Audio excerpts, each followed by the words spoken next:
Fundur settur á Alþingi. Fjarvistarskrá liggur frammi á skrifstofu. Forseti vill tilkynna að borist hefur bréf frá fjármála- og efnahagsráðherra þar sem óskað er eftir fresti til þess að veita skriflegt svar við fyrirspurn á þingskjali 201 afborganir og vaxtagreiðslur ríkissjóðs frá Ólafi Ísleifssyni. Útbýtt er á fundinum þingskjali 368 fulltrúar af landsbyggðinni í stjórnum, nefndum og ráðum, skriflegt svar utanríkisráðherra. Þingskjali 369 ráðgjöf og störf við tímabundin eða afmörkuð verkefni, skriflegt svar sjávarútvegs- og landbúnaðarráðherra. Og þingskjali 371 tími fyrir athugasemdir við frummatsskýrslu hjá Skipulagsstofnun, skriflegt svar umhverfis- og auðlindaráðherra. Tekið er fyrir fyrsta dagskrármáli störf þingsins. Til máls tekur hv. 9. þingmaður Suðvesturkjördæmis Willum Þór Þórsson.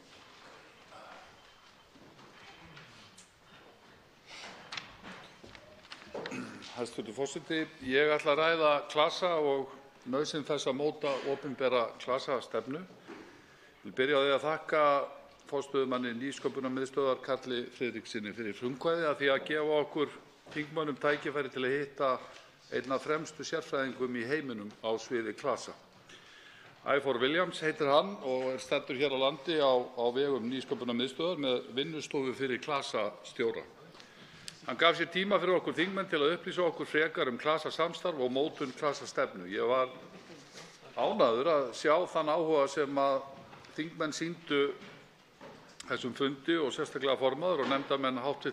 atvinnuveganefndar, því ég tel afar brýnt að við fylgjum eftir frumkvæði atvinnulífsins að stofnun og mótun klasa og felum hæstv. ríkisstjórn að móta opinbera klasastefnu. Ég hef ásamt öðrum þingmönnum Framsóknarflokksins lagt ítrekað fram þingsályktunartillögu þessa efnis og málið er nú til umfjöllunar í hv. atvinnuveganefnd og ég vona eftir þennan fund að það mál fái framgang. Við þurfum að líta til annarra þjóða á þessu sviði sem hafa einmitt mótað opinbera stefnu og að ná langt og það kom einmitt fram á þessum fundi að það væri mikilvægt og dæmin sanna, til dæmis Kanada, Noregur, Danmörk og víðar. Snýst ekki einvörðungu fjármögnun, fremur að magna nýsköpunarstarf hinna sjálfsprottnu klasa og samvinnu við mennta- og rannsóknarstofnanir á tilteknum svæðum eða á landsvísu sem og alþjóðlega þar sem slík nýting auðlinda og verðmætasköpunar á við. Í Danmörku eru 45 klasar ásamt fleiri staðbundnum klösum og Danir hafa til dæmis mælt að fyrirtæki sem taka þátt í klasasamstarfi eru 4 sinnum líklegri til þess að koma af stað nýskapandi verkefnum en þau fyrirtæki sem ekki eru hluti af slíkri samvinnu. Þetta er í raun kjarninn í mótun opinberrar klasastefnu. Til máls tekur hv. 7. þingmaður Norðausturkjördæmis Njáll Trausti Friðbertsson. Herra forseti. Síðastliðinn föstudag sótti ég fyrirlestur í Hátíðarsal Háskóla Íslands þar sem Guðmundur Hafsteinsson, stjórnandi hjá Google og nýskipaður formaður stýrihóps um mótun nýsköpunarstefnu fyrir Ísland, hélt erindi. Áhersla Guðmundar Hafsteinssonar í sínu erindi var að Íslendingar eru þátttakendur í þeirri hröðu tækniþróun sem nú á sér stað og að stærð íslensks samfélags væri með þeim hætti að það geti vel hentað fyrir tilraunir sem tengdust til dæmis sjálfkeyrandi bílum. Fyrir nokkrum vikum fór ég með vísinda- og tækninefnd NATO-þingsins í mjög svo áhugaverða ferð til San Diego og Kísildalsins. Áherslupunktar nefndarinnar voru netöryggismál og gervigreind og þá sérstök áhersla á lærdómsvélarnar, machine learning. Dagskrán var þétt og mörg af stærstu hátæknifyrirtækjum jarðar voru heimsótt í þessari ferð, svo sem General Atomics Aeronautical Systems, Facebook, Google, rannsóknarsetur NASA í Ames, ásamt mörgum öðrum leiðandi fyrirtækjum á sínum sviðum. Áhersla í ferðinni, og ég tel gríðarlega mikið hérna hjá okkur á Íslandi að taka þátt í þeirri þróun, það eru netöryggismál sem eru að verða eitt af stærstu málum samtímans út allan heim. Og það sem stóð kannski helst upp úr í ferðinni, það var þessi gervigreind, hvert hún er komin og hversu mikið gríðarleg áhrif hún hefur á daglegt líf okkar íbúa. Og þessi lærdómsvélar og það sem þeim tengist, að þetta vekur til umhugsunar hversu gríðarlegar breytingar eru að verða á lífsháttum okkar jarðarbúa. Það sem maður hugsaði að við skulum taka þátt í þessari byltingu, ekki vera hrædd við hana, en förum bara varlega í þetta. Og það er svo margt annað sem við getum tekið þátt í þessum sviðum sem ég er að tala um hér, í sandi hátæknina, eins og ómannaðar flugvélar og þróun og innleiðing á nýrri heilbrigðistækni. Við skulum nýta þessi tækifæri sem eru og vera leiðandi en ekki bregðast við eftir einhver ár. Til máls tekur hv. 10. þingmaður Suðurkjördæmis, Smári McCarthy. Herra forseti, á meðaldegi virðast þúsundir manna fastir á ýmsum stöðum í kerfinu.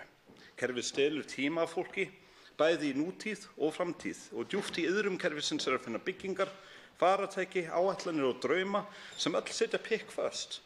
Hvert sem maður fer segir fólk harmsögur innan úr kerfinu, sögur hetjudáð þeirra sem brutust út úr því og sögur fólk sem hefur ekki sést til síðan að það fór til að fylla út eyðublað fyrir einhverjum vikum.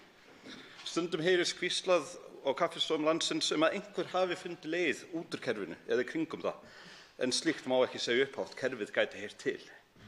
En þetta blessaða kerfi er ekki til. Tilgangurinn með því að mála það upp sem ófresku innan úr iðrum helvítis, að persónugera það sem illmenni og að gera það að sökudólg er til að draga athygli okkar frá því að raunverulega eru öll illvirki kerfisins raunverulega unnin af fólki. Já, það er til fólk sem fer með völd og á grundvelli þess valds tekur það ákvarðanir eða sleppir því eftir atvikum. Og það er þaðan sem öll illska kerfisins kemur. Nú eru samt ekki margir sem ætla sér þá illsku að klófesta þúsundir manna innan kerfisins með ákvörðunum sínum eða ákvörðunarleysi. Oftast koma þessi vandamál til af nokkrum mjög mannlegum skýringum, svo sem skort á vitneskju, skrítinni röð aðgerða, óskýrri ábyrgðarkeðju eða skort á heimildum til að leysa vandamálin. Ákvörðunartökuskortur er landlæg pest á Íslandi og að hluta til er þetta afleiðing menningar þar sem að lítið er hrósað fyrir það sem er vel gert, mikið skammað fyrir jafnvel minni háttar mistök og tortryggni varpar skugga á jafnvel saklausustu ákvarðanir þar sem allir vita að kerfið er alltaf að svindla á sér.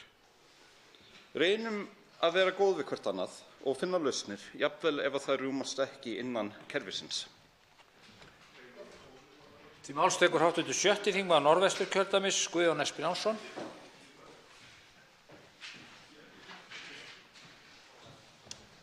Virðulegur forseti, fyrir skemmstu mælti mennta- og menningarmálaráðherra hér á hinu háa Alþingi fyrir frumvarpi til laga stuðning við útgáfu bóka á íslensku.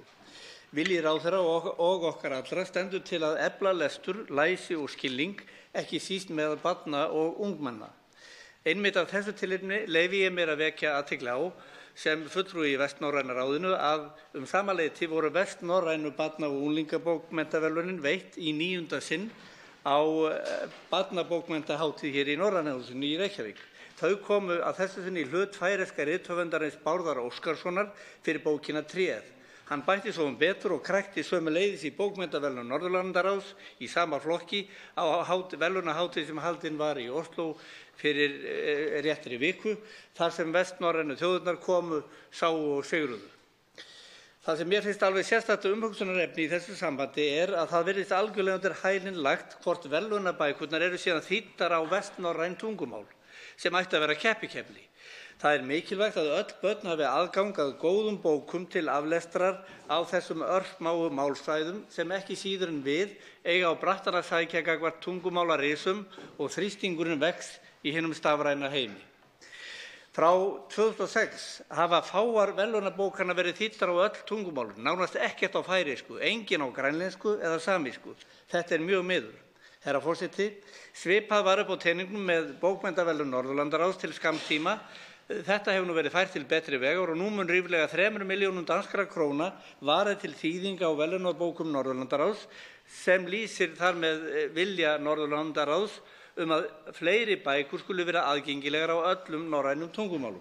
Herra forseti, það eru fáar leiðir betri en í gegnum barna- og unglingabókmenntir að færa þessi litlu málsamfélög nær hvert öðru, skilja menninguna og ólíkar aðstæður. Var það ekki meðal annars upphaflegi tilgangurinn? Til máls tekur hv. 11. þingmaður Suðvesturkjördæmis, Ólafur Þór Gunnarsson. Herra forseti, mig langar að tala aðeins heilbrigðisþing en það var haldið síðastliðinn föstudag, býsna vel sótt þing af afar breiðum hópi heilbrigðisstarfsfólks og annarra sem sýndu málinu áhuga.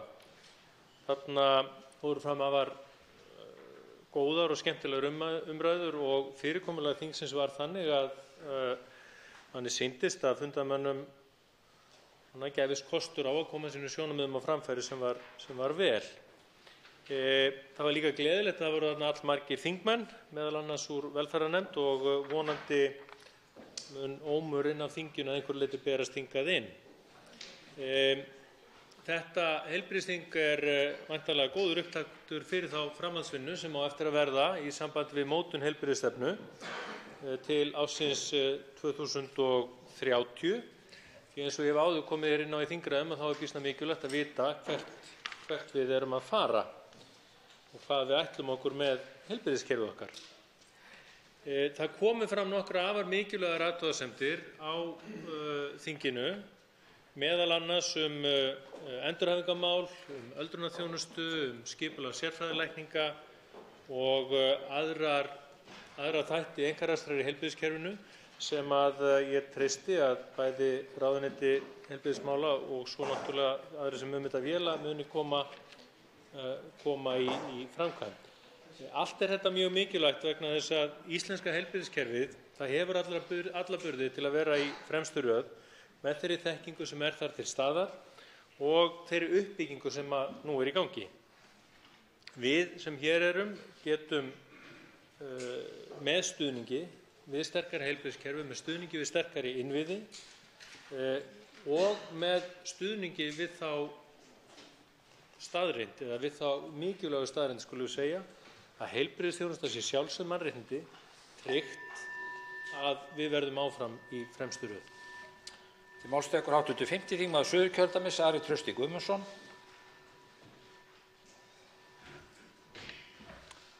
Herra forseti, 8 tegundir veiðarfæra í notkun í sjó á Íslandi og allt frá botnvörpum til gildra.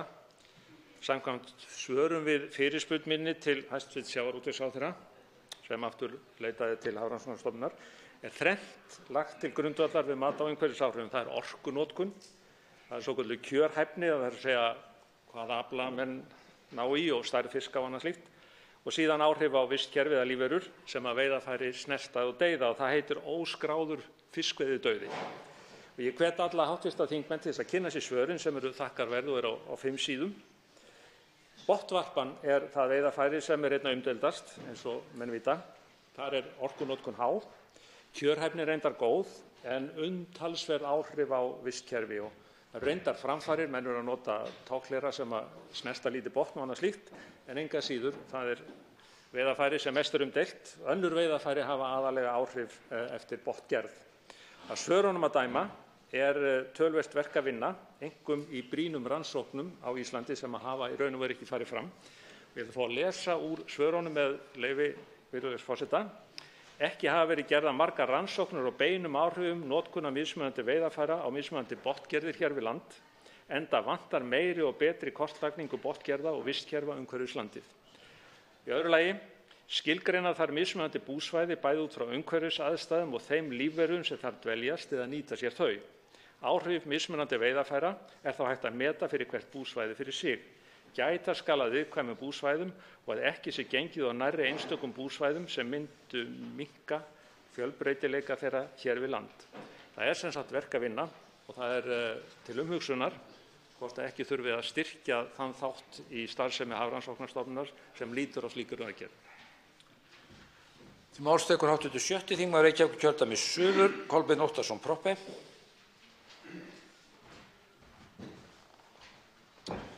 Virðulegur forseti, ég las áðan frétt á Kjarnanum sem staðfesti það sem við kannski mörg hér vissum eða okkur grunaði, hvað erlendum ríkisborgurum sem búa hérlendis hefur fjölgað. Þeir eru núna í lok september 2018 43.430. Þetta gríðarleg fjölgun. 2011 var talan 21.000, þannig að þetta 108% aukning á 7 árum og sérstaklega mikil núna á síðustu árum, 43% fjölgun frá árslokum 2016. Þetta er mjög vel. Við eigum að vera stolt yfir því að við búum í þannig samfélagi að hingað vilji fólk sækja okkur heim, hvort sem það er til að setjast hér að til langframa eða langdvalar eða að koma hér tímabundið til vinnu. Það þarf hins vegar að huga vel að réttindum og aðbúnaði þeirra sem að hingað koma, kunni kannski ekki alveg nógu vel á samfélagið og það reglur sem að við hér búum eftir, en ekki síst á þau réttindi sem að við öll eigum skilið sem eru hér á landi. Það þarf að auka stuðning við þennan risastóra hóp sem fer ört stækkandi. Þess vegna langar mig að enn og aftur að vekja athygli á frumvarpi sem ég er fyrsti flutningsmaður að, þingsályktunartillögu ráðgjafarstofu innflytjenda. Það sem að sérstaklega er kveðið á átak í þessu að auka við stuðning við fólk sem ekki fæðist í landi en flytur hingað til landsins. Það þarf að auka þennan stuðning, það þarf að horfa sérstaklega á höfuðborgarsvæðið, þar er bara mannfjöldinn svo mikill að þar eru margir, en ekki síst Reykjanesbæ, þar sem fjölgunin hefur verið mest, rúm 24% íbúa Reykjanesbæjar eru af erlendum uppruna. Og svo þarf að huga að Vestfjörðum, þar sem góða starf fjölmenningarseturs hefur verið staðsett síðustu árin og þarf að styðja vel við það áfram. Virðulegur forseti, þó að það sé löngu tímabært að gera það, þá sýnir þessi fjöldi okkur að við þurfum að huga betur að þessu og fara í almennilegt átak í þessu og til þess er umrætt frumvarp góð leið. Þá tekur til máls hv. 8. þingmaður Suðvesturkjördæmis Jón Þór Ólafsson. Nú eru í gangi þingkosningar í Bandaríkjunum og forsetakosningarnar fyrir 2 árum síðan að voru svo margir hissa á því hvernig gæti Trump hafa unnið og þau módel sem að menn voru að setja upp þá til þess að skilja fyrirfram virkuðu ekki. Menn byggust við að hann myndi tapa og svo vann.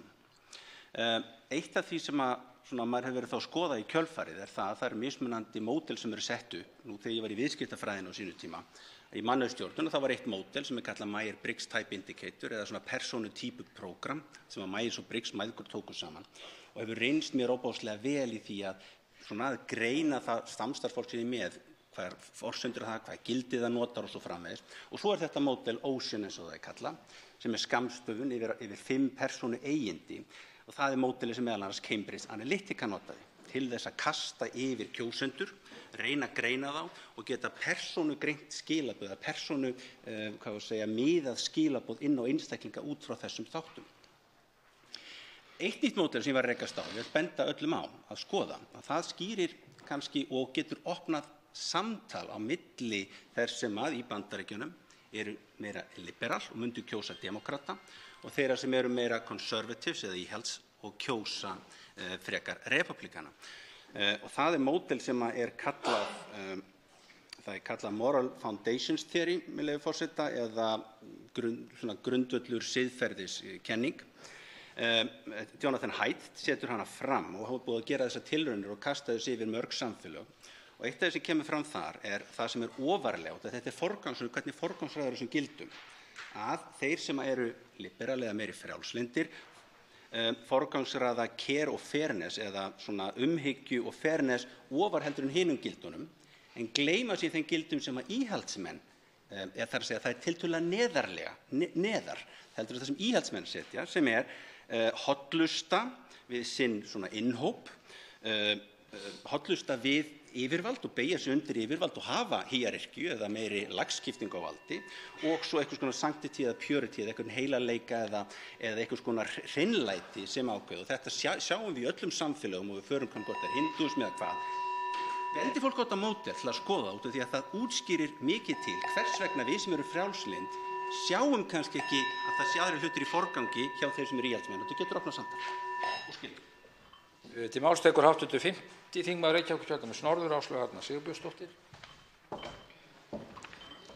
Já, virðulegi forseti, í Morgunblaðinu í morgun skrifaði ég grein háværustu verkalýðsfélagana, kröfur háværustu verkalýðsfélagana og umræðuna í landinu síðustu vikur. Það var ekki við manninn mælt. Ég hafði rétt nefnt að það væri ekki fyrir hvern sem er að gagnrýna kröfurnar vegna þess að sá hinn sami má nefnilega von á því að vera samtvinnaður við hið illa auðvald, sakaður að vinna gegn launafólki og annað í þeim dúr. En það hafði orðið raunin strax fyrir hádegi. Það er ekki nokkur leið fyrir fólk að taka þátt í umræðunni, skiptast á skoðunum, ræða lífskjör og laun ef umræðan snýst einungis fúkyrði og tilfinningar og hefðbundnar rökræður og umræður staðreyndir með öllu bannaðar. Það sem ég hef raunverulegar áhyggjur af að nú keppa sumir við að stilla fólki upp í andstæðar fylkingar, óvini, án þess að byggja umræðuna á skynsamlegu samtali sem myndi reynast launamönnum í landinu öllum til góðs. Það nefnilega ekkert meira fjarri sanni en að atvinnurekendur séu óvinir launamanna. Hvor getur ekki lifað án hins og hagsmunir beggja að rekstur fyrirtækja gangi vel. Ég viss að langstærstur hluti launþega í landinu vilja að skynsemin hafi yfirhöndina þar sem hægt að ræða komandi kjarasamninga af yfirvegun. Það nefnilega einungis það sem mun tryggja öllu launafólki í landinu betri lífskjör og aukinn kaupmáttur og stöðugleiki nefnilega alls ekki sjálfsagður. Til máls tekur hv. 2. þingmaður Suðvesturkjördæmis Bryndís Haraldsdóttir.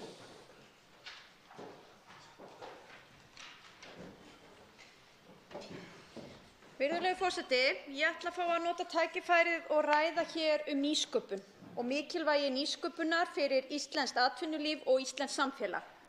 Ég var eins og hv. þingmaður Njáll Trausti Friðbertsson á málþingi á föstudaginn þar sem Guðmundur Hafsteinsson, sem falið hefur verið það verkefni að leiða hóp á að mynda nýsköpunarstefnu okkar Íslendinga, og hlustaði á hann tala það sem ég vil túlka sem fegurðina í svæðinni, tækifæri okkar sem lítils lands til að bera af á ýmsum vettvangi. Eins og okkur ljóst hér þá hefur hæstv. iðnaðar- og nýsköpunarráðherra myndað hóp, og ég veit að margir hv. þingmenn eru þátttakendur í því að móta nýsköpunarstefnu. Og mér finnst einkar mikilvægt að horft sé til nokkra þátta í því. Það hefur verið að horfa til nýsköpunar í atvinnulífinu og þá sérstaklega talað matvælaframleiðslu og heilbrigðistækni og menntamál. Svo talað stuðningsumhverfi nýsköpunar, umhverfisvænar lausnir, opinbera rekstur og svo heilbrigðis- og velferðarþjónustu. Guðmundur talaði það að við værum svo oft hrædd við tæknina og við værum hrædd við nýja hluti, og það vissulega rétt hjá honum. Ég held að við þurfum að horfa sérstaklega til þess að við höfum hér ótrúlegan fjölda af flottu fólki, flottum frumkvöðlum sem eru tilbúin að leggja svo mikið af mörkum. En við erum einmitt oft hrædd við að veðja á þessi glæsilegu fyrirtæki okkar og þessa flottu frumkvöðla. Hér svo fyrr í dag þá fengum við nokkur þingmenn að hlusta á Ævor Williams tala mikilvægi klasasamstarfs og hvað klasasamstarf getur leitt af sér mikla nýsköpun. Hann komst svo að orði að við værum einfaldlega bara hæg og sein þegar kemur að uppbyggingu klasa. Þó við höfum hér nokkra frábæra klasa sem að gera glæsilega hluti, þá mælir hann með því að við myndum okkur opinbera klasastefnu, eins og hv. þingmaður Willum Þór Þórsson kom hér inn á áðan og hefur mælt fyrir, og telur að slík stefna ætti að vera hluti af okkar nýsköpunarstefnu. Og ég vona svo innilega okkur lánist að koma fram með nýsköpunarstefnu fljótlega sem horfir til allra þessara þátta. Þá tekur til máls hv. 3. þingmaður Suðurkjördæmis Birgir Þórarinsson. Herra forseti, skömmu eftir miðnætti aðfaranótt laugardags strandaði flutningaskip við hafnargarðinn í Helguvík. Mannbjörg varð og þyrla Landhelgisgæslunnar bjargaði allri áhöfn og hafnleysuðu manni. Ég vil nota hér tækifæri og þakka öllum þeim björgunaraðilum sem komu að björguninni í Helguvík. Þetta sýnir okkur enn og aftur hversu björgunarþyrlur Landhelgisgæslunnar eru okkur mikilvægar og þær frábæru áhafnir sem á þeim eru. Ég vil einnig þakka björgunarsveitarfólki land allt sem sinnir mikilvægum björgunarstörfum í sjálfboðavinnu. Málið í Helguvík hefði getað farið á mun verri veg. Skipið hefði getað lokað innsiglingunni með ófyrirsjáanlegum afleiðingum, en eins og kunnugt þá Helguvík olíubirgðarhöfn og meðal annars geymir eldsneyti fyrir Keflavíkurflugvöll. Að loknum farsælum björgunarstörfum þarf að huga að mengunarmálum og sú vinna nú þegar hafin. Helguvík ein af svokölluðum 6 neyðarhöfnum á landinu. Tilgangur neyðarhafnanna á að vera að fyrirbyggja slys og mengun á sjó og draga úr áhrifum þeirra á umhverfi sjávar og stranda, efnahagslífsins og heilbrigði íbúa. Byggir þetta á störfum starfshóps þar sem útfærð var neyðaráætlun vegna bráðamengunar utan hafna. Þessi áætlun gerir ráð fyrir að Umhverfisstofnun komi sér upp mengunarvarnabúnaði og flytji hann á staðinn þar sem slys verður. Og þannig er fyrirkomulagið. Herra forseti, ég tel þetta fyrirkomulag vera óheppilegt og ekki nógu skilvirkt þar sem neyðarhafnirnar eru allt land. Veðurskilyrði geta hamlað því að búnaður geti komist á slysstað sem fyrst. Mengunarvarnabúnaður ætti ávallt að vera til staðar í þessum 6 höfnum. Nauðsynlegt er að ríkið leggi til fjármagn til að koma upp búnaði og þjálfa starfsfólk neyðarhafna til viðbragðs við slysum og hættum. Þetta ályktaði meðal Hafnarþing nýverið. Neyðaráætlunina frá 2015 tel ég einnig nauðsynlegt að yfirfara í ljósi þessa atburðar. Þá tekur til máls 84. þingmaður Norðausturkjördæmis, Þórunn Egilsdóttir.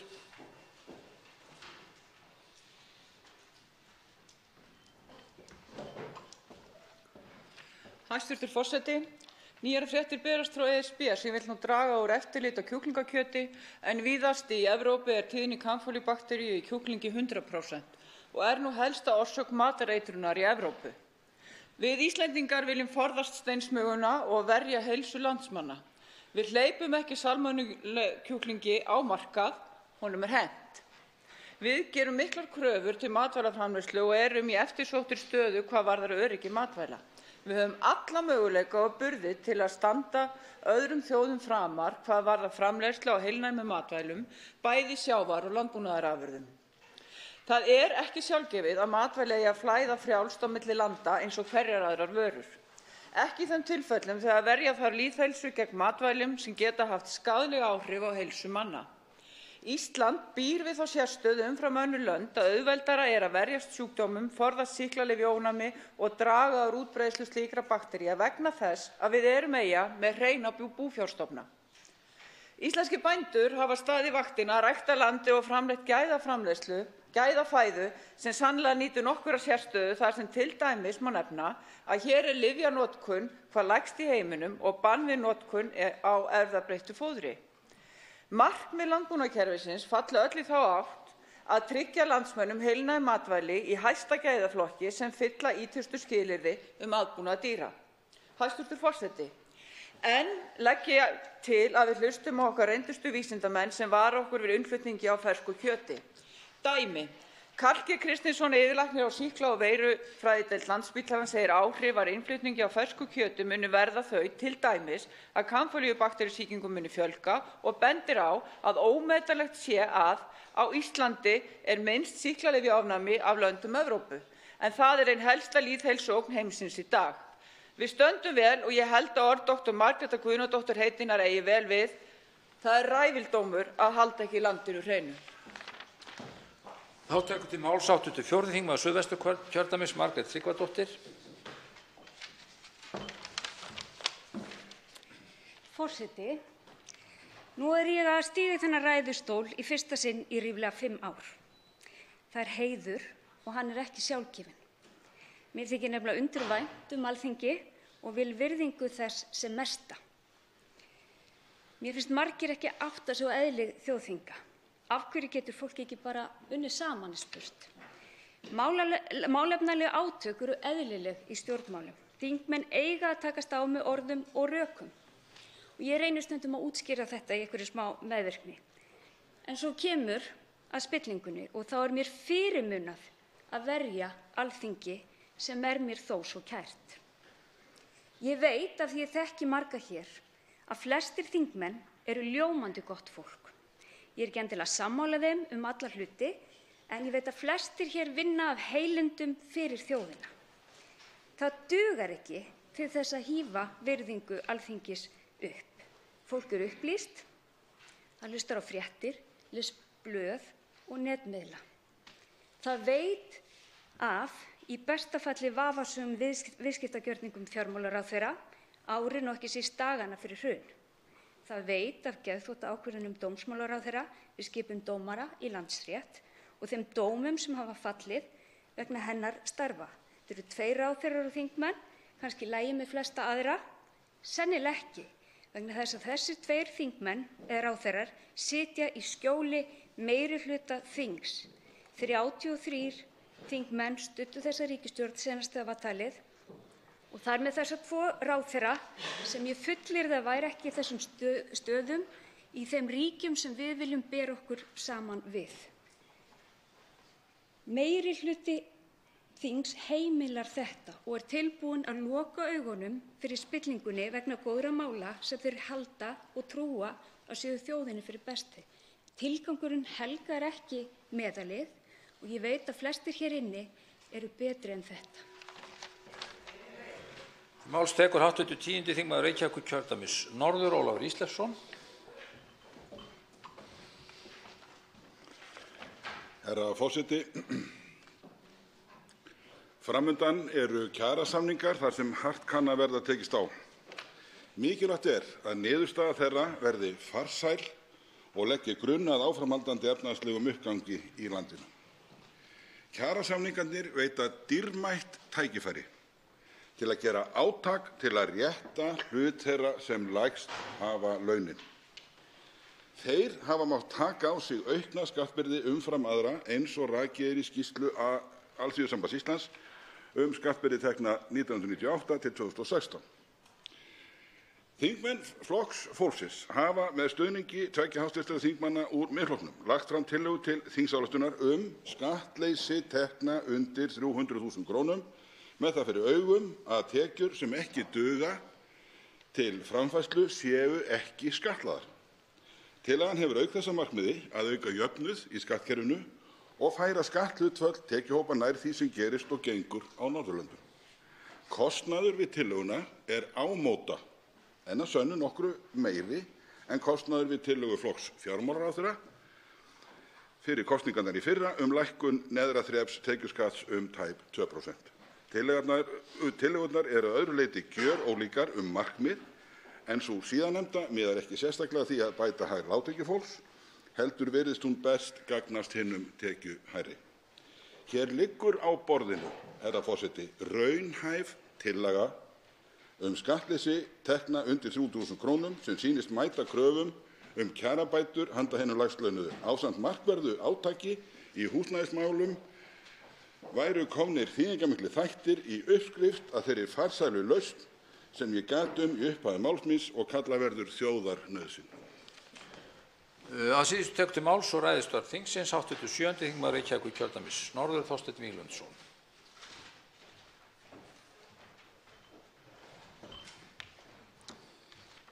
Herra forseti, í gær bárust þau stórtíðindi að Icelandair hefði keypt allt hlutafé í WOW, sínum helsta keppinauti hér á landi.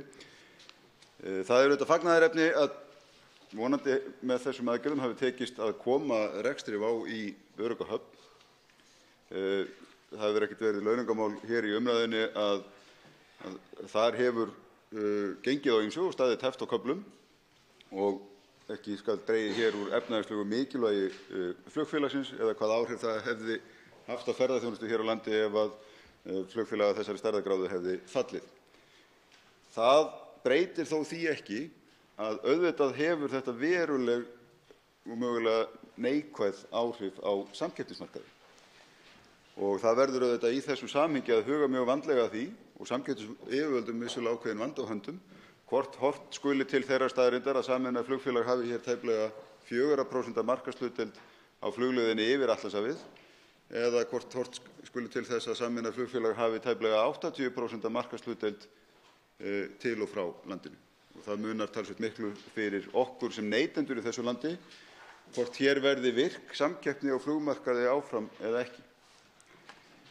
Því miður hefur borið svo við að þegar á reynir hefur áhugi á frjálsri og virkri samkeppni í stjórnmálum á Íslandi oft verið mjög takmarkaður, eins og umræða til dæmis landbúnaðarmál hefur oft borið með sér. Það er mjög mikilvægt þegar kemur að þessu mikla viðkvæma úrlausnarefni fyrir samkeppnisyfirvöld að við veitum samkeppnisyfirvöldum ráð og tíma til þess að vinna úr þessari flóknu stöðu sem og tryggja hagsmuni neytenda í málinu, að hér verði áfram virk samkeppni fyrir okkur íbúa þessa lands á flugmarkaði þrátt fyrir þennan samruna. Að hér sé ekki verið að hvetja til þess að vikið verði frá löggjöfinni samkeppnismál þegar þessi samruni verður tekinn til umræðu hjá samkeppnisyfirvöldum, heldur þvert á móti að hann verði búinn þannig að hagsmunir neytenda hér á landi verði ekki fyrir borð bornir. Umræðu fyrsta dagskrármálið er lokið. Verður nú hringt til atkvæðagreiðslu.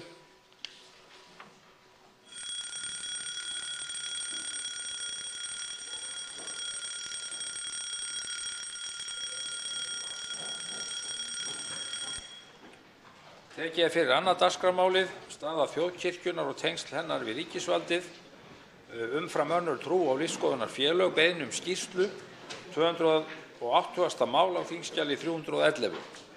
Fer nú fram atkvæðagreiðsla Hv. þingmenn óska eftir að ræða atkvæðagreiðsluna og verður orðið við því.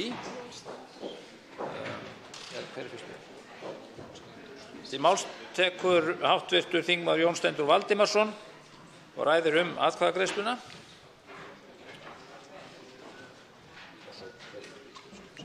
Herra forseti, ég til rétt að rifja hér upp markmið með þessari skýrslubeiðni sem að draga saman á einn stað upplýsingar sem eru forsenda þess að unnt sé að vanda til undirbúnings að afnámi sérstöðu þjóðkirkjunnar í samanburði við önnur skráð trú- og lífsskoðunarfélög. Markmið beiðenda er ekki að vinna að því að þjóðkirkjan verði lögð niður eða grafa undan sögulegri eða menningarlegri stöðu hennar. Það hreykði mig að heyra ræðu hæstv. Fjármálaráðherra á kirkjuþingi þar sem hann sagði, og ég vitna til hans með leyfi forseta, en jafnvel á Alþingi er töluverður hópur þingmanna sem virðist ekki tilbúinn til að viðurkenna að neinu leyti að þjóðkirkjan hafi hlutverk eða eigi erindi við samtímann, ekki heldur að virða þá samninga sem gerðir hafa verið. Þetta gerir það enn brýnna en ella að ríkið og kirkjan nái saman sem fyrst að þróa áfram samband sitt og sjálfstæði kirkjunnar innan skynsamlegs ramma. Sem sagt, ríkið, framkvæmdavaldið og kirkjan eiga að drífa í því að ná samkomulagi áður en Alþingi kemst með puttana í málið. Þetta er ekki þessum ágæta vettvangi kirkjuþingi eða þjóðkirkjunni eða hæstv. Fjármálaráðherra til sóma. Máls tekur hv. 10. þingmaður Reykjavíkurkjördæmis norður, Ólafur Ísleifsson, og ræðir atkvæðagreiðsluna. Herra forseti, það segir hér í greinargerð að markmið þessara skýrslubeiðni sé að draga saman á einn stað upplýsingar aðskiljanlega þætti og með leyfi forseta sem eru forsenda þess að unnt sé að vanda til undirbúnings að afnámi sérstöðu þjóðkirkjunnar í samanburði við önnur skráð trú- og lífsskoðunarfélög. Þá segir með leyfi forseta, markmið beiðanda er ekki að vinna að því að þjóðkirkjan verði lögð niður eða að grafa undan sögulegri og menningarlegri stöðu hennar. Tilvitnun lýkur. Fyrir þetta verður auðvitað að þakka. En ég bara ætla að leyfa mér að segja það hér, ég tek ekki undir þau markmið sem hér er lýst. Ég get þess vegna ekki stutt þessa skýrslubeiðni. Ég vil út af fyrir sig ekki leggjast gegn flutningsmönnum hennar með því að greiða atkvæði gegn henni, en ég mun sitja hjá. Til máls tekur atkvæðagreiðsluna hv. 3. þingmaður Norðausturkjördæmis, Sigmundur Davíð Gunnlaugsson.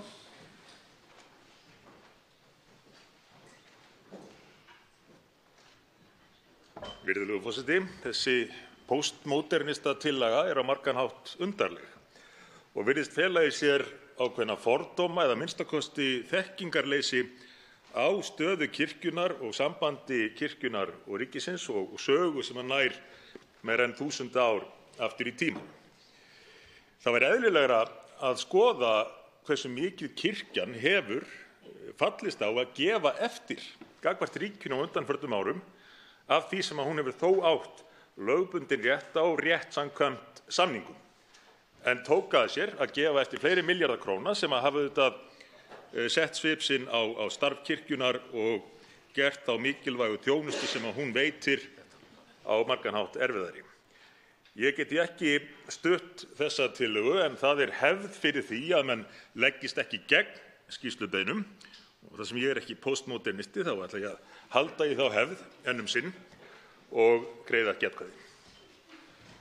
Þá tekur til máls hv. 3. þingmaður Reykjavíkurkjördæmis norður, Helgi Hrafn Gunnarsson, og ræðir atkvæðagreiðsluna. Virðulegi forseti, það er vinsælt að setja upp aðskilnað ríkis og kirkju sem þannig að það sé einhver sem sé á móti kirkjunni og kristinni trú og aðrir sem standa upp og verji hana fyrir einhverjum árásum fólk sem er á móti henni. Það bara er ekki tilfellið. Aðskilnaður ríkis og kirkju snýst jafnræði borgaranna gagnvart lögum, óháð trúar og lífsskoðun. Það er það sem snýst um. Ég er í lífsskoðunarfélagi sem heitir Siðmennt. Það er ekki erfitt að fletta því upp að ég var í stjórn þess ágæta félags.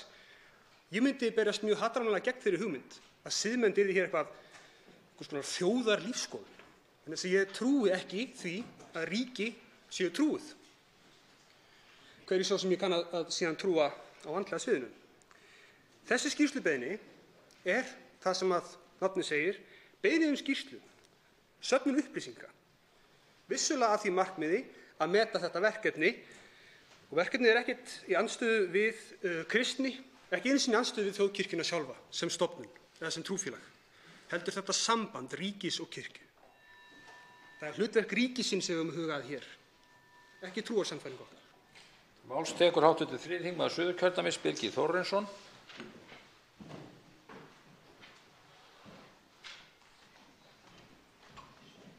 Herra forseti, í greinargerð með þessari skýrslubeiðni segir að þjóðkirkjan hafi lagalega sérstöðu, það er rétt, og þannig vill meirihluti landsmanna hafa það, sambandið við þjóðkirkjuna. Þetta stóð glöggt í þjóðaratkvæðagreiðslunni fyrir 6 árum, þar sem skýr meirihluti kaus að halda í ákvæði þjóðkirkjuna í stjórnarskrá. Ég tel að markmið þessarar skýrslu sé að leggja grundvöll að afnámi lagalegrar sérstöðu þjóðkirkjunnar, sem ég er mótfallinn. Ég get ekki stutt þessa skýrslubeiðni og af kurteisis ástæðum greiði ég ekki atkvæði. Þá ræðir næstum atkvæðagreiðsluna hv. 4. þingmaður Reykjavíkurkjördæmis norður, Helga Vala Helgadóttir.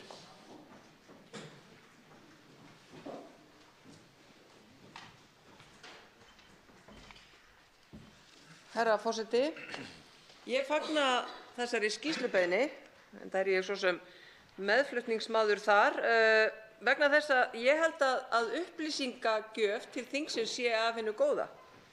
Þegar rætt er aðskilnað ríkis og kirkju, að þá eru margir, meðal annars kirkjunarfólk, sem talar að fullur aðskilnaður hafi nú þegar átt sér stað, að það sé búið að aðskilja ríki og kirkju, að það séu ekki tengsl.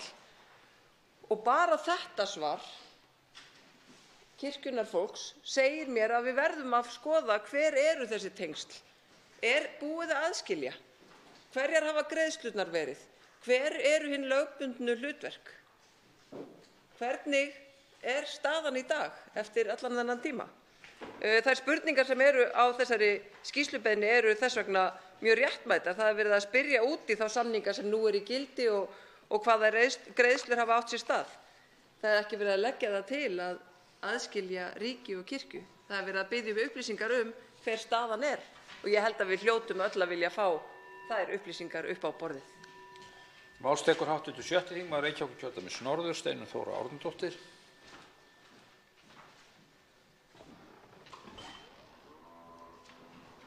Hæstvirtur forseti, ég er meðal þeirra sem eru á þessari skýrslubeiðni og það er einmitt vegna þess að ég tel að okkur vanti meiri upplýsingar kirkjunarmál og stöðu einmitt þjóðkirkjunnar í samfélaginu eins og það er núna og einmitt í hlutfalli eða tengslum við stöðu annarra trúfélaga. Ég er mjög fegin því að þó svo að einhverjir hér inni finnst mér vilja túlka þetta eins og við séum að gera eitthvað meira með þessari skýrslubeiðni en það sem að orðanna hljóðan kveður upp á og ætla okkur eitthvað meira í því, þá er ég mjög ánægð með það að þeir hv. þingmenn ætli þó allavega ekki að greiða atkvæði gegn skýrslubeiðninni og þar með í rauninni gegn því að aðrir þingmenn afli sér upplýsinga innan algjörlega skilgreindra marka þess sem að svona skýrslubeiðnir fela í sér. Þannig að þetta er ákveðið upphaf því bara að fá upplýsingar, tökum við bara næsta skref, hugsanlega kannski síðar. Til máls tekur atkvæðagreiðsluna hv. 8. þingmaður Reykjavíkurkjördæmis norður Birgir Ármannsson. Herra forseti, ég held að við hljótum að geta verið jákvæð gagnvart því að afla upplýsinga og svona. Þau atriði sem hér er spurt eru að stórum hluta tilefni sem getur fallið undir skýrslubeiðni og getur fallið undir þess vegna hefði kannski verið einfaldara fyrir hv. flutningsmann að koma með fyrirspurn til skriflegs svars. Það er hins vegar nauðsynlegt að hafa í huga að skýrslubeiðni er náttúrulega hugsað fyrst og fremst til þess að afla upplýsinga. Ef menn eru að leggja til einhverja vinnu með einhver tiltekin markmið af því að þeir ætla sér að koma á einhverjum lagabreytingum eða eitthvað, þá er kannski eðlilegra að koma með málið í formi þingsályktunartillögu sem fær þá efnislega umfjöllun í þinginu. Skýrslubeiðni fær það sem slík ekki. Þess vegna hefði verið betra, held ég, fyrst að það er markmið tillöguflytjanda að vanda til undirbúnings að afnámi sérstöðu þjóðkirkjunnar, því að það segir í textanum, það er markmið í þessu, að koma með þingsályktunartillögu. Svo verð ég að segja að mér finnst mjög sérkennilegt að þingið sé að biðja ráðherra skýrslu sem felur meðal annars í sér, eins og greinir hér í 6. lið, hvaða aðila ráðherra þætti mikilvægt að fá til samráðs verði tekin ákvörðun að afnema sérstöðu þjóðkirkjunnar. Eins og ég segi, ég styð það að þeirra upplýsinga verði aflað sem hér er talað um stöðu þjóðkirkjunnar, samninga við ríkið, fjárframlög og annað þess háttar. En ég verð að segja að mér finnst tillöguflytjandi hafa valið í raun og veru vitlausa leið til þess að koma þessu máli á dagskrá og mun þess vegna ekki styðja tillöguna hér á eftir. Forseti verður að biðja hv. þingmann að gæta tímamörkum.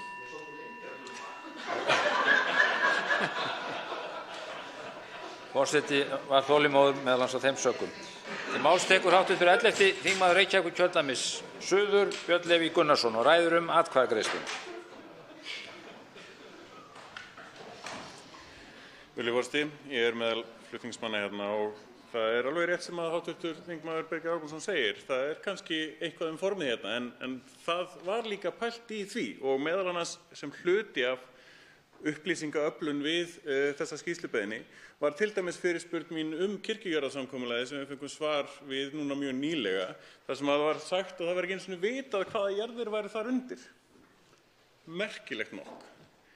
Sem að rennir enn frekar stoðum undir að við þurfum einmitt á upplýsingum þessi mál að halda. Það er það sem við tókum úr í rauninni þessari skýrslubeiðni og fluttum sem fyrirspurn. Þannig að já, hv. þingmaður Birgir Ármannsson getur reynt að skýla sér á bak við eitthvað form, en þegar allt kemur til alls þá þurfum við þessar upplýsingar. Þá ætti að vera hægt að vinda sig í atkvæðagreiðsluna. Ekki fleiri á mælendaskrá hana og hefst nú atkvæðagreiðslan. Greitur atkvæði hvort skýrslubeiðni skuli leyfð. Atkvæðagreiðsla stendur yfir. Atkvæðagreiðslunni er lokið. Skýrslubeiðnin er leyfð með 26 atkvæðum, 19 greiða ekki atkvæði. Tekið er fyrir 3. dagskrármálið, samkeppnisrekstur opinberra aðila, fyrirtækja og stofnana, beiðni skýrslu, 294. mál á þingskjali 337. Fer nú fram atkvæðagreiðsla hvort skýrslubeiðnin skuli leyfð. Og hefst nú atkvæðagreiðslan. Atkvæðagreiðslan stendur yfir. Atkvæðagreiðslunni er lokið. Skýrslubeiðnin er samþykkt með 44 samhljóða atkvæðum. Tekið er fyrir 4. dagskrármálið, ársreikningar, stjórnarfrumvarp, 139. mál á þingskjali 139, nefndarálit á þingskjali 355, önnur umræða. Til máls tekur framsögumaður efnahags- og viðskiptanefndar, hv. 2. þingmaður Suðvesturkjördæmis Bryndís Haraldsdóttir.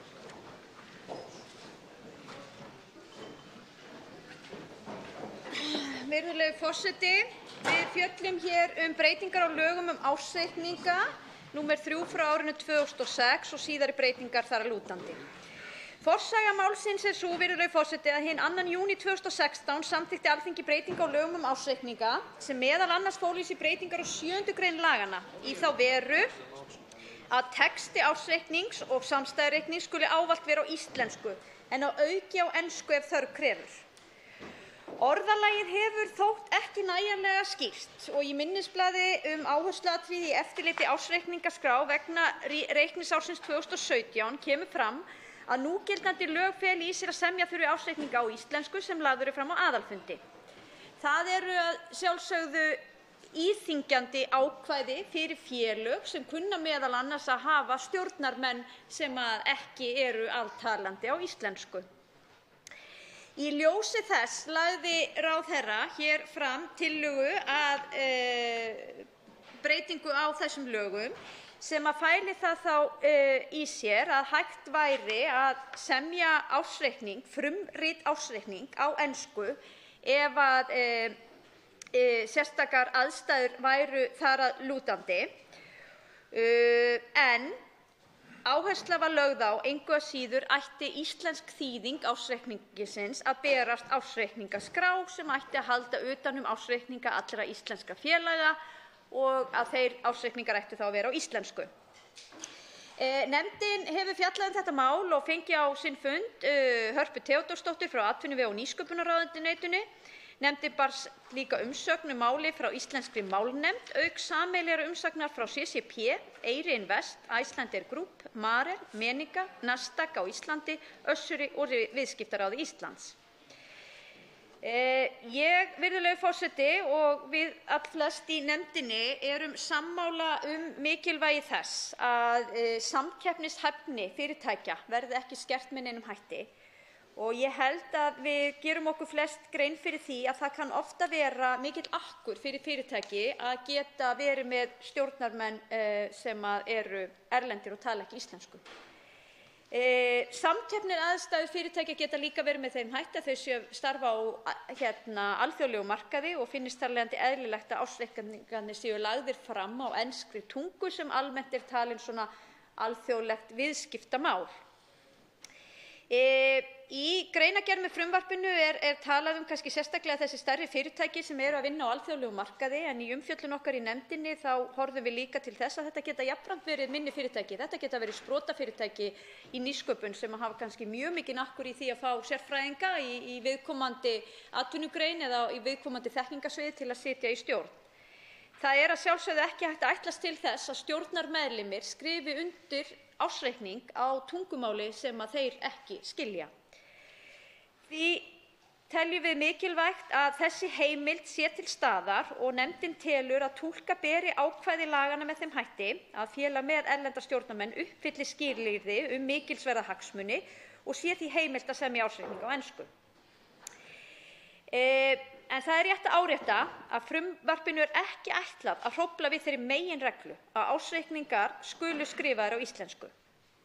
Heimild til annars en undanþáguheimild og þess vegna skal beita henni eftir sem áður að þá skal senda ársreikningaskrá íslenskt eintak ársreikninga samhliða frumeintaki á ensku. Ávallt verður því íslenskt eintak ársreikninga vistað hjá ársreikningaskrá. Í umsögn sem okkur barst frá Íslenskri málnefnd þá lagði Íslensk málnefnd til orðalagsbreytingu á 2. grein frumvarpsins til að árétta sess íslenskunnar og vildi þá segja íslensku á undan ensku. Nefndin tekur heils hugar undir þá tillögu og setur þá fram sem breytingartillögu við frumvarpið. Auk þess í nefndarálitinu önnur breytingartillaga sem hljóðar svo að á eftir 1. grein komi ný málsgrein svohljóðandi í stað tilvísunar 2. málsgreinar 7. greinar í 2. málsgrein 9. greinar laganna kemur 3. málsgrein 7. greinar og þetta náttúrulega bara tæknileg breyting vegna breytingar á röðuninni. En nefndinni barst jafnframt sameiginleg umsögn frá Viðskiptaráði og 7 fyrirtækjum sem að nýta heimildina til að semja ársreikning á ensku og þau lögðu til að ekki væri ástæða til þess að skikka fyrirtækin til þess að leggja fram þýðingu, sem sagt ársreikning á íslensku samhliða enskri útgáfu. Þessir ágætu umsagnaraðilar færa þá þau rök fyrir máli sínu að þetta sé íþyngjandi fyrir fyrirtækin, geti kostað umtalsverða fjármuni og finnst ástæða til þess að horfa til þess að enska sé almennt alþjóðlegt viðskiptamál. Nefndin fellst ekki á þau rök og telur ekki tilefni til að breyta frumvarpinu í þá veru sem þeir leggja til í sinni umsögn og leggur því til að frumvarpið verði samþykkt nánast í óbreytt með þeirri breytingu sem ég lagði fram fór yfir hér áðan og jafnframt að orðaröðunin í annarri grein segi íslensku og ensku en ekki ensku og íslensku. Undir þetta nefndarálit skrifa ásamt mér Óli Björn Kárason, formaður nefndarinnar, Oddný G. Harðardóttir, Smári McCarthy, Ólafur Þór Gunnarsson, Brynjar Níelsson, Sigmundur Davíð Gunnlaugsson og Þórunn Egilsdóttir. Frumvarp þetta lætur ekki mikið yfir sér og í grunninn ekki mjög flókið. Fyrst og fremst falið að árétta ákveðið verklag, en ég, virðulegur forseti, vill engu að síður leggja áherslu á það að ég held að þetta sé mjög mikilvægt fyrir samkeppnishæfni íslenskra fyrirtækja að eiga þennan möguleika á sama tíma og við með þessu áréttum mikilvægi þess að íslenskur almenningur geti ávallt nálgast ársreikninga íslenskra fyrirtækja á okkar móðurmáli. Við teljum það einfaldlega hljóta að vera hagsmuni bæði þeirra fyrirtækja sem eiga undir og ekki síst samfélagsins alls að allir geti haft aðgang að slíkum upplýsingum og lesi þá á sínu móðurmáli. Þá veitir andsvar hv. 11. þingmaður Suðvesturkjördæmis Ólafur Þór Gunnarsson.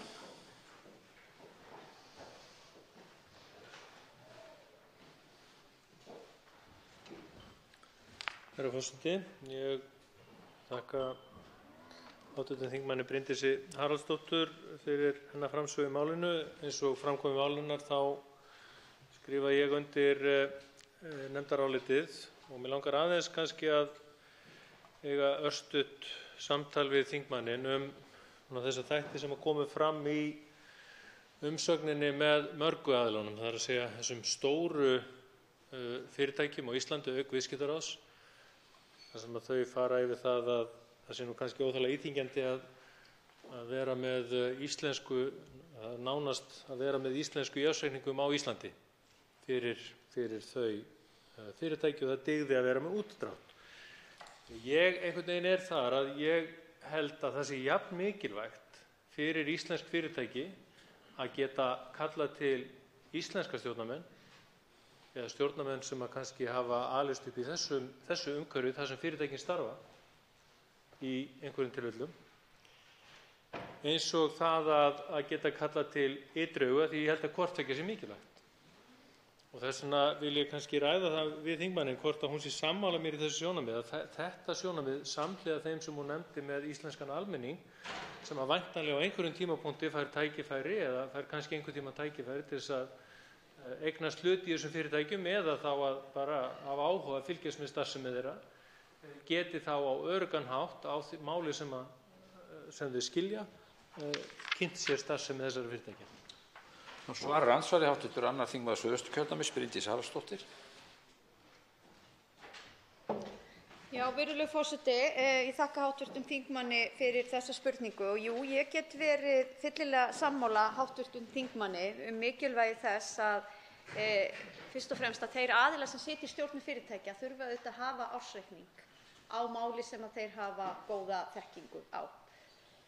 Og í flestum tilfellum það nú íslenska, enda verður ennþá meginreglan sú hér eftir sem hingað til að ársreikningar íslenskra fyrirtækja séu lagðir fram á íslensku. Og ég geri ekki ráð fyrir því að það verði einhver umtalsverð breyting á því. En eins og ég nefndi hér í máli mínu áður, þá hér ákveðna undanþágu að ræða þegar mikilsverðir hagsmunir eru undir sem að kunna mjög svo að vera hjá íslenskum fyrirtækjum sem eru auðvitað mjög ofta að keppa á alþjóðlegum markaði. að þá sé þessi heimild til staðar. Og þrátt fyrir það að þessir ágætu umsagnaraðilar í sinni umsögn hafi verið að reyna að færa rök fyrir því að það væri ekki ástæða til þess að leggja jafnhliða fram íslenska þýðingu á ársreikningnum, þá eins og ég fór yfir var nefndin ekki sammála því. Og ég hjartanlega sammála hv. þingmanni þegar hann nefnir mikilvægi þess, því það auðvitað mikilvægt að við höldum utan íslenska tungu. Það mikilvægt að bæði starfsmenn fyrirtækja hafi gott aðgengi að ársreikningum sinna fyrirtækja og geti kynnt sér það. Fyrirtækin færðu rök fyrir því að þetta gæti verið mjög dýrt að þýða ársreikninga yfir á íslensku. Ég sjálf bara ekki alveg að skilja þá gagnrýni. Ársreikningar eru nú eins og við flest vitum sem að fléttum þeim stundum svona nokkuð staðlaðir í framsetningu og uppsetningu og það erfitt að ímynda sér að kostnaður við að þýða ársreikninga sé umtalsverður og ef að fyrirtæki og annað borð eru að starfa á alþjóðlegum markaði þá myndi maður halda að þetta væri nú ekki stór hluti af þeirra kostnaði. Nú veitir andsvar öðru sinni hv. 11. þingmaður Suðvesturkjördæmis, Ólafur Þór Gunnarsson. Herra forseti, ég þakka hv. þingmanni fyrir svarið. Mig langar í seinna andsvari á að ræða það sem var dálítið rætt í tengslum við þessar umsagnir sem að þingmaðurinn var að nefna rétt í þessu. Það að segja mikilvægi þess að á heimamarkaði fyrirtækis eins og hér á Íslandi skapist traust almennings á viðkomandi fyrirtæki. Ég tel að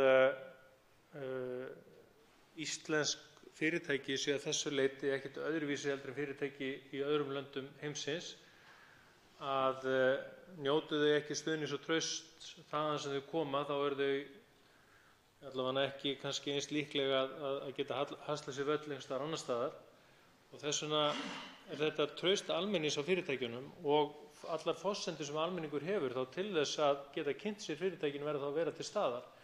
Ég alveg sama hvað okkur finnst ensku kunnáttu öllu heldur Íslendinga, að þá allavega mér til efs að íslensku kunnátta almennings svona í einhverju viðskiptalegu umhverfi sé þess eðlis að menn nánast bara geti tekið upp blað og átta sig á því út af hvað einhver viðskiptahugtök ganga, hafi þeir ekki fengið til þess einhverja sérstaka menntun.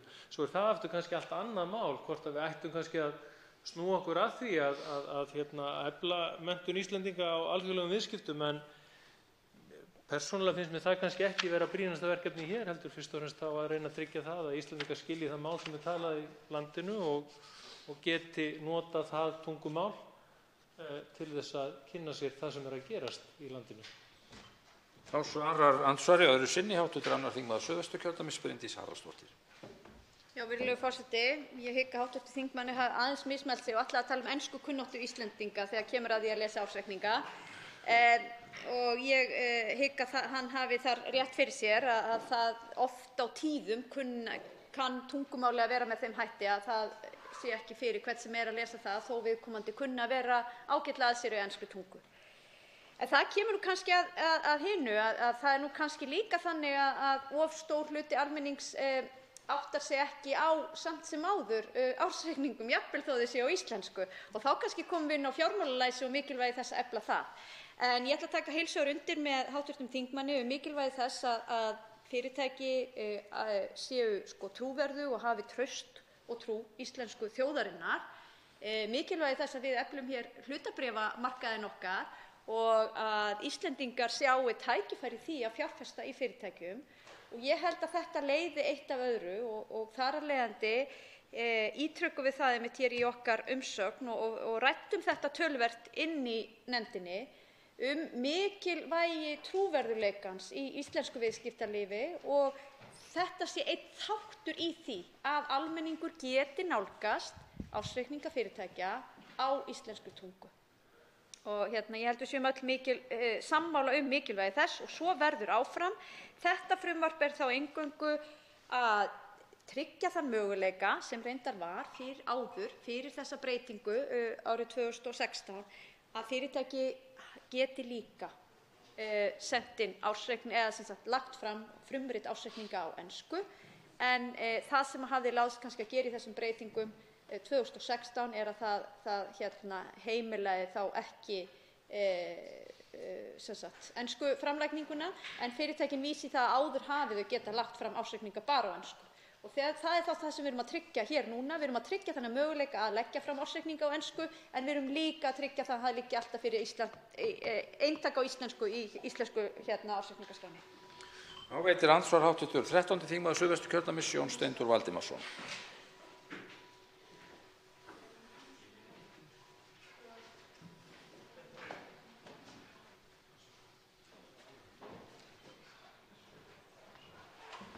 Herra forseti, ég þakka hv. framsögumanni nefndarinnar fyrir ágæta yfirferð yfir nefndarálitið og breytingartillöguna. Ég einhvern veginn samt ekki alveg sannfærður að nefndin hafi endilega komist að bestu mögulegu niðurstöðu í þessu máli og leyfi mér að tiltaka hér nokkur atriði úr umsögn hópsins sem að sendi inn umsögn sameiginlega sem eru nokkur af helstu stærstu fyrirtækjum landsins og Kauphöllin og Viðskiptaráð. Það er í fyrsta lagi þetta með trúverðugleikann, það efli trúverðugleika að þessir ársreikningar séu samhliða á íslensku. Ég átta mig ekki alveg á því.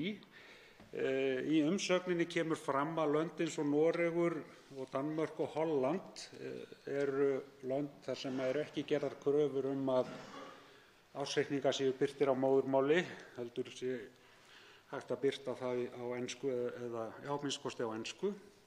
Maður hlýtur þá að spyrja sig hvort að viðskiptalíf í þessum þremur löndum sé ekki trúverðugt. Ég sé ekki alveg þetta samhengi og langar aðeins að heyra þetta. Nú síðan er auðvitað spurningin eftirspurnina að ársreikningum á ensku hjá fyrirtækjum af þessu tagi og það kemur skýrt fram í umsögninni sem ég er að vitna til að eftirspurnin er engin. Og þá getur maður spurt hvaða trúverðugleika þá verið að uppfylla ef enginn óskar eftir reikningnum á íslensku. Síðan er rétt að geta þess að þessir ársreikningar eru ekki bara nokkrar tölur á blaði. Síðasti ársreikningur Marel er til dæmis upp á 65 síður, mikill talnaefni og mikill texti. Og eins og réttilega er á bent þá er villuhætta og ef villur komi í ljós þá gildir enski textinn. Þannig ég skil ekki alveg þetta með trúverðugleika. Svaraandsvari fyrir sinn Bryndís Haraldsdóttir, hv. 2. þingmaður Suðvesturkjördæmis. Já, virðulegur forseti, því er til að svara. Ég hef mikla trú á því og ég held að við flest sem undir þetta nefndarálit skrifum að hluti af því að byggja upp trúverðugleika sé einmitt gegnsæi. Og í gegnsæið er mikilvægi þess að hér séu lagðir fram ársreikningar og það sé hægt að nálgast þessa ársreikninga. En það hefur kannski lítið upp á sig ef það er erfitt fyrir viðkomandi aðila að kynna sér innihald ársreikningsins. Og þar af leiðandi leggjum við áherslu á mikilvægi þess að hann liggi þá líka frammi á íslensku. Hv. þingmaður vísar hér í umsögn aðila sem tala ákveðinn kostnað sem þessu fylgir og færa rök fyrir því að ársreikningar kunna ofta vera flóknir og eins og hv. þingmaður nefndi að þá kunna þeir að vera upp á nokkra tugi blaðsíðna með fjölda skýringa og það er alveg rétt og ég ætla ekkert að efast það að taka til að mynda ársreikning eins og hjá fyrirtæki sem hv. þingmaður nefndi kunni að vera fólginn einhver kostnaður í því að þýða þann ársreikning en það ætti að vera mesti kostnaður fólginn í því í fyrsta skipti sem það er gert. Eftir það er kannski svona takmarkaðar breytingar sem eiga sér stað þó þær séu vissulega einhverjar og ef einhver fyrirtæki hefði burði til þess að þýða ársreikninga mitt yfir á íslensku þá myndi ég halda að það væri eins stórt og öflugt fyrirtæki og hv. þingmaður nefndi hér áðan Marel.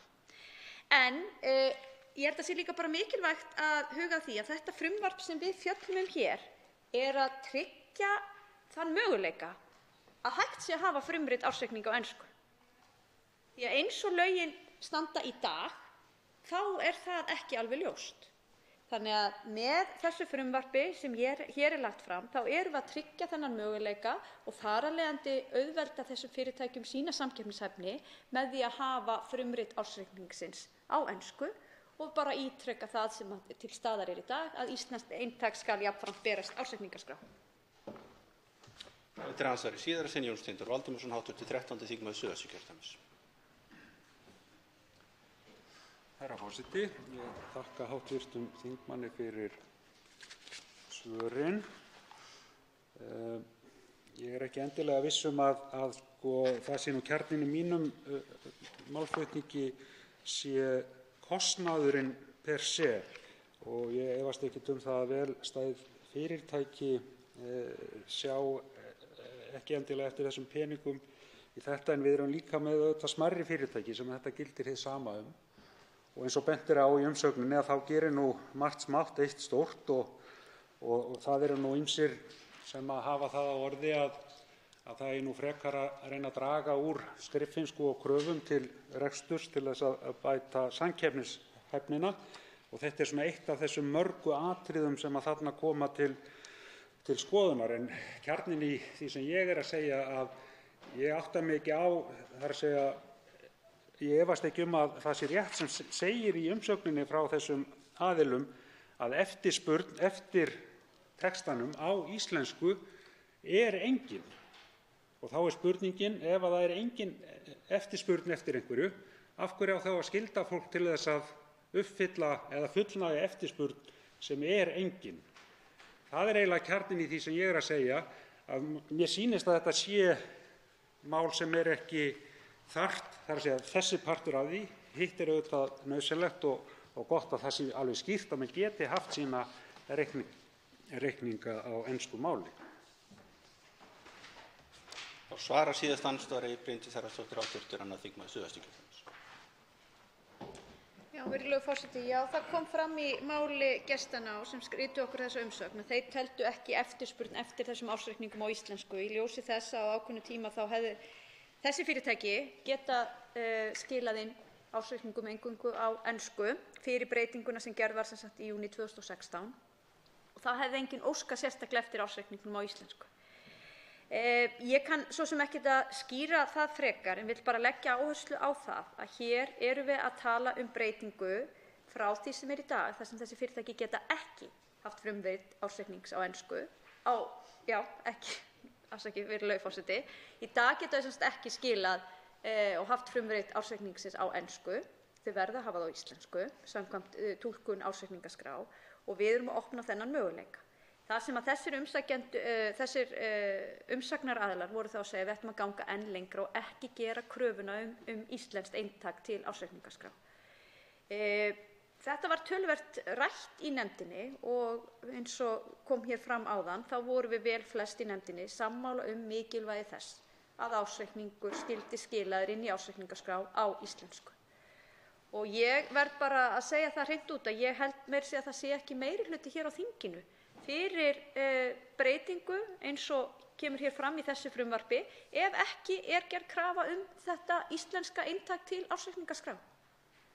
Þannig að út af því að hv. þingmaður kom nú inn á það áðan að hann teldi þetta ekki kannski bestu mögulega niðurstöðuna, ég held einmitt að þetta sé besta mögulega niðurstaðan, vegna þess að ég held að þetta tryggi samkeppnishæfni íslenskra fyrirtækja sem eru í þeirri sérstöku aðstæðu að þurfa að hafa frumrit ársreikninga sína á ensku.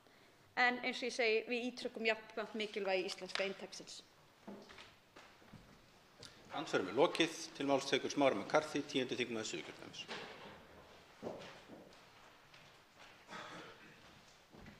Herra forseti, nú svo sem búið að nefna það að upp kom umræða í nefndinni í kjölfar umsagnar Viðskiptaráðs og nokkra fyrirtækja sem að skila ársskýrslum sínum á ensku ásamt íslensku í dag, hvort að það væri ekki eðlilegt að fella brott kröfu að íslensk þýðing fylgdi.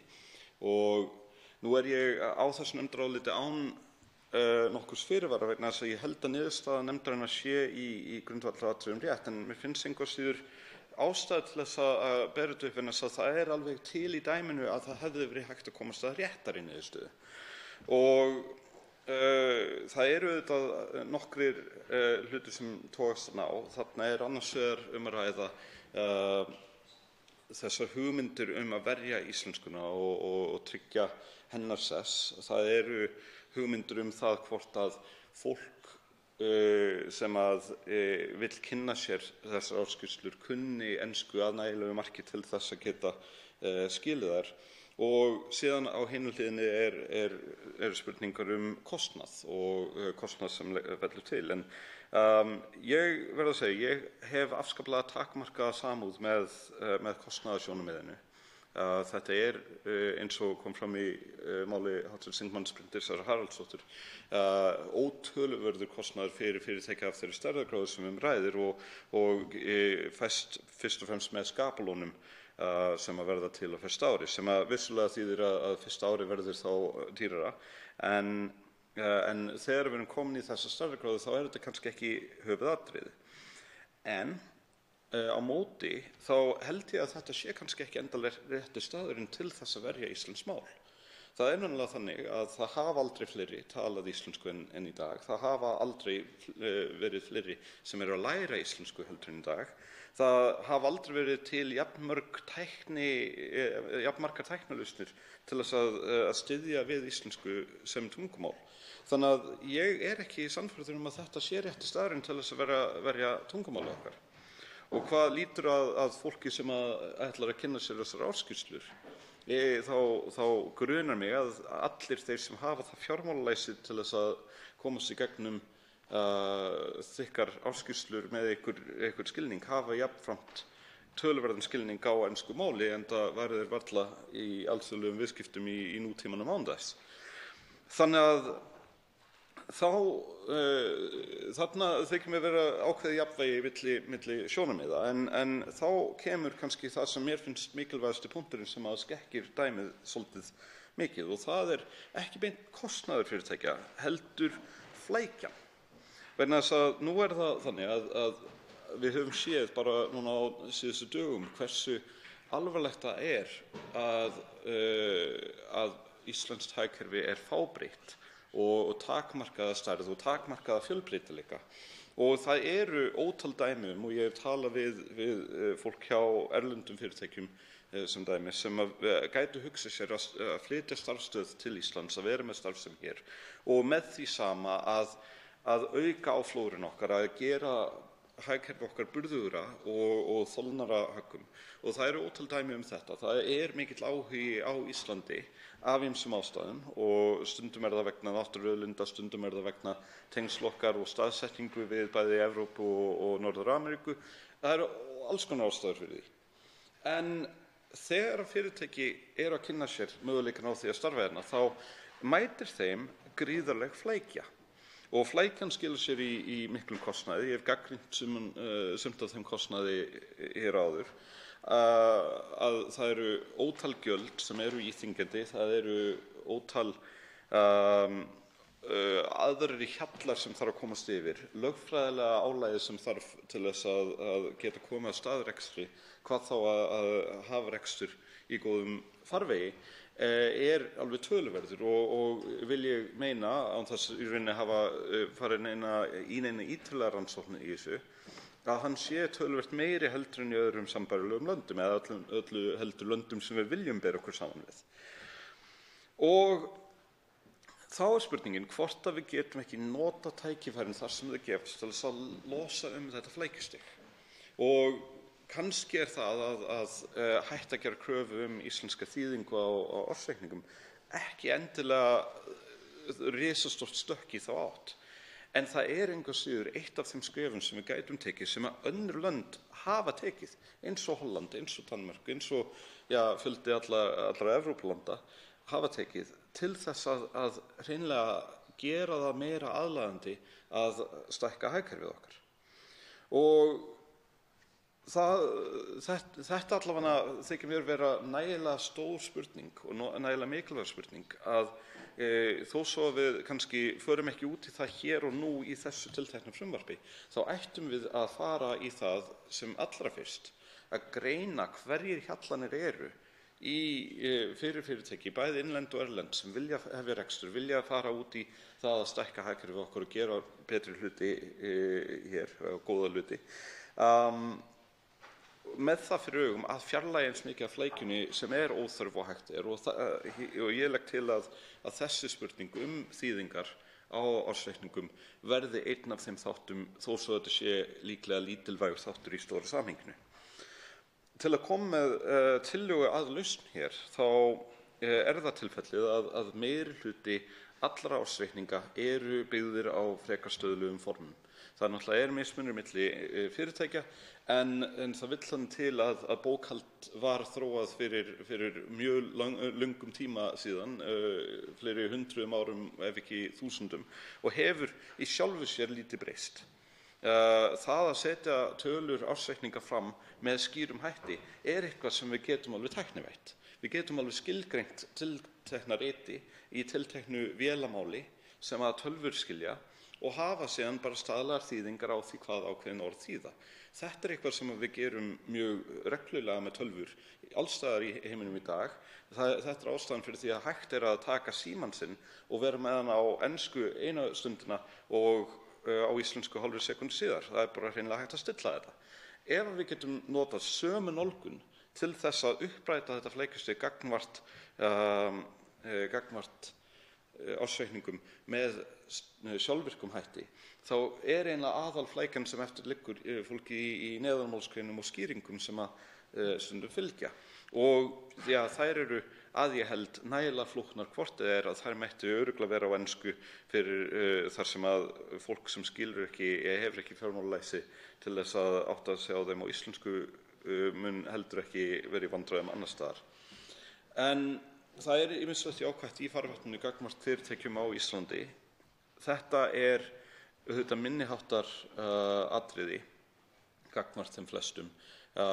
Samúð mín með þessum litla kostnaði ekki mikill, en ég hef töluverða samúð með flækjustiginu, eða þar sem með fyrirtækjum sem þurfa að ganga í gegnum það flækjustig sem að til staðar í íslensku hagkerfi. Þetta vandamál sem við þurfum að laga og ég legg til að við lögum það sem allra fyrst. Til máls tekur Þorsteinn Víglundsson, hv. 7. þingmaður Reykjavíkurkjördæmis norður.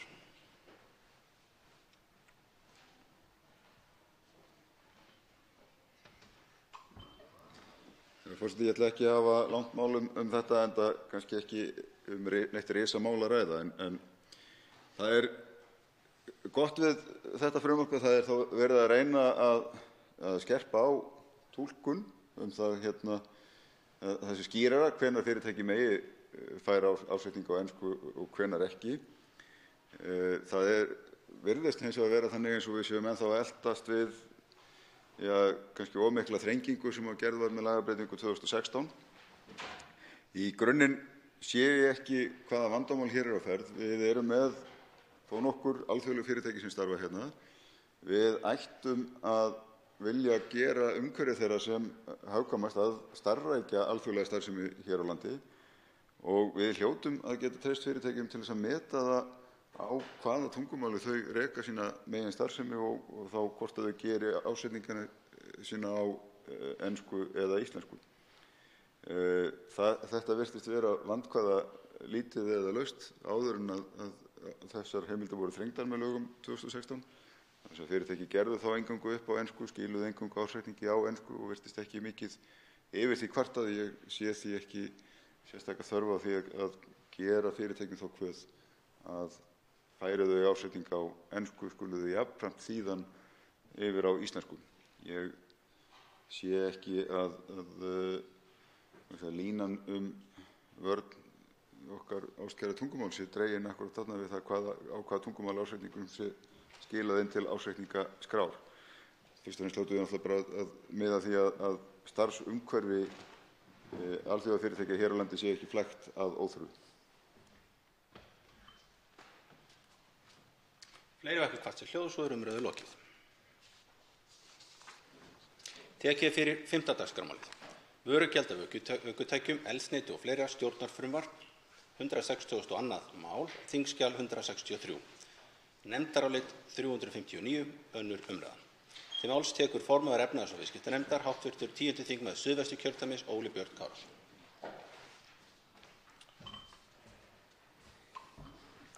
Herra forseti, ég mæli hér fyrir nefndaráliti með breytingartillögu frumvarp til laga breytingar á lögum vörugjald á ökutækjum, eldsneyti og fleira, lögum bifreiðagjald og lögum virðisaukaskatt. Þetta á þingskjali 359. Efnahags- og viðskiptanefnd hefur fjallað málið og fékk á sinn fund fulltrúa frá fjármála- og efnahagsráðuneyti, tollstjóra, Bílgreinasambandinu og Félagi íslenskra bifreiðaeigenda. Megintilgangur frumvarpsins að bregðast við breytingum á því kerfi sem notað til að mæla og skrá koltvísýringslosun ökutækja. Það upptöku nýs kerfis sem í frumvarpinu nefnt samræmda prófunaraðferðin sem tekur við af því kerfi sem hingað til hefur verið notað og í frumvarpinu nefnt evrópska aksturslotan. Í greinargerð með frumvarpinu kemur fram að ökutæki mælist að meðaltali með 21% meiri koltvísýringslosun samkvæmt nýja kerfinu en því gamla. Þar sem álagning vörugjalda tekur mið af mældri losun óháð því kerfi sem beitt við mælinguna samkvæmt gildandi lögum, hefði breytingin því í för með sér umtalsverðar vörugjaldshækkanir á innfluttum ökutækjum ef ekki væri breytt lögum. Markmiðið því með frumvarpinu meðal annars að koma í veg fyrir að ósamræmi skapist við skattlagningu ökutækja eftir því hvorri aðferðinni beitt við skráningu losunar. Auk þess með frumvarpinu lagðar til breytingar varða meðal annars skilgreiningu á sendibílum, afnám vörugjalds á rafknúnum golfbifreiðum og fleira. Í frumvarpið á ekki að hafa áhrif á tekjur ríkissjóðs. Í 4. og 5. grein frumvarpsins mælt fyrir bráðabirgðaákvæði við vörugjaldslögin og fjalla ákvæðin útreikning vörugjalds á ökutæki sem eingöngu hafa verið mæld samkvæmt samræmdu prófunaraðferðinni og flutt eru til landsins frá gildistöku frumvarpsins fram til 1. janúar næstkomandi. Þegar 1. og 3. grein frumvarpsins sem hafa að geyma hinar nýju útreikningsreglur vörugjalds taka gildi. Samkvæmt bráðabirgðaákvæðum skal á þessu tímabili miða útreikning vörugjalds ökutækja sem aðeins hafa verið mæld samkvæmt samræmdu prófunaraðferðinni við 17,36% lægri losunartölu en skráð koltvísýringslosun viðkomandi ökutæki segir til um. Á fundi með nefndinni bentu fulltrúar Bílgreinasambandsins á að nær engar bifreiðar séu fluttar inn yrðu inn á tímabilinu frá gildistöku frumvarpsins og fram á næstu áramótum væru einvörðungu skráðar samkvæmt samræmdu prófunaraðferðinni, heldur væri losun þeirra skráð samkvæmt báðum aðferðum. Nú þegar væru komnar fram umtalsverðar hækkanir á verði vegna þessa, enda féllu ökutæki hærri vörugjaldsflokk eftir upptöku samræmdu prófunaraðferðinnar. Þannig skapast mikið ójafnvægi á bílamarkaðnum til áramóta þegar ný útreikningsaðferð tæki gildi. Vegna þessa mældi sambandið til þess að á tímabilinu frá gildistöku til áramóta verði ekki aðeins lækkuð losunartala þeirra ökutækja sem eingöngu hafa skráða losun samkvæmt samræmdu prófunaraðferðinni við útreikning vörugjalds, heldur einnig þeirra ökutækja þar sem báðum aðferðum hefur verið beitt. Vegna þessa þá óskaði nefndin eftir viðbrögðum frá tollstjóra en í umsögn sem hann sendi nefndinni kom fram að tillaga Bílgreinasambandsins fæli í sér að allar nýjar bifreiðar sem fluttar yrðu inn til landsins fram að áramótum yrði að tollafgreiða með handvirkum hætti. Þetta hefði í för með sér talsverðar tafir á tollafgreiðslu.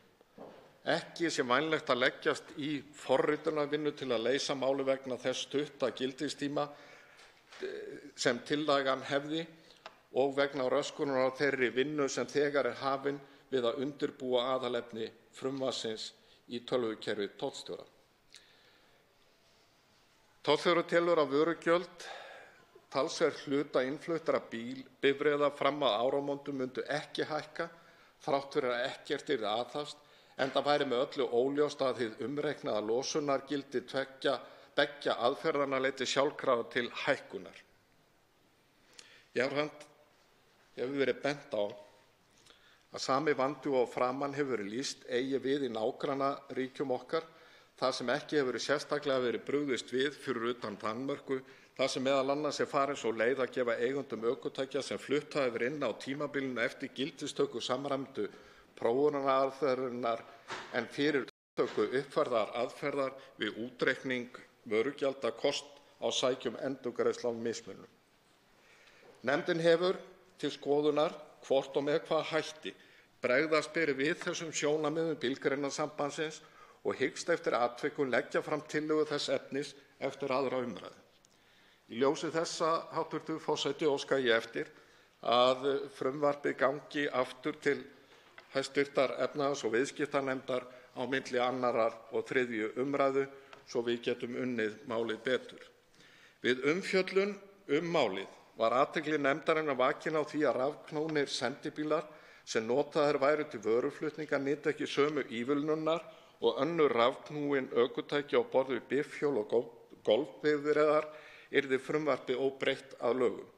Nefndin telur rétt að rafknúnar sendibifreiðar njóti sömu kjara hvað vörugjald varðar enda gildi þau sömu sjónarmið hvetjandi aðgerðir til að stuðla að orkuskiptum. Leggur nefndin í þessu skyni til að rafknúnar sendibifreiðar bætist við upptalningu í 1. tölulið 4. greinar laga nr. 29/1993. Jafnframt leggur nefndin til að skerpt verði á skilgreiningu sendibifreiða með því að fella orðið aðallega brott úr b-lið 2. greinar frumvarpsins. Í 3. grein frumvarpsins mælt fyrir hvernig 5. grein vörugjaldslaga skuli orðast en greinin varðar ívilnun á vörugjaldi leigubifreiðar til fólksflutninga, ökukennslubifreiða og sérútbúna bifreiða til fólksflutninga. Ákvæði 3. málsgreinar hefur að geyma grundvallarskilyrði sem umsækjendur ívilnun samkvæmt greininni þarf að uppfylla. Samkvæmt 6. málsgrein missir kaupandi rétt sinn til að njóta ívilnunar vörugjalds samkvæmt greininni í 3 ár komi í ljós að skilyrði 3. málsgreinar hafi ekki verið uppfyllt við álagningu vörugjalds. Í umsögn tollstjóra lagt til að varnaðaráhrif 6. málsgreinar verði aukin þannig að hún ná ekki eingöngu til skilyrðanna heldur til greinarinnar í heild sinni. Vegna þessa leggur nefndin til ákveðnar breytingar sem fylgja með nefndaráliti í breytingartillögum. Auk þess í 7. grein í 7. málsgrein sömu greinar tollstjóra heimilað að innheimta fullt vörugjald að viðbættu 50% álagi sé bifreið notuð til annars en hún ætluð samkvæmt greininni. Bent hefur á að betur færi að innheimta sem þessi væri skyld en ekki heimild. Jafnframt hefur verið bent á að til standi að gera breytingar á fyrirkomulagi opinberrar innheimtu og samkvæmt nýju fyrirkomulagi við innheimta vörugjalda í höndum innheimtumanns ríkissjóðs en ekki tollstjóra. Þar sem álagningu gjaldanna í hendi tollstjóra leggur embættið til að orðalag ákvæðisins miðist við álagningunni en ekki innheimtunni og undir þetta tekur nefndin. Eins og áður hefur komið fram að þá fylgja með breytingartillögur sem ég ætla ekki að fara sérstaklega yfir að öðru leyti en því sem að framan greinir. Oddný G. Harðardóttir og Smári McCarthy skrifa undir nefndarálitið með fyrirvara sem lýtur að mikilvægi hvata til að draga úr losun koltvísýrings, hlutverki vörugjalda í því tilliti og hugsanlegum áhrifum þeirra og innflutning á óvistvænum bílum. Þorsteinn Víglundsson var fjarverandi við afgreiðslu málsins en skrifar undir álitið samkvæmt heimild í 4. málsgrein 18. greinar starfsreglna fastanefnda Alþingis.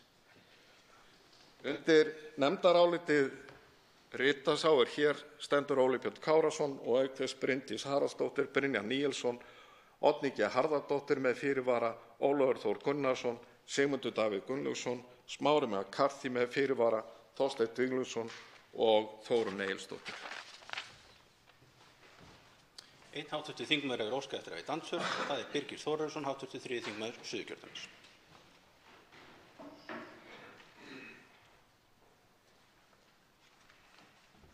Herra forseti. Ég þakka hv. þingmanni framsöguna. Kannski hér eina stutta fyrirspurn til hv. þingmanns. Í öðrum kafla frumvarpsins er sem sagt lögð til breyting á lögum bifreiðagjald og breyting á lögum bifreiðagjald og mig leikur forvitni á að vita hvort að fornbílar falla þarna undir. Það er að segja, koma þeir til með að greiða núna bifreiðagjald? Ef hv. þingmaður gæti upplýst mig það. Það svarar fyrir andsvari Óli Björn Kárason, hv. 10. þingmaður Suðvesturkjördæmis. Ég þakka hv. þingmanni kærlega fyrir. Ég hef að vísu ekki verið mikill áhugamaður á fornbíla. Ég hef meira áhuga á gömlum dráttarvélum. En það er nú annað mál og þessu óskylt. En minn skilningur er sá að fornbílar muni hér eftir greiða bifreiðagjald að óbreyttu. Þannig skil ég frumvarpið og hef skilið frá fyrstu tíð og ég átti satt að segja von á því að það kæmu til dæmis athugasemdir frá klúbbi fornbílaeigenda hér á Íslandi, en það gerðist ekki og ég hygg að ég fari með rétt mál að verði þá hér eftir eins og aðrar bifreiðar að greiða bifreiðagjöld. Það veitir síðar andsvar Birgir Þórarinsson, hv. 3. þingmaður Suðurkjördæmis. Herra forseti. Ég þakka hv. þingmanni andsvarið. Já, það kemur verulega óvart að hagsmunaaðilar í þessu áhugamannafélagi sem fornbílaklúbburinn skuli ekki hafa sent inn athugasemdir vegna þess að ég hef rætt við þó nokkra og þeir lýsa allir mikilli óánægju með þetta. Og ég hreinlega velti fyrir mig hvort að þetta hafi með einhverjum tímapunkti farið fram hjá þessum félagsskap. Það er nú svo að ég held að séu nú á bilinu 700 til 1000 aðilar í þessum félagsskap og það er þannig að margar af þessum bifreiðum, ef þetta verður raunin og sem stefnt er að með þessu frumvarpi, þá koma það til með að bera nokkuð hátt bifreiðagjald.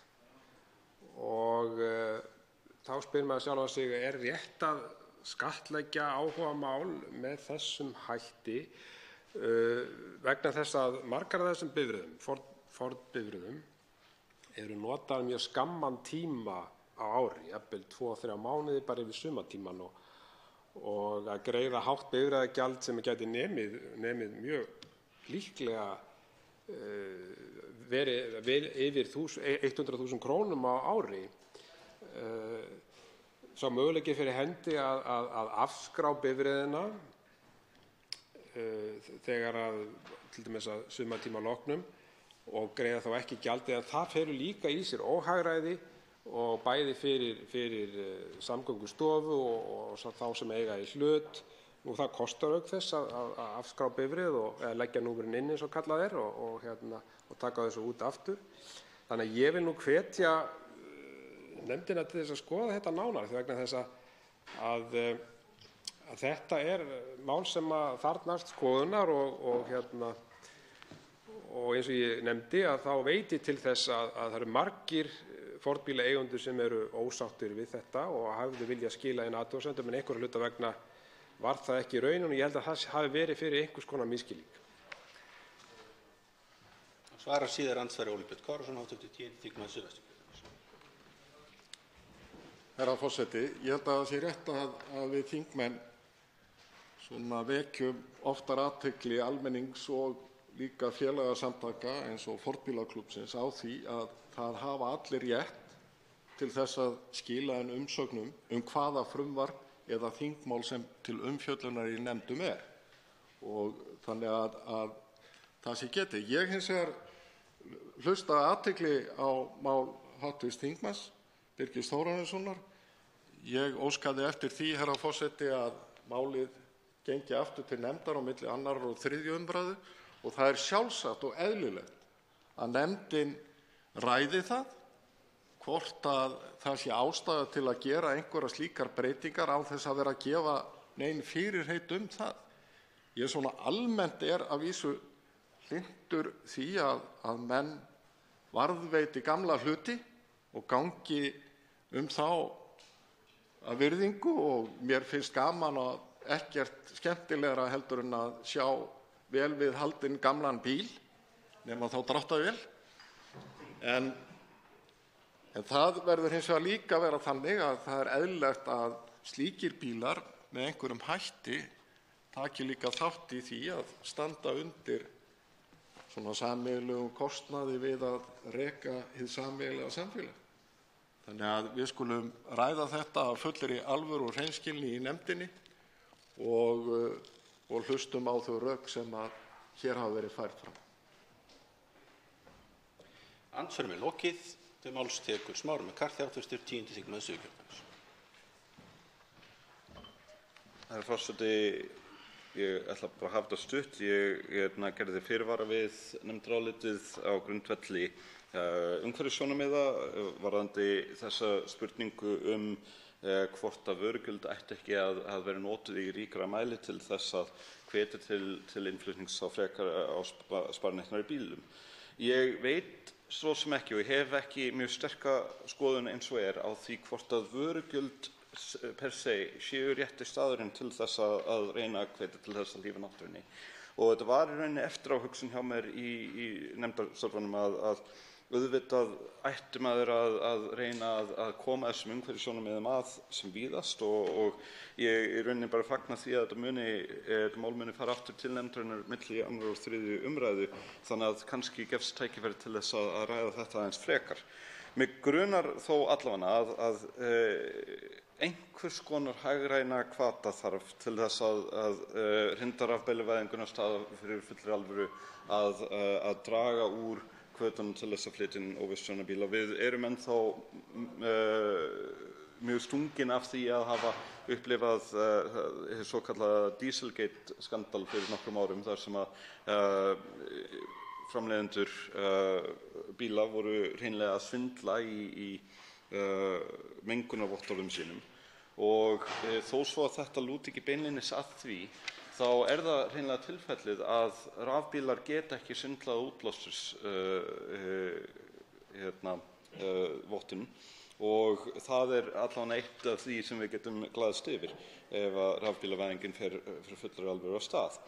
En það kom ábending til nefndarinnar að það ákveðið vandamál fólgið í því að kostnaðarmunur, raunkostnaðarmunur á eldsneyti og rafmagni fyrir bíla í langakstri sé í praxis aðeins 10%, sem þýðir það að efnahagslegi hvatinn til þess að keyra á rafmagni umfram bensíni bara 10%, en þessu til viðbótar þá eru rafbílar enn í dag töluvert dýrari, og það þrátt fyrir góðan afslátt af virðisaukaskatti. Þannig að með einhverjum hætti þá þurfum við að hugsa heildrænt þetta. Það búið að tala mikið það sé verið að gera hitt og þetta til þess að reyna að hvetja til rafbílavæðingar. Ég veit að sumir hv. þingmenn keyrum á rafbílum í dag, og við erum með mjög hátt hlutfall á Íslandi miðað við aðrar þjóðir og miðað við þann vöxt sem hefur átt sér stað. En ef að hvatinn ekki meiri en þetta, þá þurfum við allavega að ræða hvort að vörugjöld kannski ættu að vera beitt í ríkara mæli, hvort að einhverjir aðrir hvatar ættu að vera bæði neikvæðir og jákvæðir, og í öllu falli þá verður það vonandi til umræðu í milli 2. og 3. umræðu. Einn þingmaður hefur óskað eftir að veita andsvör. Það Óli Björn Kárason, hv. 10. þingmaður Suðvesturkjördæmis. Herra forseti, ég þakka hv. þingmanni Smára McCarthy. Það er skemmtilegt að eiga samtal vörugjöld í þingsal, lifandi efni. Ég held að það sé rétt hjá hv. þingmanni að það eigi auðvitað að skoða vörugjöldin og eðli þeirra, alveg eins og ég held að það eigi að gera það hins vegar í samhengi við aðra álögur og skatta og gjöld sem lögð á bílainnflutning sem og notkun bíla hér, hvort heldur það eldsneyti eða hvað sem höfum verið hér til dæmis að ræða það hvort að það eigi að innleiða hér vegtolla í ríkara mæli. Ég hef lýst því yfir að mér finnst með hugnast það að menn greiði frekar fyrir notkun. Kannski á að eigum við að hefja þá umræðu frekar og ég veit að hæstv. Samgönguráðherra hefur það til athugunar. En ég held að gjaldakerfið allt þegar kemur að umferðinni þurfi endurskoðunar, vörugjöldin sem og allt annað. Ég hins vegar sannfærður það að það þarf ekkert mikla hvata frá hendi skattkerfisins að ná fram því markmiði að rafbílavæða Ísland hér á tiltölulega skömmum tíma. Það mun gerast, tækni mun fleyta okkur þangað, rafbílar verða ódýrari og það sem meira heimilisbuddan mun taka ákvörðun fyrir okkur og segja við okkur, heyrðu, núna hv. þingmaður Smári McCarthy, nú seljum við dísiljálkana okkar og kaupum okkur rafbíl. Það svarar fyrir andsvari Smári McCarthy, hv. 10. þingmaður Suðurkjördæmis. Herra forseti, já, ég tek undir þetta. Ég vísu keyrum á hybridbíl sjálfur og reynir nú oftast að ganga. En þetta engu síður tilfellið að þarna erum við í þessari umræðu sem og flestri umræðu sem snýr að umhverfisvernd að lenda í því að stilla saman annars vegar buddum heimilina og hins vegar þessum umhverfissjónarmiðum. Og ég óttast til dæmis að vegtollar, þó svo að það geti vissulega verið tilraun til þess að draga úr notkun bíla, komi út í rauninni sem fátækrarskattur. Og fátækrarskattur af þeirri tegund að fólk hefur oftast ekki val það hvort það keyrir í vinnuna. Og það líka staðreynd að eftir því sem tekjur fólks verða minni þá eykst vegalengdin að meðaltali frá milli heimilis og vinnustaðar. Þannig að þarna eru ákveðnir þættir sem togast á.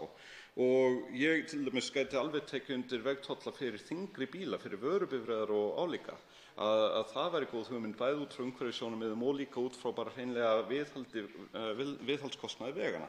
En þegar við erum að huga þessum hlutum þá held ég að jákvæðir hvatar til þess að aðstoða heimilunum og heimilisbuddunum að taka þessa góðu ákvörðun að leggja dísiljálknum og taka upp eða fá rafbíl, það sé eitthvað sem við ættum endilega að skoða vegna þess að þessi 10% munur, hann minnkaði snarlega núna fyrir ekki löngu síðan og kemur líklega til með að minnka eftir því sem orkufyrirtækin sjá í hendi sér að fleiri komist ekki af án þess að fá sér rafmagn.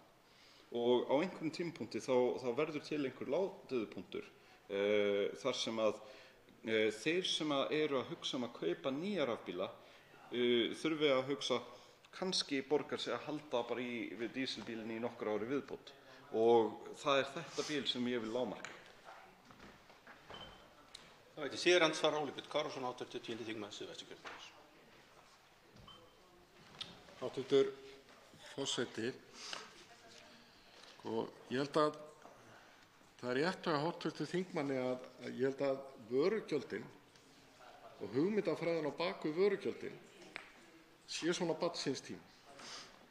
Og þau munu hægt og bítandi alveg sama hvað við gerum hér, meira eða minna, þegar það kemur minnst á fólksbílum, hverfa. Verður ekki sá tekjustofn sem við erum að tala um. Og við stöndum bara frammi fyrir þeirri áskorun og það kemur vonandi inn á borð þeirra þingmanna sem nú sitja í hæstvirtri efnahags- og viðskiptanefnd að taka afstöðu til þess hvernig við ætlum að forma gjaldakerfi á umferð. Ég meina, vegtollar bara ein af mörgum hugmyndum sem þar eru. Ef að menn ætla síðan að smíða hér gjaldakerfi á gjald- og svona skattakerfi í kringum umferð til þess að ná fram einhverju ákveðnu markmiði, til dæmis í loftslagsmálum, þá þá flækist málið. Það verður flóknara en ekki óleysanlegt. En við höfum þegar fengið ákveðna kynningu í efnahags- og viðskiptanefnd af ákveðnum tillögum það hvernig eigi að breyta gjaldakerfinu, eins og ég nefndi áðan, og á vegum hæstv. Samgönguráðherra unnið að skoðun á því hvort og hvernig og með hvaða hætti skynsamlegt að innleiða hér gjöld sem miðast við notkun á vegum. Ég almennt hlynntur því að fólk greiði fyrir það sem það notar en sé ekki að greiða fyrir það sem það notar ekki. Og ég hygg að hv. þingmaður sé samstiga mér í því. Svara síðar andsvari Smári McCarthy, 10. þingmaður Suðurkjördæmis. Herra forseti, ég held að þetta er í öllu falli tilefni til mun dýpri umræðu. Ég skal segja það að vegtollar eins og þeir hafa verið lagðir til af hæstv. Samgönguráðherra og forvera hans í starfi hugnast mér ekki í því formi sem þau hafa verið nefnd. En eins og ég segi, einhvers konar vegtollar af þungum bifreiðum, trukkum álíka, vel hugsanlegt og sérstaklega við erum að taka tillit til þess hvort það sé gróðurhúsaáhrif sem fylgja því, það er að segja losun. En að því sögðu þá myndi ég gjarnan vilja að við myndum taka upp þá nálgun að reyna að refsa sem minnst neytendum fyrir loftslagsmálin. Loftslagið í rauninni undir árás frá öllu mannkyninu en það eru stór fyrirtæki fyrst og fremst sem eru að valda þessum skaða og það ríkjanna að koma inn í þetta með sterkar reglur þar á lútandi. Þannig að ef við hættum veltu sér fyrir neytendur það væri framfarir. Hitt ánamál og þetta kannski svolítið frjálslynda sýn mín á alþjóðleg viðskipti að ef að hv. þingmaður Óli Björn Kárason myndi koma hér á morgun og leggja til að við myndum afnema vörugjöld með öllu en þess í stað velta þeim gjöldum sem nú eru á bifreiðar yfir á einhvers konar kolefnistengdan og útblásturstengdan aukagjald sem væri þá ekki vörugjald heldur kolefnisskattur álíka, þá myndi ég bara fagna. Það væri frábært. Vegna þess að vörugjöld eru barn síns tíma eins og hv. þingmaður segir. Þetta óþarfa flækja og þetta flækir okkar alþjóða viðskiptum og okkur veitir ekki af að bæta úr þeim en meira eftir því sem við getum.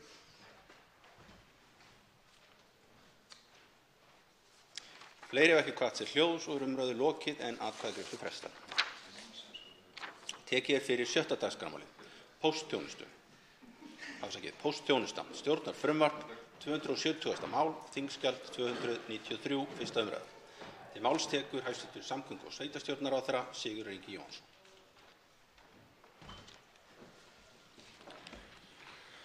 Virðulegi forseti. Ég mæli hér fyrir frumvarpi til laga póstþjónustu. Frumvarpið felur í sér heildarendurskoðun á lögum póstþjónustu frá nr. 19 frá árinu 2002 og megininntak þess afnám einkaréttar á póstþjónustu og trygging á lágmarkspóstþjónustu eða svokallaðrar alþjónustu. Frumvarpið í samræmi við efnisákvæði tilskipunar 2008/6/EB sem oft nefnd 3. pósttilskipunin. Það þrennt sem ég tel rétt að komi fram hér í upphafi áður en ég hef umfjöllun efnisákvæði frumvarpsins. Í fyrsta lagi vil ég nefna að 3. pósttilskipunin hefur ekki verið tekin upp í samninginn Evrópska efnahagssvæðið. Engu að síður hafa öll aðildarríki á Evrópska efnahagssvæðinu afnumið einkarétt ríkisins að Íslandi undanskildu.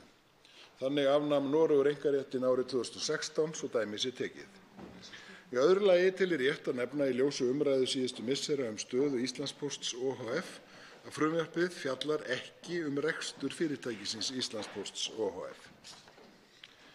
Í þriðja og síðasta lagi vil ég vekja athygli á því að rekstrarumhverfi póstþjónustu hefur breyst talsvert á undanförnum árum. Almennum bréfasendingum hefur fækkað umtalsvert.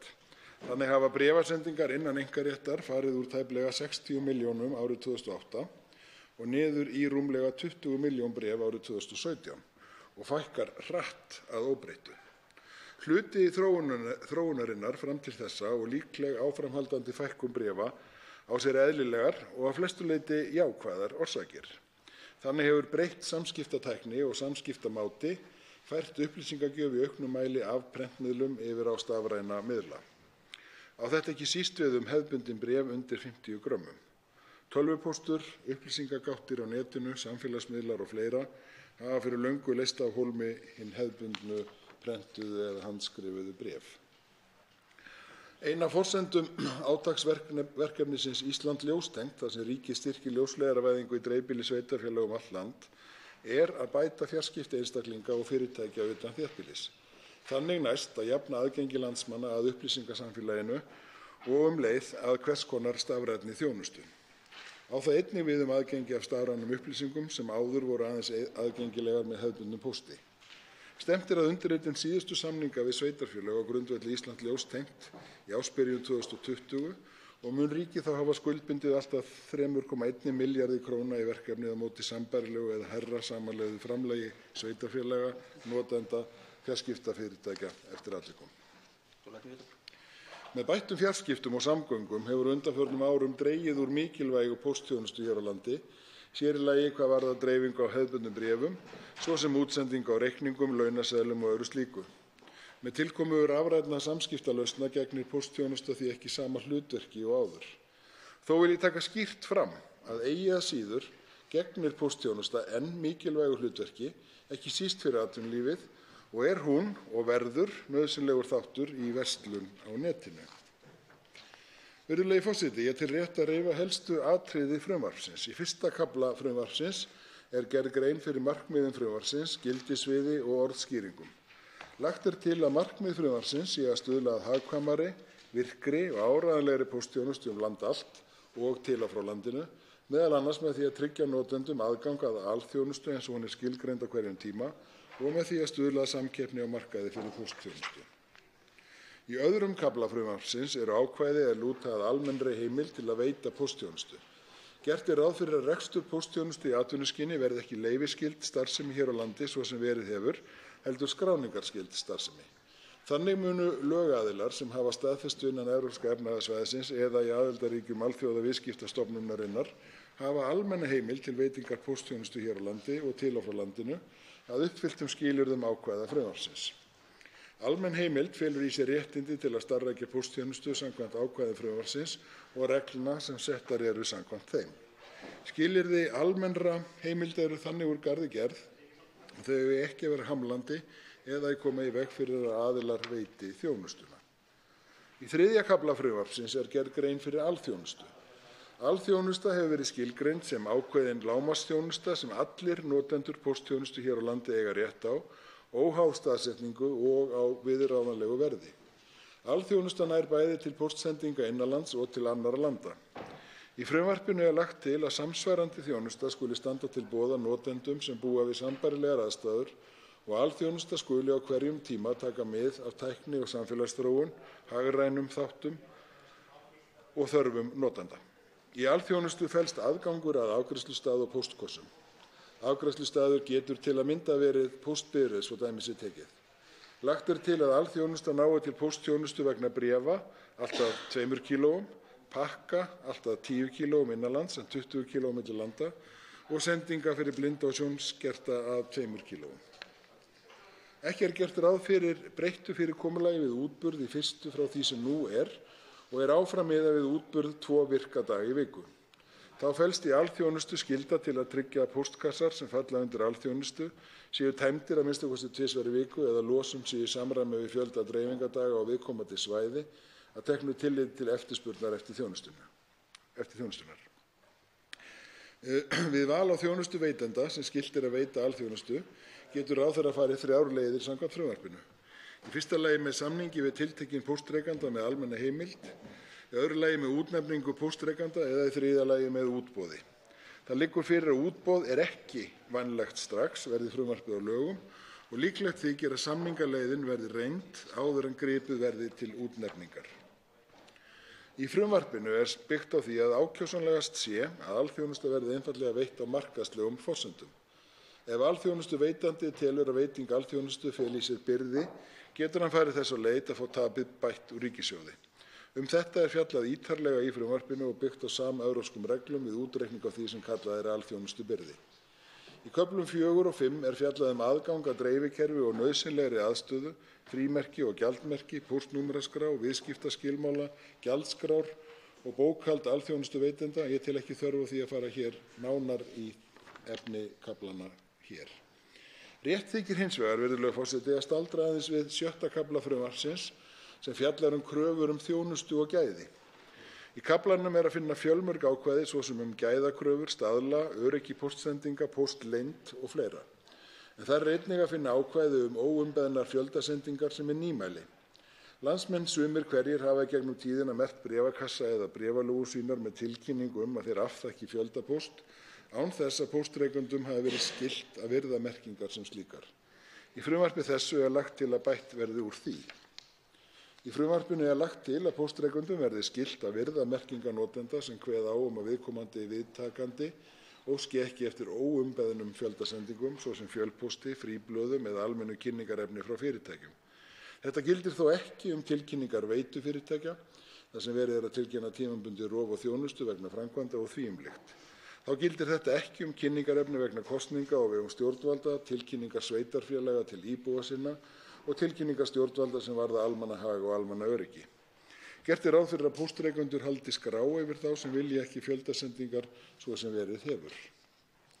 Önnur ákvæði frumvarpsins finna má í kafla 7 meðferð kvartana og skaðabætur og kafla 8 ýmis ákvæði verður að telja hefðbundin. Ég vil hins vegar, virðulegi forseti, vekja athygli á reglugerðarákvæði frumvarpsins sem ítarlegt. Það meðal annars lagt til að ráðherra verði heimilt að innleiða reglugerð Evrópuþingsins og ráðsins nr.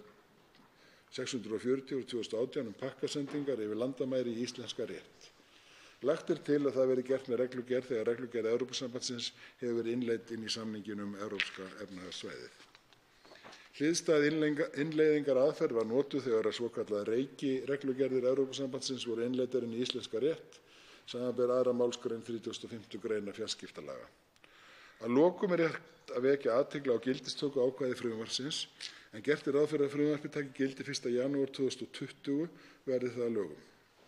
Virðulegi forseti, ég hef nú gert grein fyrir efni frumvarpsins í stórum dráttum og legg til að frumvarpinu verði að lokinni þessari umræðu vísað til háttvirtrar umhverfis- og samgöngunefndar og annarrar umræðu.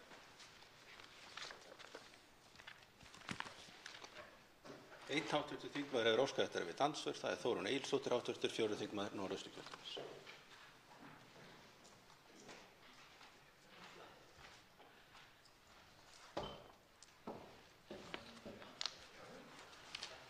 Hæstv. forseti. Ég vil þakka hv. ráðherra fyrir ágæta yfirferð af þessu máli. En eins og við þekkjum öll þá eru sífelldar breytingar í samfélagi okkar og það mun gilda póstþjónustuna eins og annað. Og það hefur dregið verulega úr póstþjónustu að undanförnu, bara í samræmi við nútímann. Það eru breyttir lifnaðarhættir og breyttir samskiptahættir sem að leiða það af sér. En ég að velta fyrir mér með þjónustuna, hvort hún mun að einhverju leyti muni íbúar landsbyggðarinnar standa frammi fyrir því mun þjónustan versna á einhvern hátt. Hætta á því, hvernig verður því þá mætt, því nú vitum við alveg að það ekki alltaf markaðsráðandi öfl sem ráða því eða það ekki mjög eftirsóknarvert að þjónusta kannski ákveðin svæði. Svo vil ég einnig velta því upp fyrir í þessu frumvarpi, það varðandi erlendar póstsendingar. Hvernig lög gilda yfir það, hvenær íslensku lögin taka yfir eða munu þau víkja fyrir einhverjum öðrum lögum varðandi það, af því að hér eru líka ríkjandi alþjóðasamningar eða þá erum við að tala svokölluð endastöðvagjöld. Þannig ef að ráðherra gæti kannski farið aðeins yfir það fyrir mig. Ég hef heyrt fólk vera að velta þessu fyrir sér. Ég held að ég komi nú ekki með annað. Svarar fyrir andsvari hæstv. samgöngu- og sveitarstjórnarráðherra Sigurður Ingi Jóhannsson. Virðulegur forseti. Svo í svari seinni hluta spurningar hv. þingmanns Þórunnar Egilsdóttur þá gilda auðvitað íslensk lög á Íslandi en við erum á margan hátt engu að síður háð sérstaklega gjaldskrám Alþjóðapóstsambandinu sem setur gjaldskrá meðal annars pakkasendingar á milli landa og þess vegna er verið að bregðast við þessu frumvarpi að hafa meiri sveigjanleika fyrir íslenska póstdreifingu að geta tekið eðlilegt gjald fyrir þá pakka. Það er auðvitað ekki eðlilegt að pakkasendingar, til dæmis frá Kína, frá netverslun, að slíkar sendingar séu niðurgreiddar af íslenskum skattgreiðendum í samkeppni við verslun hér innanlands og mjög mikilvægt að taka á því. Varðandi fyrri spurninguna stöðu landsbyggðarinnar gagnvart þjónustunni, að þá er einmitt með þessu frumvarpi verið að skilgreina svokallaða alþjónustu, lágmarksþjónustu, og hún er sambærileg við þá þjónustu sem nú verður veitt, nema hvað að við það að afnema einkaréttinn þá er auðvitað opnað fyrir það að aðilar á einhverjum svæðum sem hugsanlega sjá sér hag í því að bæta þjónustuna, að taka að sér þá alþjónustuna á því svæði á markaðslegum forsendum og geta hugsanlega bætt þjónustuna. Það er auðvitað mjög líklegt að það gerist hér þar sem er þéttbýlast að þjónustan hér í höndum ólíkra aðila, að verði meiri samkeppni hana, að menn muni þar hugsanlega fjölga útburðardögum eða með einhvern hátt breyta sem sagt þjónustunni og vonandi til hins batnaðar. En það er líka möguleiki á landsbyggðinni en frumvarpið tryggir að það sé alltaf sú lágmarksþjónusta og það er líka tryggt í frumvarpinu að það sé sama gjald á þessar sendingar sem að heyra undir alþjónustuna, hvar sem að það er, og ég tel það að vera mjög mikilvægan þátt í þessu frumvarpi.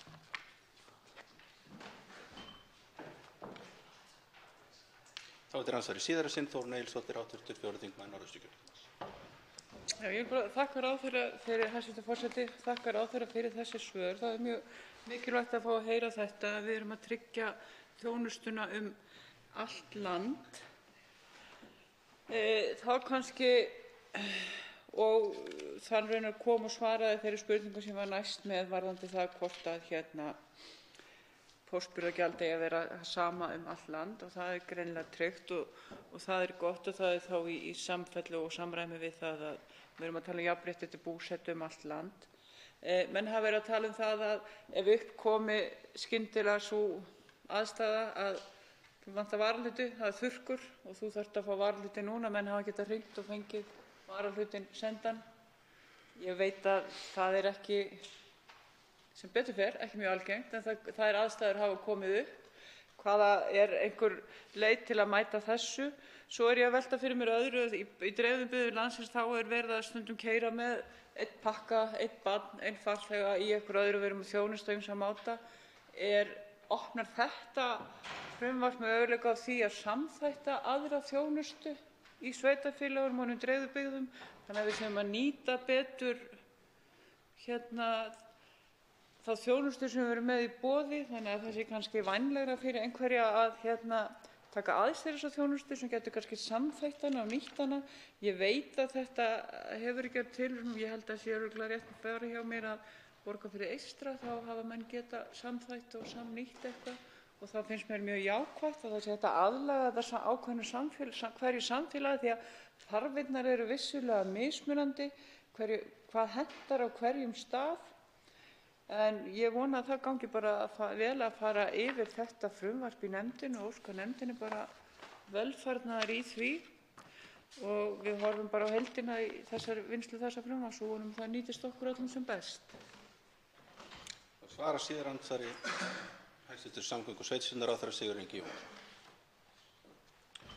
Virðulegi forseti, þakka hv. þingmanni áhugaverðar spurningar, og það er alveg rétt það sem kom fram og ég veit eftir þá vinnu sem að frumvarpið hefur farið í gegnum samráðsgátt og samskipti við ýmsa hagsmunaaðila, þá hafa menn út á landi, meðal annars Bændasamtökin, haft áhyggjur af því að þessi þjónusta sem nú þegar er orðin þó bara útburðardagar, 2 dagar í viku á öllu landinu, að hún geti valdið vandræðum vanti menn til að mynda varahluti með skömmum tíma. Það í sjálfu sér breytist ekki við þetta. Það er sama grunnþjónustan. En hins vegar er auðvitað rétt að benda á það líka að það eru auðvitað starfandi bæði hraðflutningafyrirtæki og landflutningafyrirtæki sem geta flutt slíkan varning, jafnvel heim í hlað, með stuttum fyrirvara. Sé Íslandspóstur ekki í stöðu til þess vegna þess að dreifingardagurinn sé eftir 2 daga eða eitthvað slíkt. Og það er líka ákvæði, af því að það svarar annarri spurningu hv. þingmanns, að það er ákvæði í frumvarpinu sem heimila flutningafyrirtækjum eða fólksflutningafyrirtækjum, rútufyrirtækjum eða öðrum að flytja þennan póst. Það er í raun og veru með því að afnema einkarétt Íslandspósts ohf. Á þessu að þá er verið að opna fyrir fleiri möguleika að geta veitt betri þjónustu og ég veit að sums staðar land hafa menn gripið til slíks að í einstökum bæjarfélögum, smærri bæjarfélögum, hafa menn jafnvel sett upp slíka póstþjónustu. Ég held ég kannast við að það sé þannig á Bolungarvík og það má líka nefna Blábankann á Þingeyri sem kannski og svona þannig hugsun að hvernig við getum tryggt meiri þjónustu á minni stöðum og það er verið opnað fyrir það. Og varðandi þá póstburðargjaldið þá er auðvitað hugmynd okkar með því að hafa varið milljörðum króna í ljósleiðaravæðingu landsins í dreifbýli á Íslandi að tryggja hraðvirkari rafrænar dreifileiðir og aðgengi að rafrænni þjónustu. En engu að síður að þá er einnig skilgreint að það skuli vera sama póstburðargjald alls staðar á landinu. Andsvörum er lokið og til máls tekur Birgir Þórarinsson, hv. 3. þingmaður Suðurkjördæmis.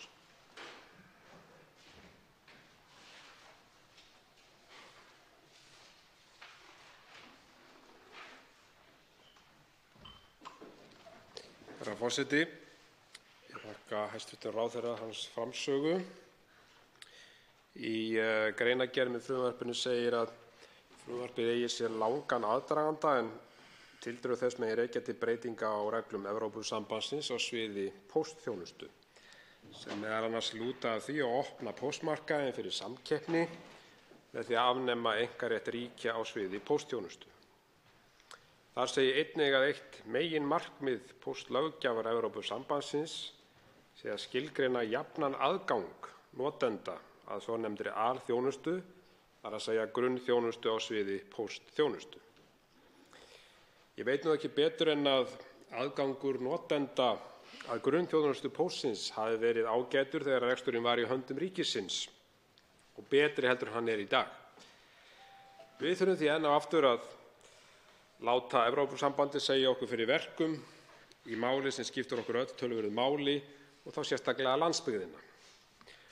Og enn og aftur sjáum við að ekkert er tekið tillit til aðstæðna hér á landi. Við vitum það vel að það mun seint og illa vera hagnaður af því að bera út bréf á afskekktum stöðum eins og til dæmis á heimili austur í Öræfum. Norsk stjórnvöld voru lengi vel á móti því að innleiða tilskipunina og hefði verið gagnlegt að fá þau sjónarmið fram í þessari umræðu. Póstþjónusta hefur stöðugt farið versnandi hér á landi eins og fram kom hér í umræðu áðan og þá sérstaklega í dreifbýlinu. Í vel flestum bæjum og þorpum voru áður fyrir pósthús. Þegar lögin frá 2002 tóku gildi og póstþjónustan gerð að opinberu hlutafélagi með stofnun Íslandspóst var strax farið að loka pósthúsum og lítil póstafgreiðsluhorn opnuð í bensínstöðvum.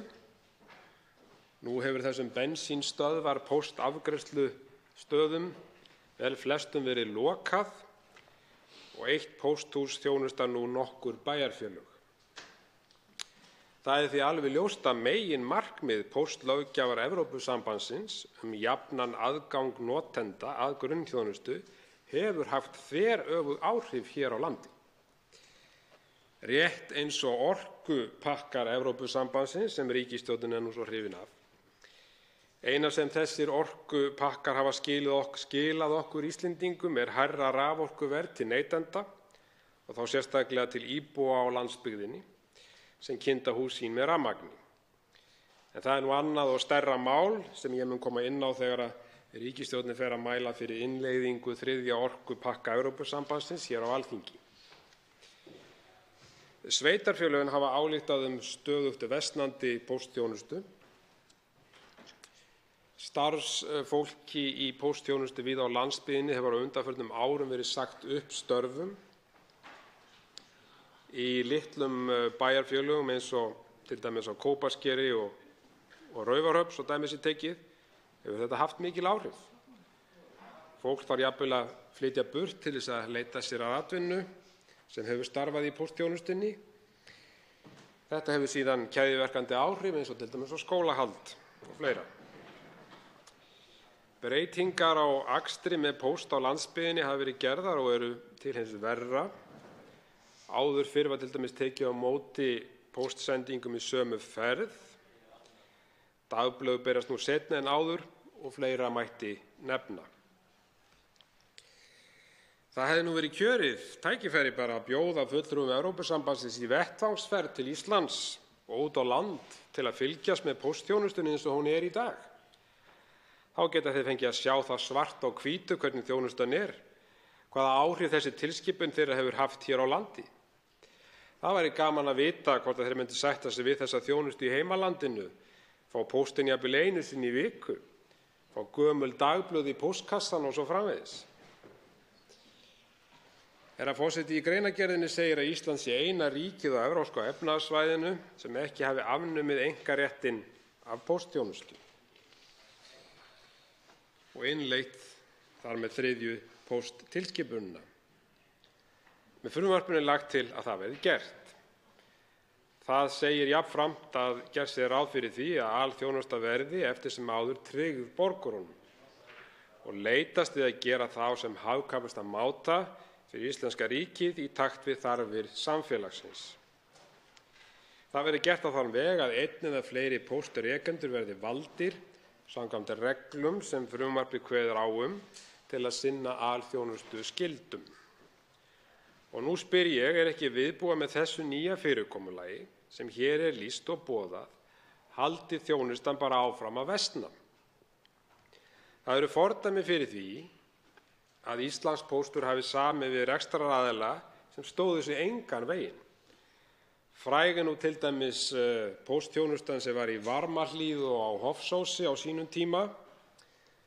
Þáverandi samgönguráðherra Sturla Böðvarsson gerði sér til dæmis ferð í Skagafjörðinn og skoðaði póstþjónustuna í Varmahlíð. Fannst ráðherra póstþjónustan fyrir neðan allar hellur og út í hött eins og hann orðaði það sjálfur. Þar kom í ljós að pósturinn og jafnvel ábyrgðarsendingar voru í rekkum sem voru aðgengilegar öllum og hlið við hlið voru smurolíur, skrúfur, gúmmíhanskar og fleira. Er ekki hætt á því að þessi nýju rekstraraðilar sem stefnt er að því að semja við láti landsbyggðina mæta afgangi? Þá kann svarið að vera, eins og segir í frumvarpinu, að það séu til leiðir til að tryggja að þjónustunni sé viðhaldið.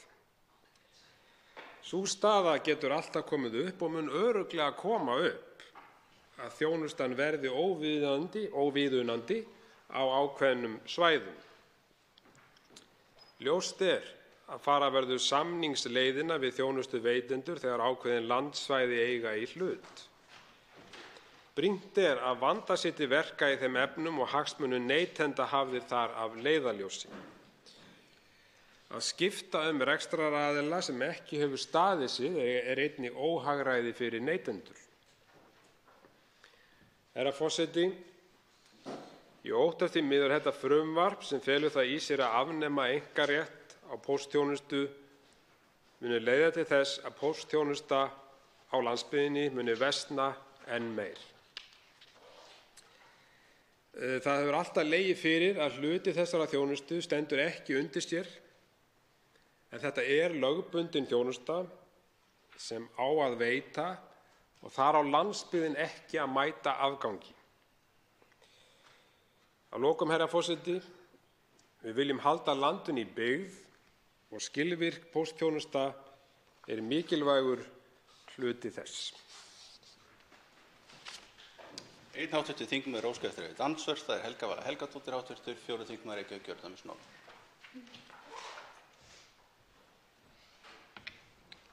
Herra forseti, ég kem hérna upp vegna orða hv. þingmanns Birgis Þórarinssonar þar sem hann talar að póstþjónusta á Íslandi hafi stöðugt farið versnandi og vill kenna Evrópusambandinu það að Evrópusambandið, sem hann greinilega finnur allt til foráttu, hafi komið póstþjónustu hér á Íslandi svona illa. Ég átta mig ekki alveg á því hvernig þingmaðurinn nær að tengja svo, af því að við erum jú núna að fjalla þessa þriðju pósttilskipun sem varðar það að afnema einkaréttinn, en það hefur ekki tekið gildi. Það jú það sem er verið að fara að gera núna. Þannig að ég velti aðeins fyrir mér hvernig þingmaðurinn fær það út að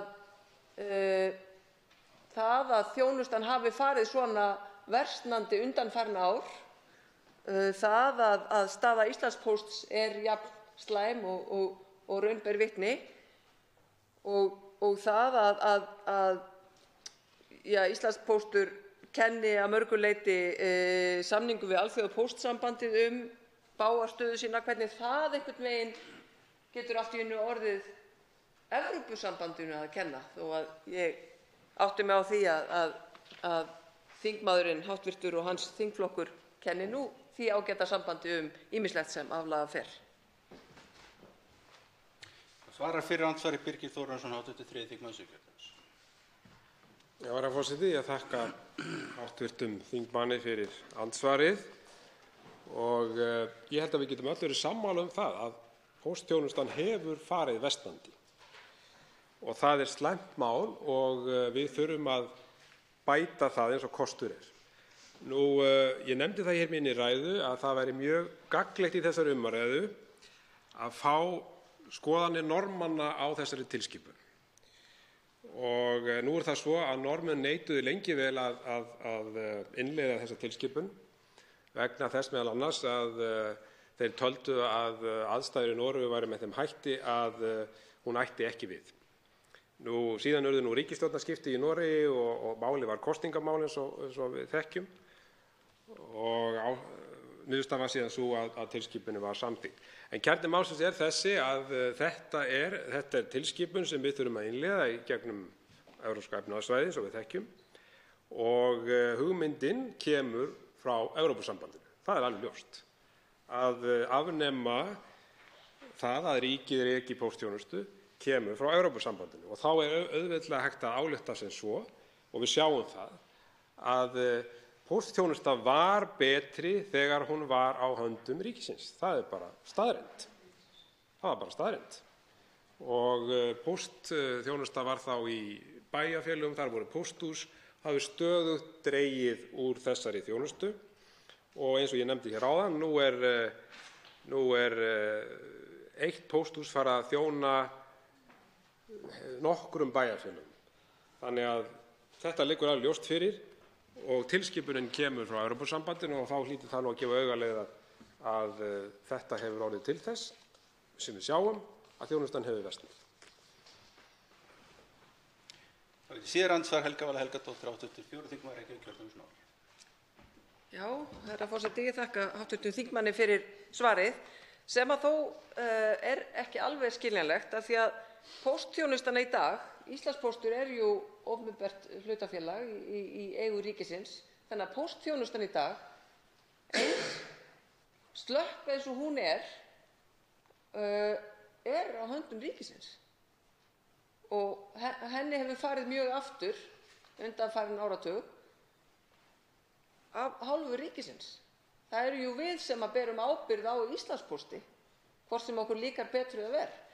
Og það svona, þegar maður horfir á ástandið þar og horfir aðeins aftur í tímann og við höfum svo sem verið að fjalla það í háttvirtri umhverfis- og samgöngunefnd og fengið forstjórann til okkar og erum að leita svara, þá auðvitað Íslandspóstur sem slíkur í verulegum vanda og það sérstakt rannsóknarefni hvernig reksturinn þar hefur verið undanfarin ár og sambland þar af samkeppnisrekstri og þeim rekstri sem er í einkarétti. En flest Evrópuríki afnámu einkaréttinn 2011. Noregur ákvað að bíða með að innleiða þessa tilskipun í 5 ár, innleiddi svo 2016 og það hlýtur að vera einhver ástæða fyrir því að Noregur ákveður að gera það þá. Við hins vegar höfum ekki gert það allan þennan tíma, það eru 7 ár síðan og við stöndum í þessu núna að horfa á að rekstur Íslandspósts hefur verið með eindæmum. Þeir eru að fá lán núna hjá ríkissjóði held ég aftur einhverju hluta vegna, ég veit ekki af hverju þau fara ekki til síns viðskiptabanka. Þjónustan hefur farið versnandi stöðugt án þess að við höfum verið að innleiða þessa tilskipun. Þannig ég átta mig ekki alveg á því hvernig þingmaðurinn fer að því að kenna tilskipun sem ekki hefur verið innleidd síversnandi þjónustu og rekstur Íslandspósts. Svara síðar andsvari Birgir Þórarinsson, hv. 3. þingmaður Suðurkjördæmis. Herra forseti, ég þakka hv. þingmanni andsvarið. Hún kom einmitt inn á það sem hv. þingmaður kom einmitt inn á það sem ég nefndi varðandi Noreg, hversu gagnlegt hefði verið að fá þá umræðu hér inn þennan þingsal. Hvernig Noregur leit svo á að það geti ekki samræmst þeirra svæði og þeirra landsvæði að innleiða þessa tilskipun og þeir tóku sér þennan frest eins og hv. þingmaður nefndi. Það hefði verið mjög gagnlegt að fá það inn í þessa umræðu. En kjarni málsins þessi sem ég nefndi í minni ræðu að ég óttast mjög að þessi breyting núna sem verður gerð, þar sem að þetta verður algjörlega opnað, muni komið til með að leiða til þess að þjónustan muni versna enn frekar. Bara sporin hræða í þessum efnum, hv. þingmaður, og það er það sem ég lagði áherslu á. Og þetta er tilskipun frá Evrópusambandinu, við vitum það. Hlutirnir voru hér með öðrum hætti. Það er vissulega ákveðin landsvæði þar sem verður alltaf erfitt að þjónusta með góðum hætti. Við erum það dreifbýlt land að sú staða kemur upp. En þá spyr maður sjálfan sig, kemur það til með að verða með þeim hætti að við fáum þar lakari þjónustu með þessu eða að fara að opna fyrir þetta og semja við einhverja aðila sem síðan standa sig ekki eins og sporin hræða í þessum efnum og ég nefndi í minni ræðu. Þannig að ég óttast það og segi það enn aftur að þetta geti leitt til þess að þjónustan versni og það megum við alls ekki búa. Þannig að ég ætla að vona að hv. þingmaður átti sig á því og ég held að hún geri það nú örugglega að sú hætta fyrir hendi að þjónustan versni og eins og ég nefndi réttilega í lok ræðu minnar að við viljum halda landinu í byggð og þar skiptir öflug og góð póstþjónusta verulegu máli. Andsvörum er lokið. Til máls tekur Sigurður Ingi Jóhannsson, samgöngu- og sveitarstjórnarráðherra hæstv. Virðulegi forseti, þakka fyrir þessa umræðu. Ég vil nefna hérna nokkra hluti sem komu hérna fram í ræðu þingmanna. Sennilega farið fram hjá hv. þingmanni Birgi Þórarinssyni að við erum ekki að láta Evrópusambandið segja okkur fyrir verkum. Þetta er ekki innleiðingarfrumvarp. Pósttilskipunin er ekki komin inn í samninginn um Evrópska efnahagssvæðið. Hins vegar hafa öll aðildarríki á Evrópska efnahagssvæðinu afnumið einkarétt ríkisins að Íslandi undanskildu og Noregur gerði það, svo dæmi sé tekið, árið 2016. Einkaréttur ríkisins á póstþjónustu er barn síns tíma og það fyrirkomulag hefur verið aflagt með öllu innan Evrópu allrar. Á fyrri tímum tryggði einkarétturinn póstþjónustufyrirtækjum útnefningu sem alþjónustuveitanda nægjanlegar tekjur til að standa undir landsdekkandi neti útibúa og dreifingu heim í öll hús flesta daga vikunar. Viðvarandi fækkun bréfa og breytt eftirspurn, einkum samhliða tækniþróun, hefur leitt af sér nokkuð stöðuga hagræðingu í útibúaneti og fækkun dreifingadaga í öllum löndum Evrópu. Í stað þess að hækka álögur á notendur þjónustunnar á hófi fram eða bæta tapreksturinn með framlögum úr ríkissjóði. Nú er sú staða komin upp að verðskrárhækkanir innan einkaréttar duga tæplega eða alls ekki til við að bæta alþjónustuveitanda tekjutap sem hlýst af fækkun bréfa og óbreyttu fyrirkomulagi útburðar. Og í raun er að myndast hálfgerður vítahringur þar sem fyrirséð er að bréfasendingum haldi áfram að hækka, haldi gjaldskrár áfram að hækka. Það er auðvitað ekki hægt að horfa til þess tíma, ef við horfum bara til 2008, þar sem voru 80 milljón bréf, í dag 20 milljón bréf og enn heldur fækkunin áfram. Það var búist við 7% fækkun á þessu ári. Ef ég fer rétt með það sem ég sá í fréttum haft eftir stjórnendum Íslandspósts að fækkunin nú síðustu 2 mánuði hefði verið 20% með árið í fyrra, en ekki 7%. Og það er auðvitað vegna þess að við erum farin að nota allt aðra tækni í samskiptum. Það sem er verið að gera hér er verið að afnema þennan einkarétt, tryggja einhverja samkeppni, tryggja möguleika á út á landsbyggðinni að nota aðra leiðir til þess að búa til í það mesta þá þjónustu sem nú er eða hugsanlega betri. Það má nefnilega nefna það að í Svíþjóð þá er öll póstþjónusta á markaðsdrifin hátt. Það er sem sagt ekki að greiða með póstþjónustunni í Svíþjóð. Henni er dreift með þeim hætti. Í hinum Norðurlöndunum hafa menn hins vegar í vaxandi mæli verið að sem sagt setja umfram meiri fjármuni úr ríkissjóði til þess að bæta tjón alþjónustu veitandans á svæðinu. Við erum stórt land, dreifbýlisland og vorum með talsvert útibú hingað og þangað. Þar á meðal í minni sveit var byggt upp pósthús. Stutt eftir að það hafi verið byggt, þá komu stjórnendur póstsins, ætlaði ekki verið bara upp úr aldamótum og vildi fara að loka því, bara nokkra ára gömlu. Það eru auðvitað allir brjálaðir. Ég átti fund með þessum aðilum sem sitjandi í sveitarstjórn á þeim tíma. Ég held að það var 1,5 stöðugildi sem þarna var, mjög gott fyrir samfélagið. Það voru hins vegar engin bréf, hv. þingmaður. Það voru hins vegar engin pakkar. Ég get ekki trúað því að hv. þingmaður hafi verið að leggja það til í þessari ræðu sinni að menn myndu halda úti pósthúsum hringinn í kringum landið með fullt af fólki í vinnu en það væri ekki nein verkefni. Og mér heyrðist það. Og ég var bara að sætta mig við það að það væri ekki lengur þau verkefni sem stæðu undir þessari póstþjónustu og þessu pósthúsi. Þannig að niðurstaðan var svo að breyta því í eitthvað annað og betra sem að reyndist svo að verða Ráðhús sveitarfélagsins og var bara, held ég, miklu betri not fyrir það hús. Fleiri hafa ekki hvatt sér hljóðs og er umræðu lokið. Frumvarpið gengur nú til 2. umræðu og umhverfis- og samgöngunefndar ef enginn hreyfir andmælum og það er samþykkt. Tekið er fyrir 7. dagskrármálið, vísindarannsóknir á heilbrigðissviði, það er stjórnarfrumvarp 299. mál á þingskjali 347, 1. umræða. Til máls tekur hæstv. Heilbrigðisráðherra Svandís Svavarsdóttir. Virðulegi forseti, ég mæli hér fyrir frumvarpi til laga um breytingu á lögum um vísindarannsóknir á heilbrigðissviði, nr. 44/2014. Í stjórnarsáttmála ríkisstjórnarinnar er kveðið á að heilbrigðisstefna verði fullunnin fyrir Ísland. Með það að leiðarljósi að íslenska heilbrigðiskerfið eigi að standa samanburð við það sem best gerist í heiminum. Og eitt af lykilviðfangsefnum heilbrigðisstefnu sem nú er unnið að og var fjallað um sérstaklega á heilbrigðisþingi nú á föstudaginn var í drögum er að efla vísindarannsóknir á heilbrigðissviði auk þess sem starfshópur sem ég skipaði vinnur sérstaklega að gerð vísindastefnu.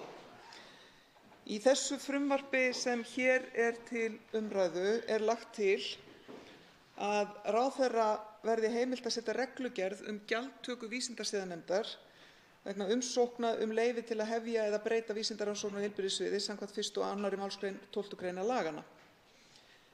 Til að styðja við og stuðla að vísindarannsóknum námsmanna er lagt til að heimilt verði að veita undanþágur frá gjaldtöku vegna vísindarannsókna námsmanna.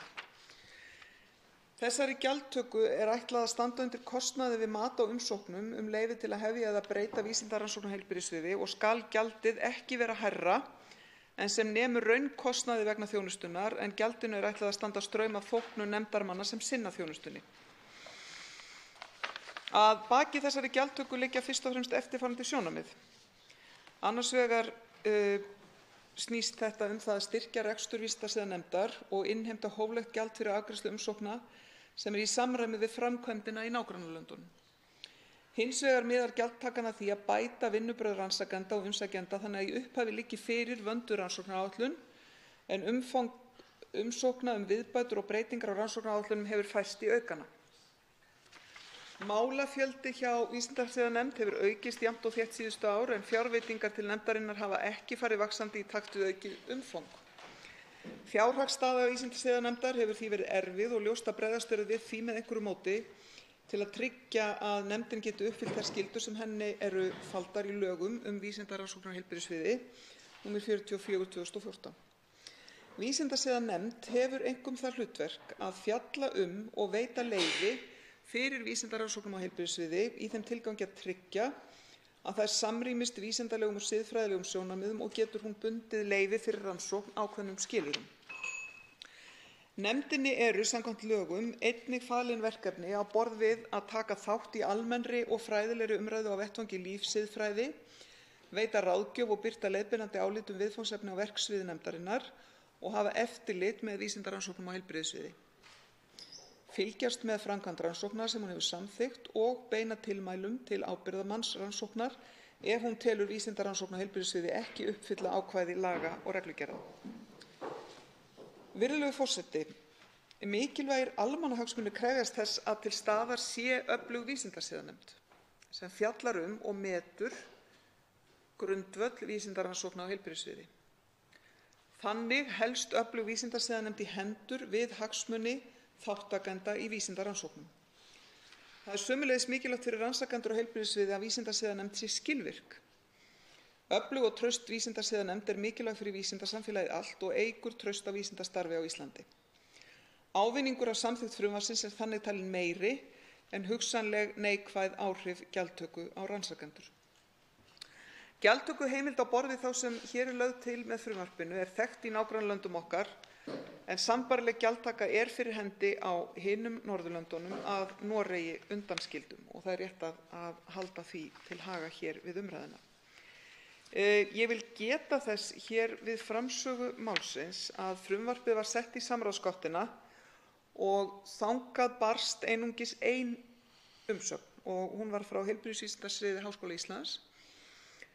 Og efni þeirrar umsagnar var að það þyrfti að tryggja undanþágu vegna vísindarannsókna nemenda. Það er gert með mjög skýrum hætti í frumvarpinu og lögð sérstök áhersla á það að auki í greinargerð. Vísindasiðanefnd lagði þó til að undanþágan myndi ekki gilda breytingar á vísindarannsókn námsmanna og því er það lagt til í drögum að reglugerðinni. En það þarf auðvitað að fara yfir þau mál bæði í háttvirtri velferðarnefnd en ekki síður þegar kemur að því að ljúka við reglugerðina. Það er rétt líka í þessari framsögu að halda því til haga að varðandi aðrar rannsóknir og gjaldtöku fyrir þær að þá er ekki fyrir hendi vísindasiðanefnd í öðrum vísindagreinum en rannsóknir á heilbrigðissviði og því er ekki annars staðar gjaldtöku að ræða. En hér erum við að tala sérstaklega umfangsmiklar rannsóknir sem og hliðstæður að því er varðar gjaldtöku í löndunum í kringum okkur og ég vænti þess, virðulegur forseti, að eiga gott samstarf við hv. velferðarnefnd þetta mál. Þetta er mál sem er að sumu leyti klippt og skorið en að sumu leyti vandmeðfarið. Þannig ég treysti því að hv. velferðarnefnd fjalli það og fari í saumana á þeim forsendum sem hér eru lagðar til grundvallar og leyfi mér því, virðulegur forseti, að leggja til að frumvarpinu verði vísað til velferðarnefndar og til 2. umræðu.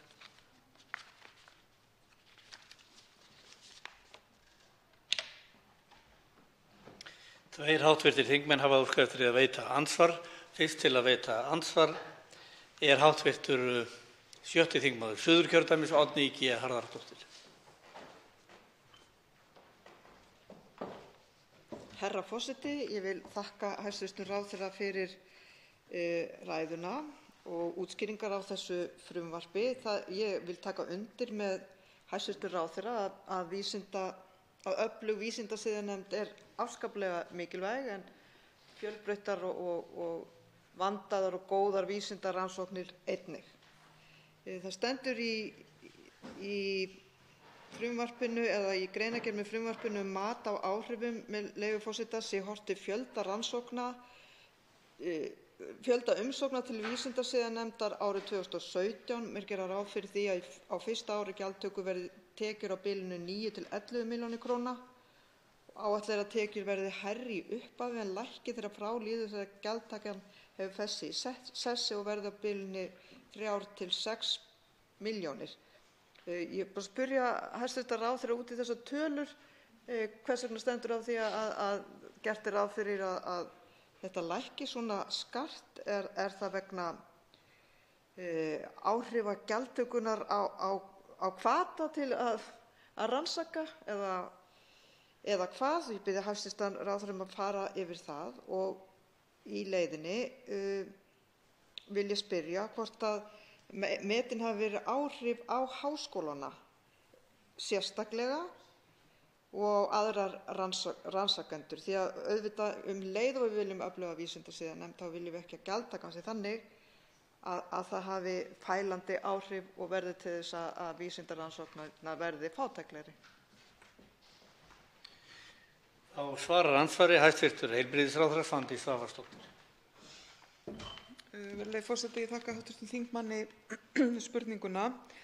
Ástæðan fyrir þessari breytingu sem gert er ráð fyrir í matinu er fyrst og fremst sú að þegar er að ræða fyrstu umsóknir þá er gert ráð fyrir að stór hluti þeirra umsókna sé vegna breytinga á áformum.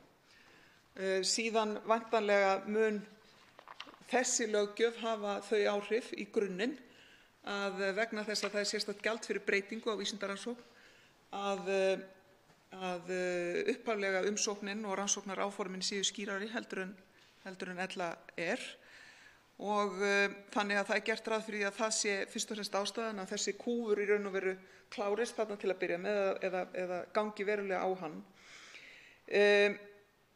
Fjöldinn sem hér er gert ráð fyrir eru miðað við gögn ársins 2017 en þar er talað að ný verkefni hafi verið 216 og þar af gjaldhæf verkefni 106 og á árinu 2017 voru samþykktar 307 breytingar við áður samþykktar umsóknir og þannig að það er það sem skýrir í raun og veru þetta samspil annars vegar heildarmats á tekjum á fyrsta ári og hins vegar hverjar ástæður eru þess að þessar tekjur fari lækkandi. Þá veitir andsvar síðar að sinni hv. 7. þingmaður Suðurkjördæmis Oddný G. Harðardóttir. Herra forseti, ég þakka hæstv. Ráðherra fyrir svörin. Ég spurði áhrif á háskóla en kannski eru þau óveruleg en ég bið ráðherrann hæstv. Að koma inn á það ef við tími til í næsta andsvari eða svari við spurningum mínum. En nú er það svo að þetta frumvarp fer inn í hv. velferðarnefnd til vinnslu. En þar inni er einnig annað frumvarp sem fjallar breytingar á þessum sömu lögum vísindarannsóknir á heilbrigðissviði. Ég vil spyrja hæstv. ráðherra, ekki vegna þess að ég haldi að ráðherrar hæstvirtir hafi áhrif á það hvernig þingnefnd vinnur, heldur vegna reynslu hennar sem þingmanns, hvort að hæstv. ráðherra telji það ekki sjálfsagt og eðlilegt þegar að breytingar eru inni í sömu nefnd sama frumvarp að málin séu unnin samhliða og að það sé ekki þannig að annað gangi framar hinu heldur séu málin unnin samhliða þegar verið að vinna breytingatillögur á sömu lögum. 2 frumvörp í nefndinni, annað gjaldtöku og heimild til reglugerðar varðandi gjaldtöku vísindasiðanefndar og hitt er hvernig fara eigi með niðurstöður vísindarannsókna og gagnarannsókna. Telur ráðherrann hæstv. Þá vísa ég til þingreynslu hennar að það sé ekki upplagt að taka málin saman. Þá svarar andsvari öðru sinni hæstv. heilbrigðisráðherra Svandís Svavarsdóttir. Virðulegi forseti, varðandi áhrifin á háskólana þá hefðu háskólarnir ekki áhyggjur af þessu máli að öðru leyti en því sem fram kom í þeirri umsögn sem ég gerði grein fyrir hér áðan. Það er að segja að það þyrfti að tryggja undanþágu vegna vísindarannsókna nemenda og fyrir því er séð í frumvarpinu eins og það er hér lagt fram. Og svo ber að líta til þess að fræðimenn eru að öllum jafnaði með bakhjarl og styrki sem eru oft fjárhagslegur grundvöllur rannsókna af þessu tagi. Það er gert ráð fyrir því í drögum að reglugerð gjaldtöku vísindasiðanefndar að þetta séu í raun upphæðir sem að eiga ekki að, valda því að aðilar hætti við vísindarannsóknir. Þetta eru einhverjir tugir þúsunda, en er reglugerðin ekki farin í samráðsgáttina. Hún mun gera það, en hún er bara til í drögum enn sinn. En varðandi spurningu hv. þingmanns vinnu nefndarinnar, þá hef ég í sjálfu sér enga sérstaka skoðun á því hvernig nefndin vinnur einstök mál, en hins vegar þá sé ég ekki, þó að sé að ræða breytingu á sömu löggjöf, það er að segja annars vegar þetta mál sem hér er mælt fyrir og hins vegar þingmannamál þar sem hv. þingmaður er fyrsti flutningsmaður. Ég sé ekki að málin séu efnislega skyld, þannig að það kann að vera að það drepi umfjöllunin og dreifa fjallum það í einu og með sömu gestakomum og svo framvegis, þar sem að málin eru efnislega óskyld. En ég treysti hv. velferðarnefnd til þess að skipuleggja þá vinnu sína vel eins og önnur sín störf og óska henni bara góðs gengis í því. Þá veitir andsvar hv. 11. þingmaður Reykjavíkurkjördæmis suður, Björn Leví Gunnarsson. Virðulegi forseti, mikilvægir almannahagsmunir vissulega. Það er mjög góð ástæða fyrir því að við höfum vísindasiðanefnd eða svona internal review board sem svo tíðkast annars staðar. En þær rannsóknir sem að koma inn á borð vísindasiðanefndar eru langt umfram þær ástæður fyrir því að vísindasiðanefndir voru búnar til. Við skulum hafa það aðeins í huga að þetta er ekki bara sérstaklega umfangsmiklar rannsóknir. Það eru allar innan þessa sviðs. Líka litlar rannsóknir, líka rannsóknir sem að hafa ekki fengið styrk en gætu fengið styrk að þau fá samþykki vísindasiðanefndar sem að þau eru þá ekki með styrk til þess að borga fyrir umsóknina eða til vísindasiðanefndar. Það er ákveðinn hvati í þessu til þess að breyta ekki þó að rannsakandi komist að því að það gæti verið betra samkvæmt aðferðinni að gera þetta einhvern veginn öðruvísi, en þá þarf hann að borga fyrir það. Það er ekki hvati til þess að gera góða rannsókn.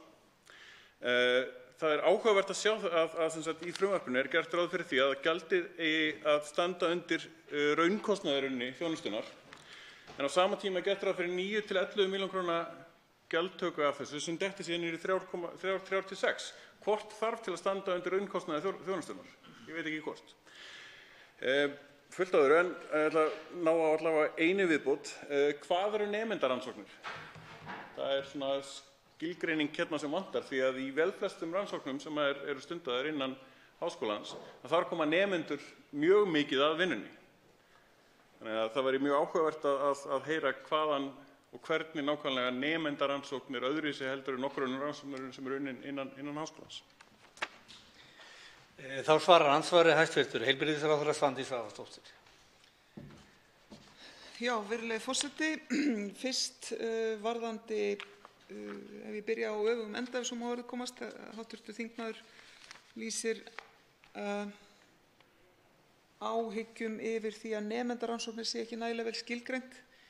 Hér í umsögn Heilbrigðisvísindasviðs Háskóla Íslands frumvarpið þá segir, með leyfi forseta: Heilbrigðisvísindasvið Háskóla Íslands vill koma þeirri ábendingu á framfæri að gjaldtaka vegna nýrra leyfa verði að vera engin eða mjög hófstillt vegna vísindarannsóknar námsmanna og innan sviga grunnnema og framhaldsnema.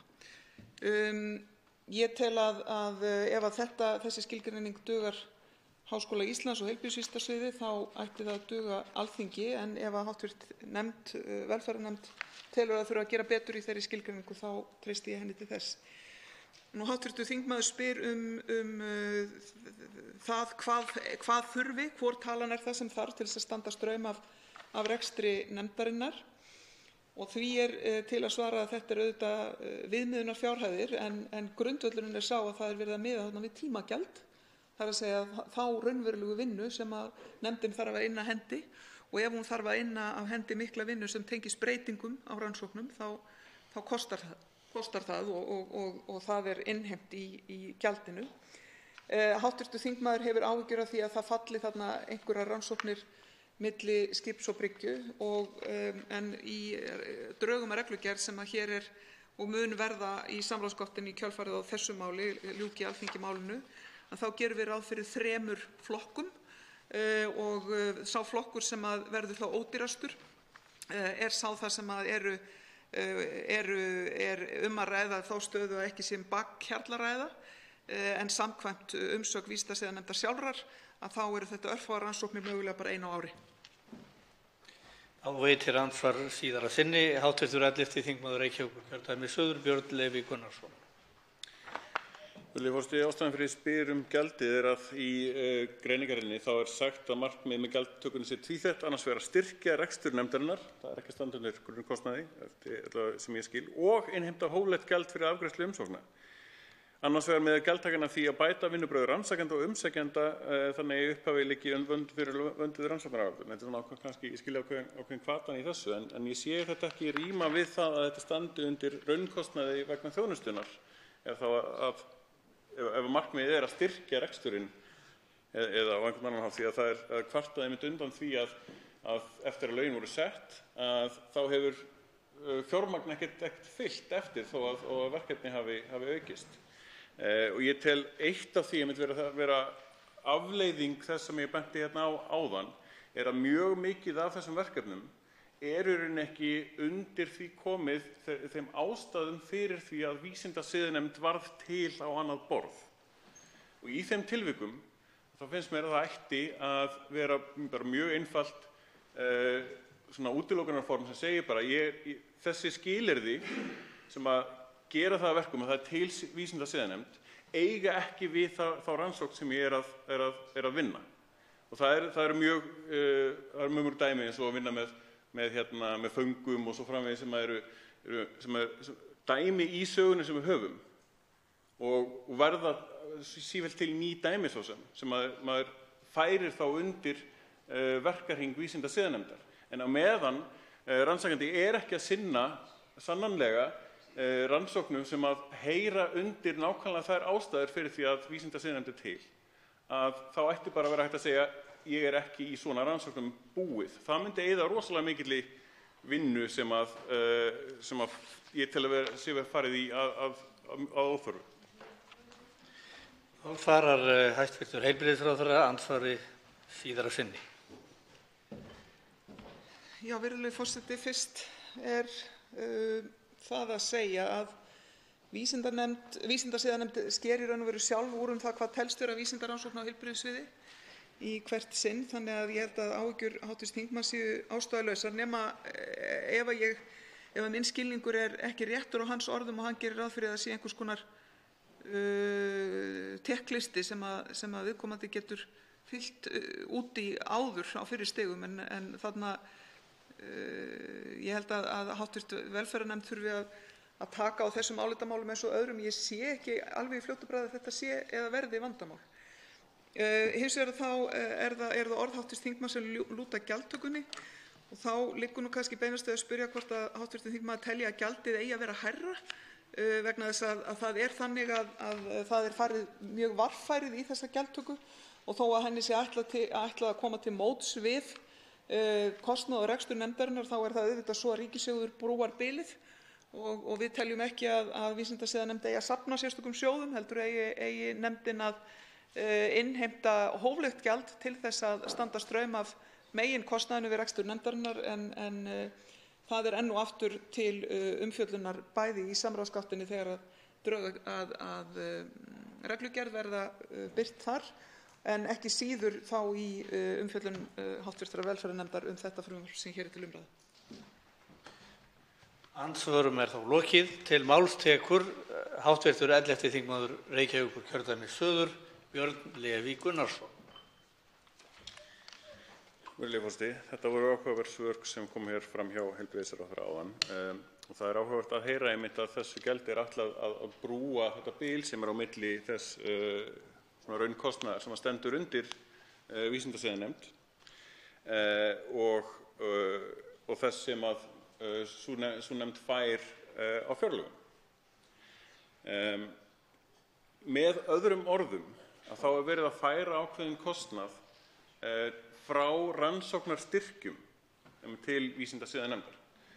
Og í raun og veru þýðir það samdráttur til rannsóknarstyrkja. Það er raun ekkert annað því að þeir rannsakendur sem að vinna að sínum rannsóknum, þeir eru að gera það yfirleitt á einhverjum ákveðnum styrkjum gegnum hina ýmsu aðila. Og þeir peningar sem þeir geta ekki notað til rannsóknanna gera rannsóknina umfangsminni fyrir vikið.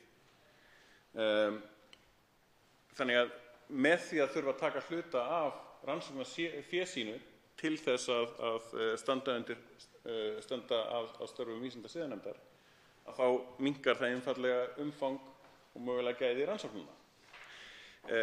Það er sett hérna fram þessar tölur áætlaða gjaldtöku og líka sagt að það eigi að vera ákveða gjaldskrá síðan, en það er greinilega búið að ákveða hana á einhvern hátt á þess að sé sagt, því að annars hefur ekki verið hægt að reikna niður þessar tölur. Þannig að ég gerir svona athugasemd við þetta svona misræmi eða ósamræmi þess að ríkið er í rauninni að styrkja á annað borð vísindarannsóknir en að leggja til kostnað og samdrátt á þeim á sama tíma með því að draga það fé yfir til vísindasiðanefndar sem að ég veit að sinnir ágætis starfi en á sama tíma sinnir að mínu mati með þær sögur sem ég hef heyrt af umfangsmeira starfi heldur en hún þyrfti að sinna. Þar vísa ég í sem sagt þá sögu sem hefur orðið til þess að vísindasiðanefndir urðu til í vísindasamfélaginu. Og það er alveg mjög alvarleg dæmi sem að alveg tvímælalaust gefa rétt til þess eða gefa nauðsyn þess að hafa vísindasiðanefndir til. En það eru rosalega margar rannsóknir sem að snerta ekki á þeim ástæðum, þeim málefnum. Í skólanum þar sem ég var, þar þurfti ég að skila inn umsóknum til vísindasiðanefndar. Það var ekki á heilbrigðissviði, til dæmis. Þar ákvað skólinn að láta þetta samt gilda yfir öll svið skólans. Það var bara ákveðin innri svona gæðastjórnun skólans, allt gott og blessað með það. En listinn sem var samt settur, spurningalistin sem ég fékk, hann var rosalega heilbrigðismiðaður. Þrátt fyrir að mín námslína í rauninni kæmi óhjákvæmilega nokkurn veginn aldrei að þeim málefnum. Og ef ég notaði þann orðaforða sem ég kunni úr mínu námi, úr minni sérgrein, að þá þýddi spurningalistin allt annað þegar ég las hann yfir, heldur en ef ég kæmi úr heilbrigðisvísindunum. En það er ýkt dæmi þess að hérna er náttúrulega bara talað sem sagt vísindasiðanefnd á heilbrigðissviði. En það eru samt margar rannsóknir innan heilbrigðisvísindasviðs sem að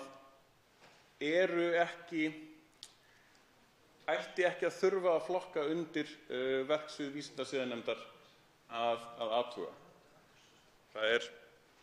Mér finnst við hafa gert ákveðin mistök í rauninni í setningu lagana vísindasiðanefnd þegar það kemur nákvæmlega að þessu. Að umfang hennar í rauninni byrjaði allt of vítt. Og þess vegna legg ég til í rauninni að það sé farið einhver aðeins hóflegri millileið að velflestar rannsóknir sem eru unnar sem að þurfa ekki þessa athugun það hvort að það sé verið að glíma við þessi viðkvæmu viðfangsefni sem að vísindasiðanefndir voru stofnaðar til þess að vakta, að það geti fengið ákveðna undanþágu gagnvart yfirlýsingu að þær rannsóknir gangi ekki inn á þau málefni.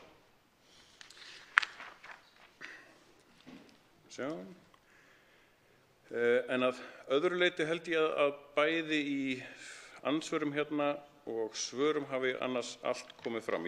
Mér finnst bara aftur gott að vekja athygli á því að það mér finnst vera ákveðið misræmi í greininni það að þetta eigi bara að standa undir raunkostnaði vegna þjónustunnar sem að gerir ekki því að það er bara brúin þarna á milli. Þetta gerir þá það að verkum að hið opinbera getur dregið úr styrkjunum sem beinu styrkjum til vísindasiðanefndar og auki gjaldtökuna þar á móti af því að það er unni orðana hljóðan er það þannig og í greiningarinni hvernig það virðist einmitt ekki vera nákvæmlega markmiðið að það standi bara undir raunkostnaði heldur að styrkja nefndina þannig að það mér finnst vera pínu misræmi þarna sem mætti fara yfir og gera skýrara. Til máls tekur hæstv. Heilbrigðisráðherra Svandís Svavarsdóttir. Virðulegi forseti, nokkur atriði í lok þessarar umræðu hér. Það langar mig í fyrsta lagi að segja því að ég held að mér hafi láðst að nefna það hér áðan að þegar við erum að tala um að styrkja starf nefndarinnar þá erum við að tala um það að nefndin geti sinnt verkefnum sem hún hefur ekki haft ráðrúm til þess að sinna hingað til.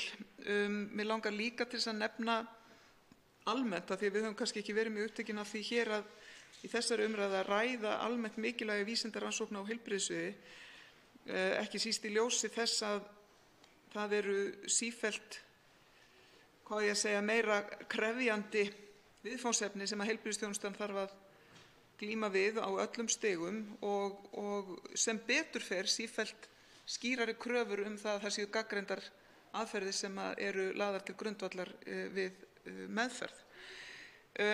Mig langar líka að nefna því að mér fannst eins og hv. þingmaður væri ósáttur við það að ég hefði nefnt hérna reglugerðardrög eins og að ég væri að segja frá einhverju sem að væri bara víst búið að gera en hérna virðulegi forseti, hv. þingmaður hristir hausinn þannig að ég vona að ég hafi einfaldlega verið að ofttúlka hans orð en ég held að sé í ljósi þess rétt að geta þess bara nákvæmlega hvernig þetta ber af því að á sama tíma og við sendum vísindasiðanefnd frumvarpsdrögin til umsagnar þá sendum við reglugerðardrögin líka til vísindasiðanefndar og óskum eftir rökstuddri tillögu að gjaldi fyrir tiltekna 3 flokka.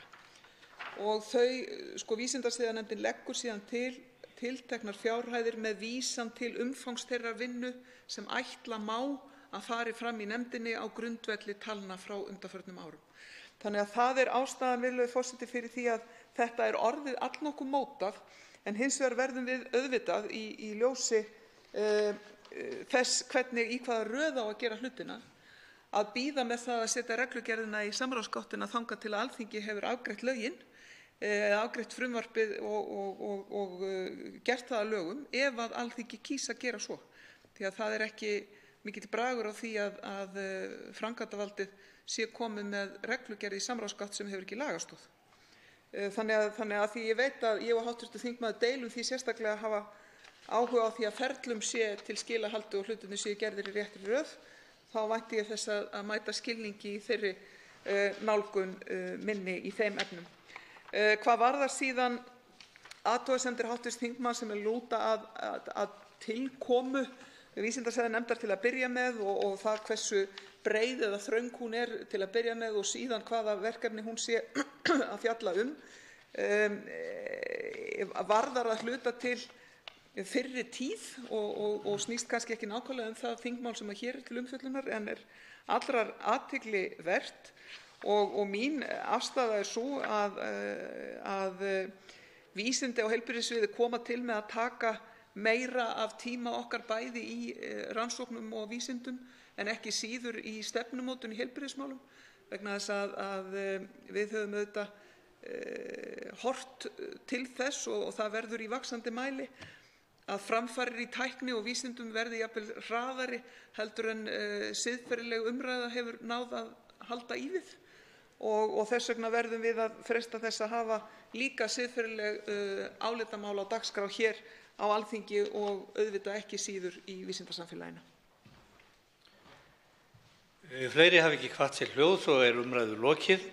Frumvarpið gengur nú til 2. umræðu og velferðarnefndar ef enginn hreyfir andmælum og það er samþykkt. Tekið er fyrir 8. dagskrármálið, atvinnuleysistryggingar og fleira. Það er stjórnarfrumvarp 300. mál á þingskjali 348, 1. umræða. Til máls tekur hæstv. Félags- og jafnréttismálaráðherra Ásmundur Einar Daðason. Virðulegur forseti, ég mæli hér fyrir frumvarpi til laga um breytingu á lögum um atvinnuleysistryggingar, lögum um ábyrgðasjóð launa, lögum um fæðingar- og foreldraorlof, lögum um greiðslur til foreldra langveikra eða alvarlegra fatlaðra barna og lögum um réttindi lifandi líffæragjafa til tímabundinnar fjárhagsaðstoðar. Að ræða sambærilegar breytingar á öllum þeim lögum sem ég nefndi hér að framan og lúta þeirra framlagi vinnumarkaðstengdra framfærslukerfa yfir lífeyrissjóði. Þess ber að geta að framangreindum framfærslukerfum er öllum ætlað að koma þátttakendum á vinnumarkaði til aðstoðar við framfærslu þurfi þeir að hverfa vinnumarkaði tímabundið vegna tiltekinna aðstæðna. Á árinu 2016 gerðu Alþýðusamband Íslands og Samtök atvinnulífsins með sér samkomulag um hækkun á framlagi atvinnutekna í lífeyrissjóði. Samkomulagið fól í sér að mótframlag atvinnurekenda í lífeyrissjóði myndi hækka um 3,5% í 3 áföngum eða úr 8% í 11,5%. Jafnframt var gert ráð fyrir að samkomulag tæki að fullu gildi 1. júní síðastliðinn og hefur það gengið eftir. Í lögum þar sem kveðið er á um vinnumarkaðstengt framfærslukerfi er gert ráð fyrir að greitt skuli í lífeyrissjóði tiltekið mótframlag úr hlutaðeigandi framfærslukerfi sem reiknast sem hlutfall af greiðslum til einstaklinga sem nýta rétt sinn innan viðkomandi kerfis. Þannig hefur þótt mikilvægt að þrátt fyrir að þátttakendur á vinnumarkaði þurfa að hverfa þaðan tímabundið og nýti rétt sinn til greiðslna úr atvinnuleysistryggingasjóði, fæðingarorlofssjóði og ríkissjóði, þá greiði hlutaðeigandi framfærslukerfi tiltekið framlag í lífeyrissjóð á móti þeim 4% af greiðslum sem einstaklingnum sjálfum er gert að greiða. Aftur á móti hefur þótt mikilvægt þegar kemur til greiðslna úr ábyrgðasjóði launa að ábyrgð sjóðsins vegna krafna í lífeyrissjóði lífeyrisiðgjöld skuli ná yfir það framlag sem hlutaðeigandi atvinnurekendum hefur borið að greiða í lífeyrissjóði, auk þess sem hluti af launum launafólks sem því sjálfu hefði borið að greiða hefði ekki komið til gjaldþrots hlutaðeigandi atvinnurekanda. Markmið frumvarpsins er meðal annars að draga úr neikvæðum áhrifum á ávinnslu lífeyrisréttinda hjá þeim einstaklingum sem nýta sér rétt sinn innan umræddra framfærslukerfa. Tilgangur frumvarpsins er jafnframt að tryggja ábyrgð ábyrgðasjóðs launa vegna krafna lífeyrissjóða lífeyrisiðgjöld, ná yfir það framlag sem hlutaðeigandi atvinnurekendum hefði borið að greiða í lífeyrissjóði samkvæmt samkomulaginu sem og yfir þann hluta af launum launafólks sem því sjálfu hefði borið að greiða í lífeyrissjóði hefði ekki komið til gjaldþrots hlutaðeigandi atvinnurekanda. Er því gert ráð fyrir að mótframlag í lífeyrissjóði á grundvelli laga um ábyrgðasjóð launa miðist við 15,5% af iðgjaldastofni samkvæmt 3. gr. laga um skyldutryggingu lífeyrisréttinda og starfsemi lífeyrissjóða í stað 12% lágmarksgjalds samkvæmt sömu lögum líkt og kveðið er á um í gildandi lögum um ábyrgðasjóð launa. Virðulegi forseti, að lokum legg ég til, ég held að ég þurfi ekki að skýra þetta mál neitt mikið frekar vegna þess að þetta skýrir sig nokkuð sjálft og ég legg til að frumvarpinu verði vísað til hv. velferðarnefndar að lokinni þessari umræðu. Fleiri hafa ekki hvatt sér hljóðs og er umræðu lokið. Frumvarpið gengur nú til 2. umræðu og velferðarnefndar ef enginn hreyfir andmælum og það er samþykkt. Tekið er fyrir 9. dagskrármálið. Aðgerðaáætlun í húsnæðismálum, það er þingsályktunartillaga 5. mál á þingskjali 5. Fyrir umræða til máls tekur hv. 5. þingmaður Norðausturkjördæmis Logi Einarsson.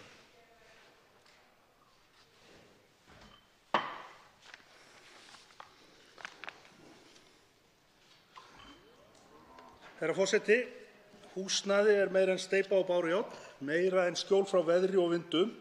Húsnæði er heldur ekki lúxus sem á eingöngu að standa velstæðu fólki til boða. Húsnæði er heldur ekki hefðbundin markaðsvara, heldur snúast að hafa mannréttindi, búa við mannréttindi. Tryggt húsnæði er staður sem skapar einstaklingum og fjölskyldum öryggi og við köllum það heimili. Í dag mæli ég fyrir þingsályktunartillögu aðgerðaáætlun í húsnæðismáli í 8 liðum sem er ætlað að taka á húsnæðisvandanum með kerfisbundnum hætti. Flutningsmaður er undirritaður ásamt öllum öðrum þingmönnum Samfylkingarinnar. Með tillögu þessari er lagt til að ríkisstjórninni verði falið að setja fram skýra aðgerðaáætlun með afmörkuðum og tímasettum aðgerðum sem tryggi húsnæðisöryggi fólks á Íslandi. Þrátt fyrir langvinnt góðæri eru húsnæðismál enn í öngstræti og þúsundir fjölskyldna á hrakhólum. Fólk á ekki að þurfa að óttast heimilisleysi hér á landi. Það er þjóðhagslega óhagkvæmt að bíða eftir almennum aðgerðum fyrir utan hvað það er kaldranalegt. Markaðurinn hefur ekki ráðið við að leysa húsnæðisvandann og stjórnvöld ekki heldur. Aðgerðir stjórnvalda í húsnæðismálum síðustu ár hafa verið losaraleg og augljóslega ekki skilað nægilega góðum árangri. Í stað þess að vinna markvisst að varanlegu lausnum hafa stjórnvöld frekar slökkt elda. Það eru erfiðir tímar, kjaraviðræður eru framundan, þær verða snúnar, en þar er sameiginlegt stef verkalýðshreyfingarinnar og atvinnulífsins að stjórnvöld verði að tryggja fólki öruggara og hagkvæmara húsnæði. Nauðsyn aðgerða, svo sem þeirra sem við leggjum hér fram í dag, er óumdeilt, enda mikil hætta á að kjarabætur verði étnar upp af húsnæðismarkaði, en þar spilar íslenska krónan auðvitað sitt hlutverk. Ástandið er þannig að ungt og efnalítið fólk getur ekki komist inn á húsnæðismarkaðinn á sama tíma og mikill skortur er á leiguíbúðum og leiguverð er allt of hátt, það hæsta á Norðurlöndum. Framboð á félagslegu húsnæði sveitarfélaga fyrir þá allra minnstu er líka allt of lítið. Sá hópur sem er með lægstar tekjur og á þar af leiðandi mjög erfitt með að framfleyta sér á húsnæðismarkaði, en þó ekki nægilega lágar til að geta fengið úthlutað þessu félagslega húsnæði sem er af mjög skornum skammti, hefur auk þess algjörlega setið eftir síðan að verkamannabústaðakerfið var lagt niður. Það er heldur ekki nægilegt framboð á leiguhúsnæði að hagkvæmum íbúðum fyrir einstaklinga og fjölskyldur með meðal eða jafnvel tiltölulega háar tekjur. Þrátt fyrir að húsnæðiskostnaður sé sá kostnaðarliður sem er stærstur hjá flestum fjölskyldum og að húsnæðismál séu það málefni sem brennur hvað heitast á landsmönnum, fá þau allt of litla athygli hér á Alþingi. Þau fá ekki nægilega stóran sess í velferðarumræðinu þrátt fyrir að vera í raun risastórt velferðarmál. Og við verðum einfaldlega að grípa til aðgerða, herra forseti. Það er ekki nóg að vísa til að hér sé verið að ræða málin, verið sé að byggja aðeins meira og einn vinnuhópurinn húsnæðisaðgerðir hafi verið skipaður í velferðarráðuneytinu.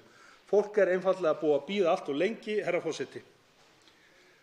Fólk með lægri tekjur er í mestum vandræðum með að koma sér inn á húsnæðismarkað og búa þar af leiðandi við töluvert meira óöryggi á leigumarkaði. Annar hópur sem hefur algjörlega setið eftir er ungt fólk. Kaupmáttur þess hefur ekki aukist til jafns á við eldri kynslóðir á meðan húsnæðisverð hefur hækkað 43% umfram almennt verðlag. Það er talsvert meiri hækkun á húsnæðisverði en annars staðar á Norðurlöndum. Ástandið á leigumarkaði hefur alvarlegar afleiðingar en rannsóknir hafa sýnt að leigjendur eru líklegri til að eiga í fjárhagsvandræðum og börn leigjenda líklegri til að líða skort og verða jaðarsett. Í dag búa 50.000 manns á ótryggum og dýrum leigumarkaði. Þetta eru 30.000 heimili. Þannig eru helstu fórnarlömb húsnæðisástandsins annars vegar fátækasti hluti landsmanna sem finnur ekki hagkvæmt húsnæði til langtímaleigu og hins vegar ungt fólk sem nær ekki að kaupa sína fyrstu íbúð. Aðrir hópar hagnast síðan á neyðara sem koma sér ekki við þaki yfir höfuðið. Þessir milliliðir leiguíbúða og leigjendur hagnast marga milljarða á ári en sá hagnaður rennur beint úr vasa leigjenda. Ríki og sveitarfélög verða að tryggja forsendur fyrir markvissa uppbyggingu leigumarkaða með fjárhagslegu stuðningi og aðgerðum af ýmsu tagi. Þörf er á að styðja við uppbyggingu á nýju félagslegu húsnæðiskerfi sem kemur til móts við fólk sem ræður ekki við markaðskjör á húsnæði og getur hvorki keypt né leigt á almennum markaði. Framboði á leiguhúsnæði er líka verulega ábótavant. Það verður að byggja meira og hagkvæmar til að halda aftur af verðhækkunum. Ríkið verður að stíga miklu fastar inn og tryggja fleiri og stærri stofnframlög til uppbyggingar hagkvæmra leiguíbúða. Til lengri tíma í litið er húsnæðiskerfið að vera fyrirsjáanlegt og öruggt og tryggja lántakendum fjölbreytt lánsform á hagstæðum kjörum. Byggja verður upp fjölbreyttan og öruggan leigumarkað með stefnumótun og aðkomu hins opinbera, en einnig fjölbreyttar íbúðir til kaupa á almennum markaði. Þetta er einfaldlega samvinnuverkefni markaðarins og hins opinbera.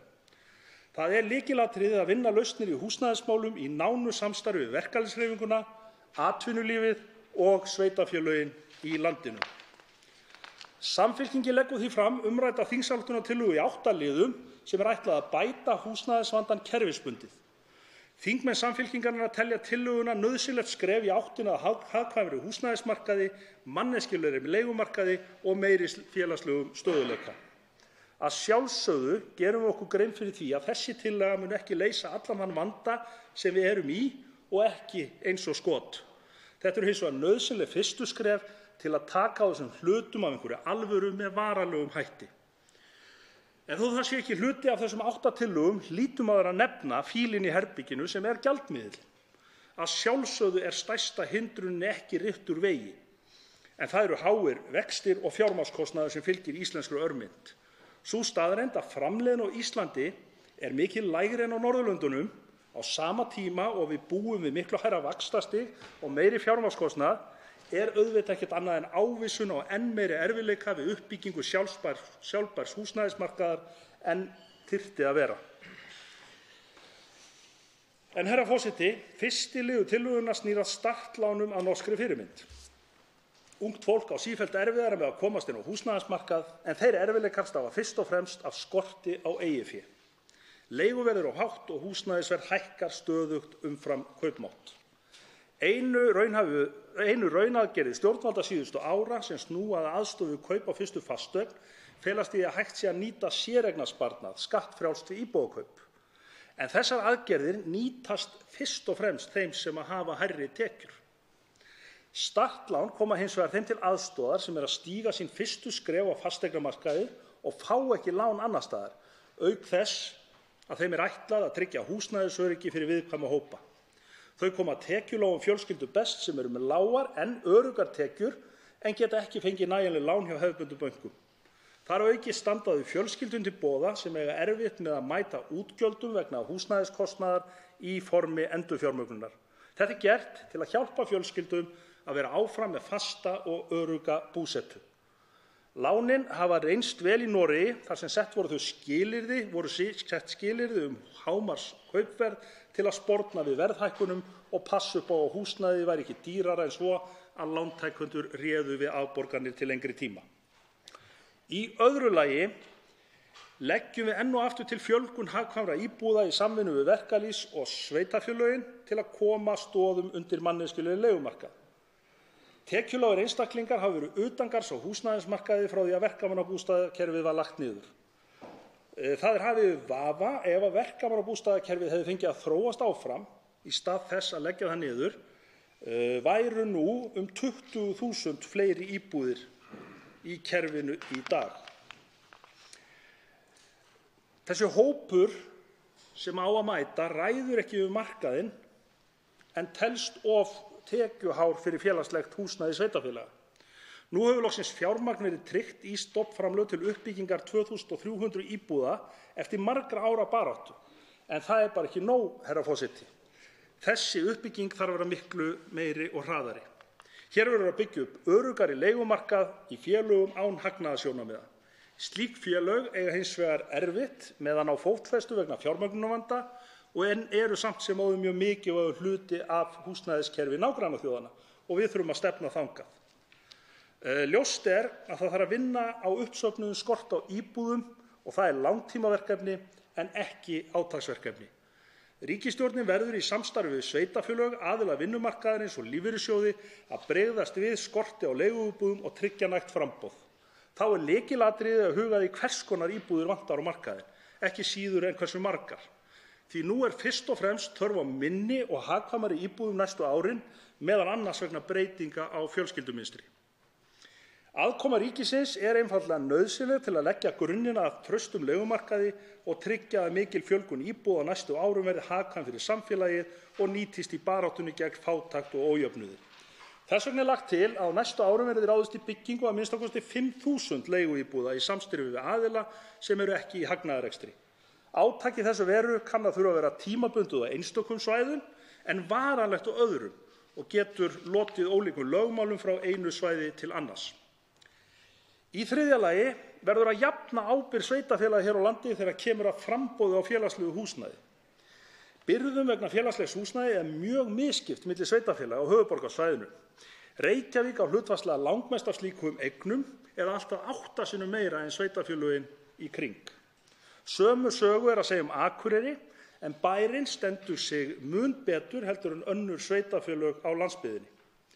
Ég tel eðlilegt hlutfall félagslegt húsnæðis gæti miðast við 5% af heildarfjölda íbúða.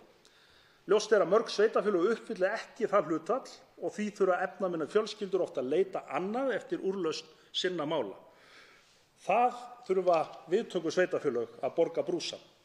Og gleymum því ekki að sveitarfélög hafa mjög takmarkaða möguleika til að afla sér tekna og með því að gera einstökum sveitarfélögum kleift að koma sér hjá allri þjónustu sem ætti að vera sjálfsögð og eðlileg og leggja hana á herðar annarra er verið að skekkja samkeppnisstöðu sveitarfélaga. Þá er auðvitað ónefnt að mannvonska sem felst í því að ýta fólki óbeint burt úr sveitarfélögum og yfir á nágranna sveitarfélög. Í fjórða lagi verða húsnæðis- og vaxtabætur að fylgja betur verðlagsþróun. Þótt hækkun á húsnæðis- og vaxtabótum leysi ekki ein og sér húsnæðisvandann verða húsnæðisbætur og aðrar tilfærslur að haldast betur í hendur við launaþróun til að koma í veg fyrir að lægri tekjuhópar dragist aftur úr með tilheyrandi ójöfnuði. Í fimmta lagi er gríðarlega mikilvægt að lækka byggingarkostnað hér á landi, auka framleiðni, til dæmis með því að auðvelda eininga- og raðsmíði. Því er lagt til að byggingarreglugerðin verði einfölduð til muna. Með einungis smávægilegum breytingum þó á byggingarreglugerðinni er hægt að einfalda og aðlaga kröfurnar betur að reglugerðum annars staðar á Norðurlöndum.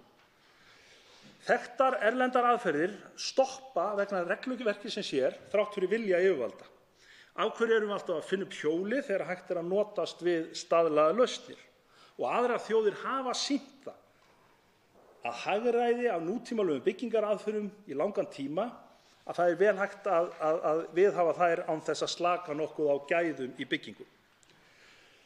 Breytingarnar ættu að taka mið af því að auka framleiðni í byggingariðinu á Íslandi en slíkt myndi jafnframt greiða fyrir möguleikum til að gera einingar og raðsmíðari hagkvæmari kost. Að lokum þurfti líka að leggja áherslu á að gera stjórnsýslu byggingar- og skipulagsmála miklu skilvirkari en nú er og samræma milli ólíkra embætta á landinu. Í sjötta lagi leggjum við til að búa til hvata til langtímaleigu í stað skammtímaleigu. Það er að segja að til að auka framboð á íbúðum í langtímaleigu viljum við ívilna þeim sem að leigja út til raunverulegra búsetu eina auka íbúð skattfrjálst.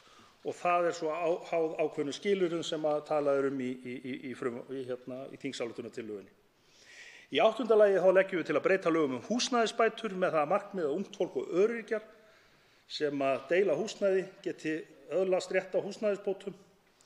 Hv. þingmaður Helga Vala Helgadóttir hefur lagt fram sérstakt frumvarp þetta efni sem ég hvet þingmenn til þess að kynna sér.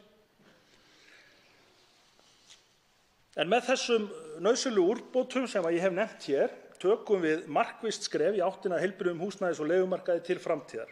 Skref sem þarf að taka til að berjast gegn fátækt í landinu en að sjálfsögðu auðvitað líka til þess að tryggja öllum almenningum þau sjálfsögðu mannréttindi sem að öruggt húsnæði er. Ég vil því skora á hv. þingmenn að taka vel í þessar tillögur svo við getum komið á móts við fólk sem fær ekki notið ávaxtanna af hagsveiflunni og fólk sem hefur setið eftir. Við skuldum í rauninni leigjendum og ungu fólki sem ræður ekki við útborgun til að kaupa sína fyrstu íbúð miklu betri úrræði. Hér er ekki neitt flokkspólitískt mál að ræða. Öruggt húsnæði er jafn sjálfsagður hlutur og fæði, klæði, menntun og góð heilbrigðisþjónusta og það hlýtur að vera hægt að aðlaga þessar tillögur að vilja allra flokka. Tveir hv. þingmenn hafa óskað eftir að veita andsvar. Fyrst til að veita andsvar er hv. 4. þingmaður Reykjavíkurkjördæmis suður, Þórhildur Sunna Ævarsdóttir. Herra forseti, ég verð glöð við áskorun hv. þingmanns Loga Einarssonar og tek vel í þessa þingsályktun og lýsi yfir stuðningi mínum við hana og þakka honum fyrir framsögu sína í þessu máli. Ég vil koma hérna upp til þess að spyrja alveg tveggja spurninga og bara skipta því í sitt hvort andsvarið, svo að hafa þetta bara frekar þægilegt. Í fyrsta lagi þá langar mig að spyrja fyrsta lið þessara þingsályktunartillögu startlán að norskri fyrirmynd eins og hv. þingmaður ræddi í ræðu sinni. Ég vildi einfaldlega sækjast eftir kannski aðeins nánari upplýsingum í fyrsta lagi hversu mikill munur sé á vöxtum á almennum lánum og startlánum í þessari norsku fyrirmynd eða kannski bara svona sirkabát og svo langar maður að spyrja hvort að hv. þingmaður sjái fyrir sér að það sé aðeins hægt að kaupa eignir upp að ákveðinni upphæð með slíkum startlánum og þá hver sú upphæð eða svona sirkabát enn og aftur hver sú upphæð ætti að vera og hvernig hún myndi heimfærast á íslenskan veruleika. Þannig að spurningin kannski sér hv. þingmaður fyrir sér að það mætti nota slík startlán til þess að kaupa sér 2 herbergja íbúð í Breiðholti eða mögulega bara frekar stærri íbúð í Vesturbænum. Hvernig myndi þetta heimfærast svona upp á þennan markað sem við sjáum í dag? Já, kannski svo við byrjum bara á því. Norsku startlánum. Þá svarar andsvari hv. 5. þingmaður Norðausturkjördæmis, Logi Einarsson. Herra forseti, þessi startlán eru fyrst og fremst félagslegt fyrirbæri fyrir þá sem eiga ekki ríka foreldra eða efnaða ættingja eða háar tekjur sem það getur lagt til hliðar á og á erfitt með að eignast fyrir útborgun. Þannig að þau geta verið alltaf 100% í Noregi. Hvað varðar vextina, þá það nú eitthvað sem þarf að ræða sérstaklega hér vegna þess að vextir í Noregi eru 1,8% eða eitthvað svoleiðis. Á meðan þeir eru óverðtryggðir vextir hérna 6, 7, ég veit það ekki. Þannig að það eru auðvitað bara hlutur sem þarf að ræða. Til þess að fá þessi lán þarftu líka að ganga í gegnum annars konar greiðslumat, ekki jafn íþyngjandi og hér í kerfinu. Þannig að það eru fleiri sem í rauninni gætu fengið möguleika á þessu og hér fyrst og fremst, verið að tala eða kasta fram þeirri hugmynd að það yrði miðað við í rauninni húsnæði sem ekki of stórt og ekki of dýrt og öruggt að fólk mun geta borgað til baka. Í þessu kerfi í Noregi, og við höfum hugsað það hér líka, þá eru einnig líka möguleikar fyrir einstaklinga sem kannski verða fyrir slysi, lenda í hjólastól, verða gamlir og geta þurft að búa lengur heima, að það þá hægt að sækja slík lán og breyta íbúðunum og aðlaga þörfum þeirra. Einnig til þess að brúa bil fyrir fólk sem hefur lent í mjög erfiðum aðstæðum í rauninni eftir hrunið, til dæmis. Ég á nóg eftir, sko. Ég sá bara eitthvað blikka hérna og en tökum bara næstu spurning. Þá veitir andsvar síðara sinni hv. 4. þingmaður Reykjavíkurkjördæmis suður Þórhildur Sunna Ævarsdóttir. Herra forseti, ég þakka hv. þingmanni svarið. Hin spurningin snýr að öllu tæknilegra efni og hún snýr að 5. lið þingsályktunartillögunnar einföldun byggingarreglugerðarinnar. Þar lagt til að breyta byggingarreglugerðinni á Íslandi til þess að samræmast hinum Norðurlöndunum þannig að auðveldara verði að smíða einingar þar og flytja til Íslands og mér þykir það bara hið besta mál. Ég vildi hins vegar spyrja út í hverju þessar breytingar felast og hvort þær verði nokkuð, og ég efast um það en ég spyr bara til öryggis hvort að þær gæti nokkuð orðið til þess að aðgengi og aðgengismál á Íslandi skerðist, það að segja aðgengismál í byggingum. Og þetta gott að heyra svör hv. þingmanns við því. Þá svarar andsvari síðara sinni hv. 5. þingmaður Norðausturkjördæmis og hefur til þess óskertar 2 mínútur. Herra forseti, þakka þér spurninguna. Það hefur nefnilega töluvert verið rætt einföldu byggingarreglugerðina hérna á þingi og allt of mikið af þeirri umræðu hefur einmitt farið í umræðu hvernig hægt að klippa alla aukahluti, gera hlutina smærri og snolla þá, svo ég noti nú ljóta íslensku.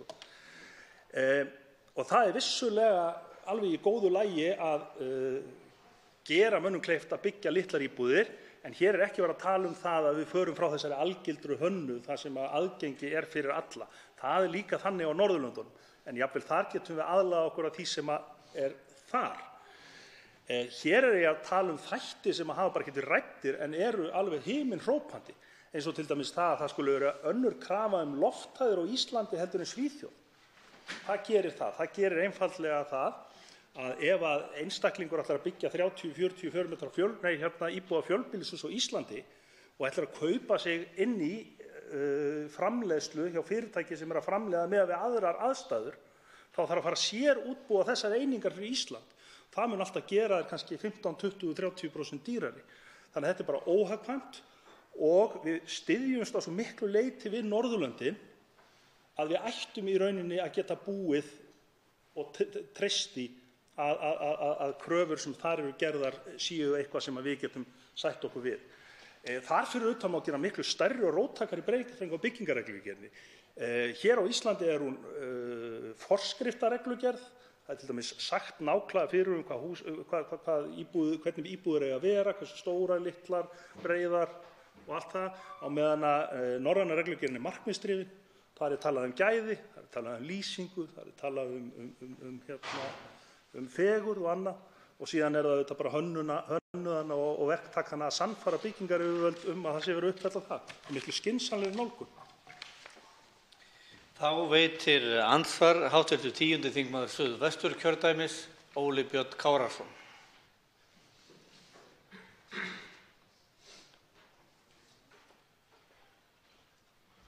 Herra forseti, það ágætt að fá þessa tillögu hér til umfjöllunar og ég þakka fyrir það. Ég hins vegar tel mér rétt og skylt að eiga smá orðastað við hv. þingmann, fyrsta flutningsmann Loga Einarsson. Ég ekki alveg viss að ég skrifi undir öll þau verkefni sem að flutningsmenn telja að sé nauðsynleg. Ég vil fá að vita af hverju þingflokkur Samfylkingarinnar tekur nú ekki eitt af þessum verkefnum og klárar það bara sjálfur. Og ég og skal lýsa því yfir að ég myndi leggja mig fram það að greiða því leið ásamt hv. þingmanni Oddnýju Harðardóttur í gegnum efnahags- og viðskiptanefnd, sem verkefni númer 6, sem tiltölulega einfalt. Og ef það einhver meining í því hjá flutningsmönnum að þetta fela ráðherra þetta verkefni, þá miklu einfaldara að gera þetta bara sjálfur. Og ég skil ekki af hverju menn útbúa nema menn hafi þurft að koma með fleiri tölustafi inn í eða fleiri verkefni. Þannig ég spyr, af hverju tekur þingflokkur Samfylkingarinnar sig ekki til og flytur þetta einfalda frumvarp? Nú fjármagnstekjuskattur af leiguhúsnæði 50%, það að segja 50% af leigutekjunum skattlagður með 22%. Þetta fyrri spurningin. Vantar ekki líka eitt verkefni hér inn í þetta? Hér verið að tala það að leggja hér ákveðnar skyldur á sveitarfélög varðandi félagsleg húsnæði, við skulum ræða það síðar. En hvað með skyldur sveitarfélaga að tryggja nægilegt framboð af byggingarlóðum? Eru það ekki skyldur sem þurfa að vera inn í þessu verkefni, vegna þess að ef sveitarfélögin sinna ekki þeirri grunnskyldu sinni að tryggja hér nægilegt lóðaframboð, þá skiptir engu máli hvað gert verður hér í þessu verkefni. Þá svarar andsvari hv. 5. þingmaður Norðausturkjördæmis, Logi Einarsson. Herra forseti, ég þakka hv. þingmanni Óla Birni Kárasyni fyrir þetta. Ef þú nefnir 6. liðinn, þá í sjálfu sér ekkert því til fyrirstöðu að búa til sérstakt mál það, og við reyndar með sérstakt mál einhverja hluti þarna. Hins vegar eru húsnæðismál með þeim hætti að þau ekkert ólíkt, við skulum segja, heilbrigðismálum þjóðarinnar eða menntamálum, að það töluverður ávinningur af því að þingið allt, óháð flokkum, setjist yfir það og ræði það með heildstæðum hætti og nái samkomulagi það til ára og áratuga. Vegna þess að þetta ekki átöksverkefni og þetta ekki verkefni sem eru sett fram til þess að leysa hlutina 1, 2 og 3. Það ekki hægt. Við erum með gríðarlega stóran atvinnuveg sem mjög brokkgengur.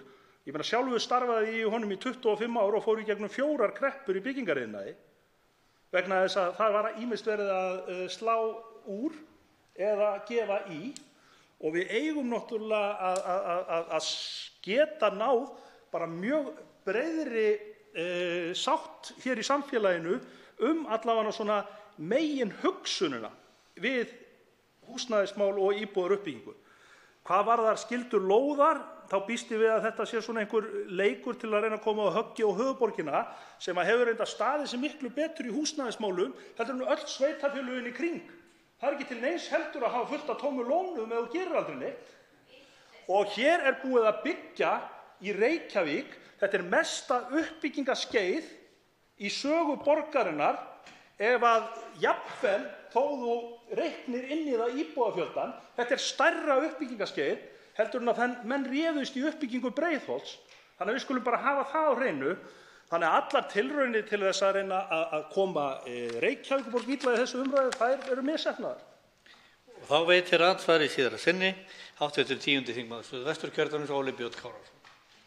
Herra forseti, ég minntist ekki einu orði á Reykjavíkurborg, en það er af einhver ástæðum þá skilur hv. þingmaður og fyrsti flutningsmaður það sem sérstaka árás þegar ég spyr að því árás á Reykjavíkurborg og meirihluta þar að það sé sérstök árás þegar ég spyr að því hvort það eigi ekki að skilgreina skyldur sveitarfélaga að tryggja nægjanlegt lóðaframboð. Hann verður að eiga það við sjálfan sig. En látum það nú liggja á milli hluta. Ég spyr, er það nú þannig að við séum að móta hér skynsamlega stefnu í íbúðamálum, í húsnæðismálum, vegna þess að ég er sammála hv. þingmanni Loga Einarssyni að húsnæðisöryggi er eitt af grunnþörfum okkar allra og við eigum auðvitað að gera allt til þess að tryggja það að þessum grunnþörfum sé sinnt með sama hætti og aðra grunnþarfir okkar. En við verðum þá líka að hlusta á fólkið sjálft og reyna að koma til móts við þá langanir sem þar eru og það kemur nú bara í ljós. Það kemur í ljós í nýrri könnun Íbúðalánasjóðs sem var kynnt í síðustu viku að aðeins 8% þeirra sem er á leigumarkaði eru þar vegna þess að þeir kjósa það. Það eru sem sagt langflestir vilja ekki vera á leigumarkaði, vilja vera í eigin húsnæði. Og þá spyr ég, er þá ekki rétt að við tökum höndum saman hér í þingsal og vinnum að því að láta drauma og langanir fólks rætast, að eigna sitt eigið húsnæði. Það sé meginverkefni og ef við gerum það, þá leysum við líka stærsta hluta vandans á leigumarkaði. Vegna þess að eftirspurn eftir leiguhúsnæði mun minnka og það verður til eðlilegt leiguverð og húsnæðisöryggi hér verður betra, öruggara og svona samfélagið allt mun þá fá að blómstra hv. þingmaður. Og hv. 5. þingmaður Norðausturkjördæmis Logi Einarsson svarar andsvari í síðara sinn. Herra forseti, ástæðan fyrir ég nefndi Reykjavík er bæði að ég skil auðvitað fyrir skellur í tönnum og kann að lesa milli línanna og að því ég er sérstakur áhugamaður bæði ræður hv. þingmanns og les greinarnar í Morgunblaðinu, þá þóttist ég nú skilja það á samhenginu að hann gæti verið að ræða höfuðborgina. Það er nú ástæðan fyrir því.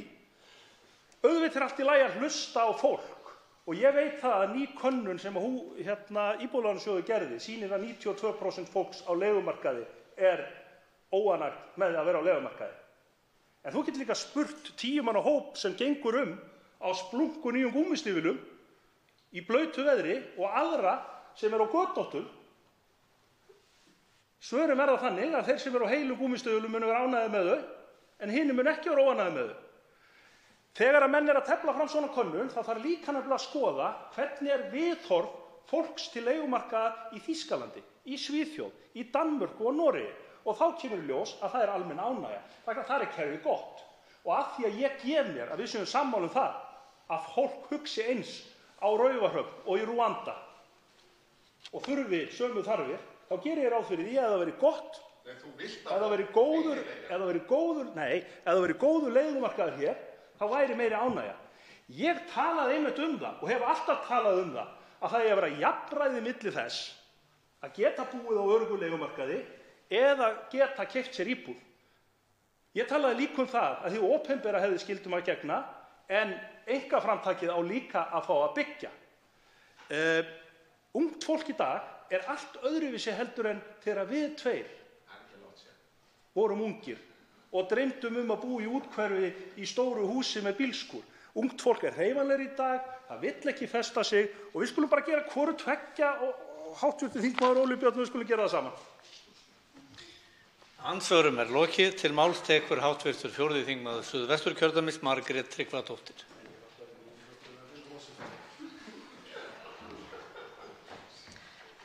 Forseti, það er ánægjulegt að fá að taka þátt í þessari umræðu húsnæðismál. Húsnæðismál eru nefnilega mannréttindamál eins og var nefnt hérna að framan, en þau eru líka geðheilbrigðismál og barnaverndarmál.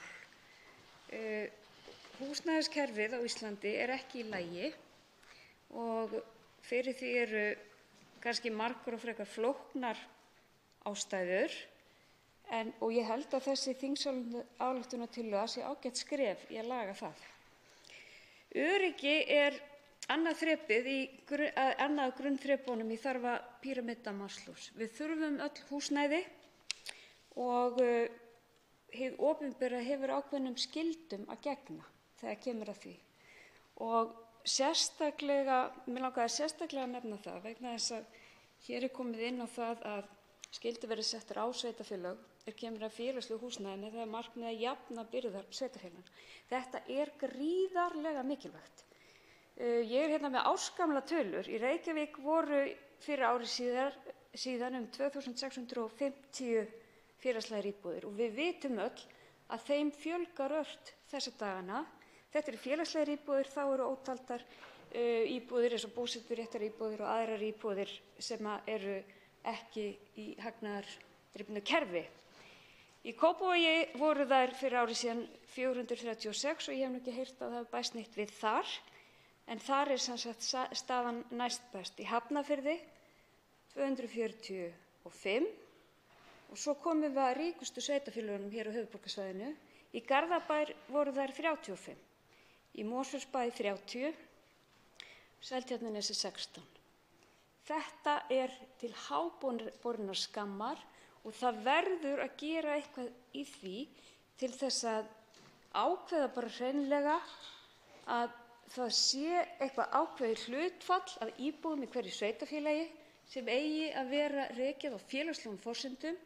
Ég veit til dæmis að Seltjarnarnes á ekki byggingarland, þannig að það er erfitt að mæta þessu þar. En þau sveitarfélög verða bara hreinlega að greiða fyrir félagslegt húsnæði þá annars staðar í einhvers konar jöfnunarsjóði. Við þurfum öll heimili og húsnæði er einfaldlega grunnþörf og það er allt of mikilvægt til þess að það sé hægt að láta það markaðinu bara einum eftir. Opinberir aðilar hafa skyldum að gegna þegar kemur að þessum málum. En það er að því að það var nú aðeins talað það að við vildum vera séreigna þjóð. Og það er vegna þess hvernig íslenski leigumarkaðurinn er. Hann er hryllingur. Hann er uppspretta róts hjá fjölskyldum, óöryggis og kvíða og fyrir utan það bara húsnæðisverð er allt of hátt og þetta þarf bara hreinlega að koma böndum á. Þetta er ekkert svona í öðrum löndum. Í Sviss til dæmis vill meiri hluti fólks bara vera á leigumarkaði. Mér finnst bara alveg fáránleg hugmynd að fara að kaupa sér í einhverri borg íbúð og þurfa að vera með garð og bílskúr og eitthvað svona. Fólk vill kannski frekar kaupa sér eitthvað pínulítinn fjallakofa þar sem það getur haft það huggulegt og slakað á, en alls ekki eiga og binda fjármuni sína í þetta stórri fjárfestingu. En hér á Íslandi hefur þetta verið nauðsyn. Ég held að sé ekki þannig. Nú er ég með 4 ungmenni heima hjá mér. Þau þurfa einhvers staðar að búa og á næstu árum munu þau einhvern tímann flytja eitthvert annað en þau geta ekki endalaust verið heima hjá sér. En ég held að þau hafa engan áhuga að eiga og reka húsnæði. Þau vilja geta búið einhvers staðar og svo vilja geta flutt til útlanda og komið aftur og allt mögulegt. Þannig að þetta unga fólk það hugsar allt öðruvísi en mín kynslóð og eldri kynslóð gerði. Og við bara virkilega þurfum að endurhugsa þessi mál á Íslandi. Þá tekur til máls hv. 2. þingmaður Suðvesturkjördæmis, Bryndís Haraldsdóttir.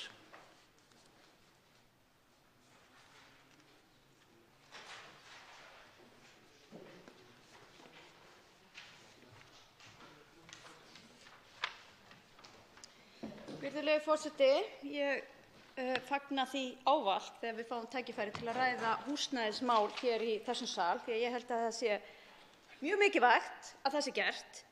Og það sem ég reyndar tel að við lendum allt of oft í þessum sal þegar verið er að ræða þennan mikilvæga málaflokk er að umræðan verður einfaldlega allt of grunn. Það er talað alltaf um einhver einn þátt sem talið er að skipti öllu máli þegar kemur að þessum markaði. En því er ég algjörlega ósammála. Ég held nefnilega að hér séu margar mismunandi aðstæður sem hafa skapað, mörg mismunandi atvik sem hafa skapað þær aðstæður sem uppi eru til að mynda í dag. En þá vil ég líka minnast á það að þessi markaður hefur sjaldan verið í jafnvægi hér á landi. Ef að talað er mannvirkjaiðnaðinn eða byggingaiðnaðinn, þá er það iðnaður sem í gegnum tíðina hefur tekið alveg gríðarlegum sveiflum. Og ég held að það sem við hér í þessum sal ættum fyrst og fremst að einblína á er að reyna að ná einhverju jafnvægi á þessum markaði. Því eins og ég get verið sammála því að það sé velferðarmál, jafnvel geðheilbrigðismál eða barnaverndarmál, að allir hafi þak yfir höfuðið og við getum öll verið sammála það, að þá erum við fyrst og fremst að tala hér samt einn af stærstu mörkuðum á landinu. Það er mannvirkjageirinn. Og markaðurinn sem slíkur lýtur ekki félagslegum sjónarmiðum nema að litlum hluta. Þess vegna tel ég mikilvægt þegar við ræðum svona mál að fara yfir alla þætti þess. Og ég ætla ekki að þykjast standa hér og hafa öll svörin á reiðum höndum. Á sama tíma og ég held að svörin séu heldur ekki öll á reiðum höndum hér í þessari ágætu þingsályktun. Þó að hér geti komið margir áhugaverðir punktar sem væri ástæða til þess að skoða sérstaklega, að þá held ég að sé einfaldlega ekki svo einfalt að það sé hægt að leysa þau vandamál sem uppi eru með þeim aðgerðum sem hér eru tilgreindar. Ástæðan fyrir því að verðlag er svo hátt á þessum markaði er einfaldlega vegna þess að framboðið er ekki nægjanlegt. En ástæðan fyrir því að framboðið er ekki nægjanlegt er ekkert eitthvað eitt svar. Jú, sveitarfélögin hefðu örugglega öll geta staðið sig eitthvað betur í því að skaffa lóðir. Samt vil ég nú minna á það, þekkjandi vel til sveitarfélagsins Mosfellsbæjar, að hér í gegnum hrunið þá stóðu heilu hverfin tilbúin til aðgerða ef einhver hefði verið tilbúin að fara í það að byggja upp íbúðir. En svo var einfaldlega ekki. Vegna þess að hér eftir hrun þá fór bæði vélar, mannskapur og fjármagn úr landi og það var ekki til staðar til að fara í þá uppbyggingu. Þannig að ég held að það séu ýmsar ástæður fyrir því. Það má eflaust gera eitthvað í að auðvelda ungu fólki kaup á sinni fyrstu íbúð. Það hefur þó töluvert verið gert. Og ég held að það sé líka mikilvægt á sama tíma og við höfum talað fyrir því að hér þurfi að vera öflugur leigumarkaður, að þá þurfum við líka að átta okkur á því að flestir vilja samt engu að síður eignast íbúð. En ég tek heils hugar undir það að það er líka ákveðin breyta í líffræðinni okkar og það eru fleiri sem að vilja eiga kost á því að komast í öruggt leiguhúsnæði. En það þarf ekki alltaf að vera á félagslegum forsendum. Það getur líka vel verið á markaðslegum forsendum. Mig langar líka að koma hér á framfæri því að það kom bæði fram í ræðu hv. þingmanns sem talaði hér á undan mér og gott ef ekki líka í ræðu frummælanda þessarar þingsályktunartillögu. Þegar verið er að ræða sveitarfélögin og mikilvægi þess að þau standi undir þeirri ábyrgð sem er sett á þeirra herðar að skaffa félagslegt húsnæði þegar svo ber undir, að þá er það bara hreinlega ekki svo, eins og stundum er haldið fram í umræðunni, að Reykjavíkurborg sé eina sveitarfélagið sem standa sig í þeim efnum. Og hér var vísað í tölur áðan sem að ég held að séu þær tölur þar sem er verið að tala þær fjölda íbúða sem viðkomandi sveitarfélög eiga og leigja áfram inn í félagslega kerfið sitt. Ég veit að það eru 81 íbúð í Mosfellsbæ sem er í félagslegri leigu, þó það sé 31 sem sveitarfélagið sjálft á. Og það er svo mikilvægt að við horfum á þetta. Sveitarfélögin hafa farið misjafnar leiðir. Reykjavíkurborg hefur farið þá leið að eiga hér fyrirtæki sem heitir Félagsbústaðir og keypt upp fjölda íbúða og leigir þar áfram. Önnur sveitarfélög hafa annars vegar farið í samstarf við aðra aðila eins og Öryrkjabandalagið eða einhver félög á þeirra vegum, búseta eða hreinlega bara leigt íbúðir á markaði og endurleigt svo áfram inn í sitt félagslega kerfi. Og ég held að sveitarfélögin megi vera það sjálfsagt hvaða leiðir þau fara í þeim efnum svo lengi sem þau uppfylla þá þörf sem uppi í sveitarfélaginu.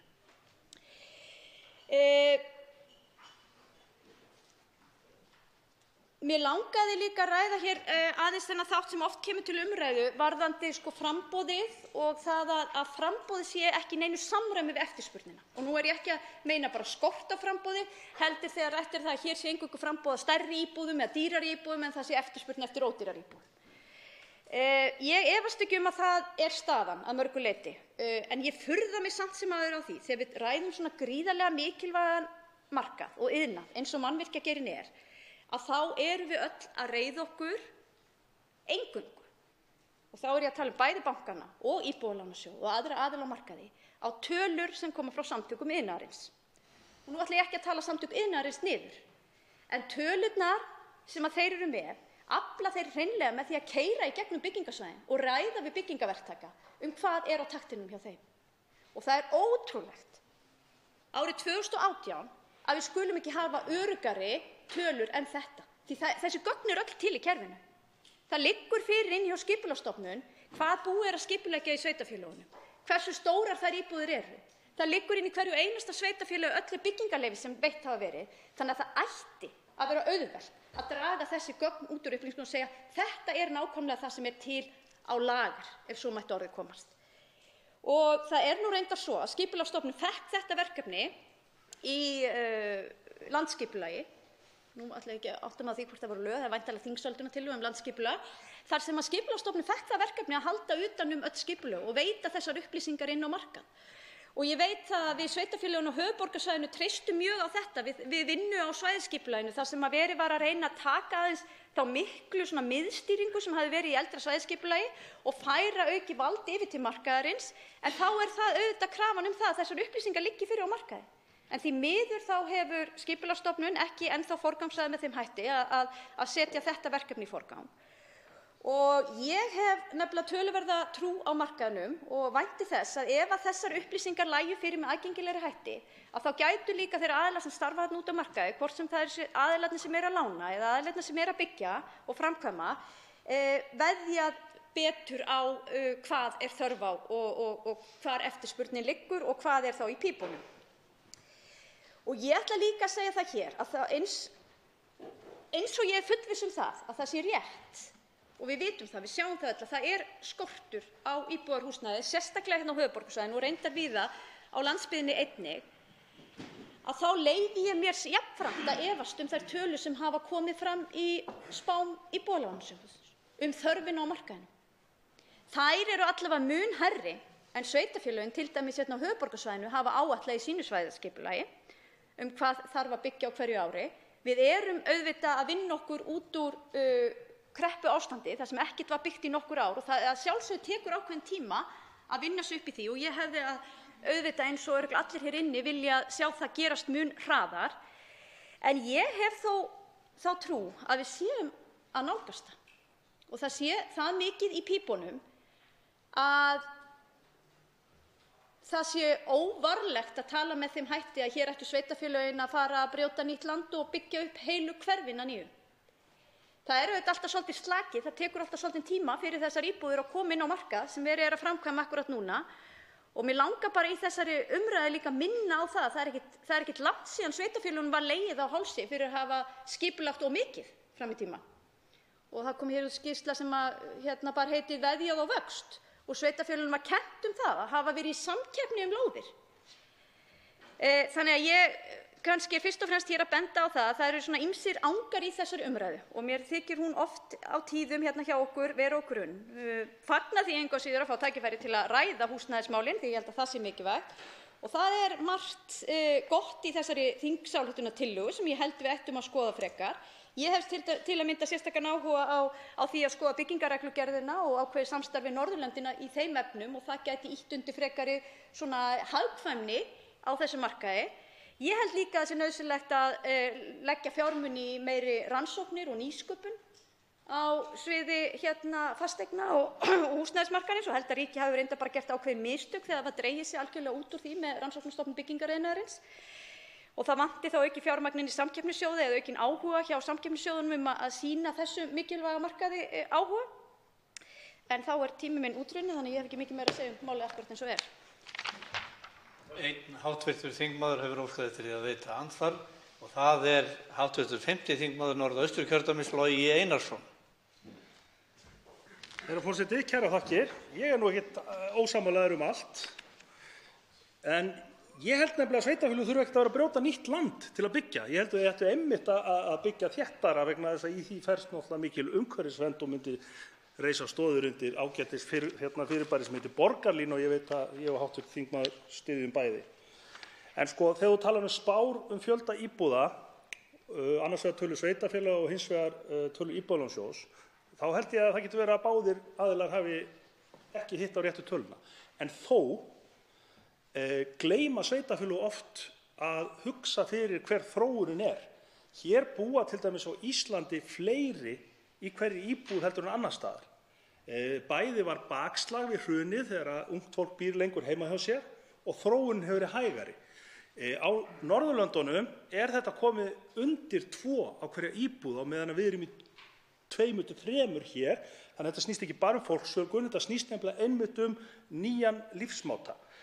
Hvað var að byggingarreglugerðina og hvað var að skipulagsreglugerðir og deiliskipulag, þá er nefnilega innbyggður hvati til þess að byggja of stórt oft í þeim. Þú færð lóðir og þú borgar með við hámarks byggingamagn og það er líka tiltekinn fjöldi íbúða, þannig að verktakinn freistast til þess að fylla út í þann fermetrafjölda til þess að fá sem mest út úr því. Í staðinn fyrir það ætti í rauninni að hvetja menn til að byggja sem mest án þess að slaka á gæðum og gefa markaðnum meira frelsi til þess að sjá þessa hluti. En mig langar að spyrja hv. þingmann, af því að við vitum að framleiðni hér kannski 70% á það sem hún er í Noregi, hvort hún telji að háir vextir og mikill fjármagnskostnaður með teknu tilliti til þess hversu framleiðni er lítil á Íslandi, hvort að það sé ekki kannski stóra ástæðan fyrir því að byggingarkostnaður eru of hár hérna. Þá svarar andsvari hv. 2. þingmaður Suðvesturkjördæmis, Bryndís Haraldsdóttir. Virðulegur forseti, já, ég þakka hv. þingmanni fyrir andsvari og sérstaklega kannski að gefa mér tækifæri til að ræða þéttingu byggðar því ég komst einmitt ekki að með það í ræðu minni. Ég held að það sé að mörgu leyti mjög jákvætt, að þétta byggð. En það er líka rosalega mikilvægt að hér sé í boði lóðir til þess að byggja bæði þétt innan byggðar en líka á nýju landi vegna þess að það er aukinn kostnaður við það að byggja þétt inn í borgum og við sjáum það mjög greinilega hér í höfuðborginni og er það sjálfsögðu viðurkennt. Þannig að það er mikilvægt og eins og ég reyndar tel að hafi verið töluvert á síðustu árum að þá er líka í boði að fara inn á óbyggð svæði, inn í Hafnarfirði, inn í Mosfellsbæ og inn í Garðabæ, jafnframt því sem við erum að þétta byggð.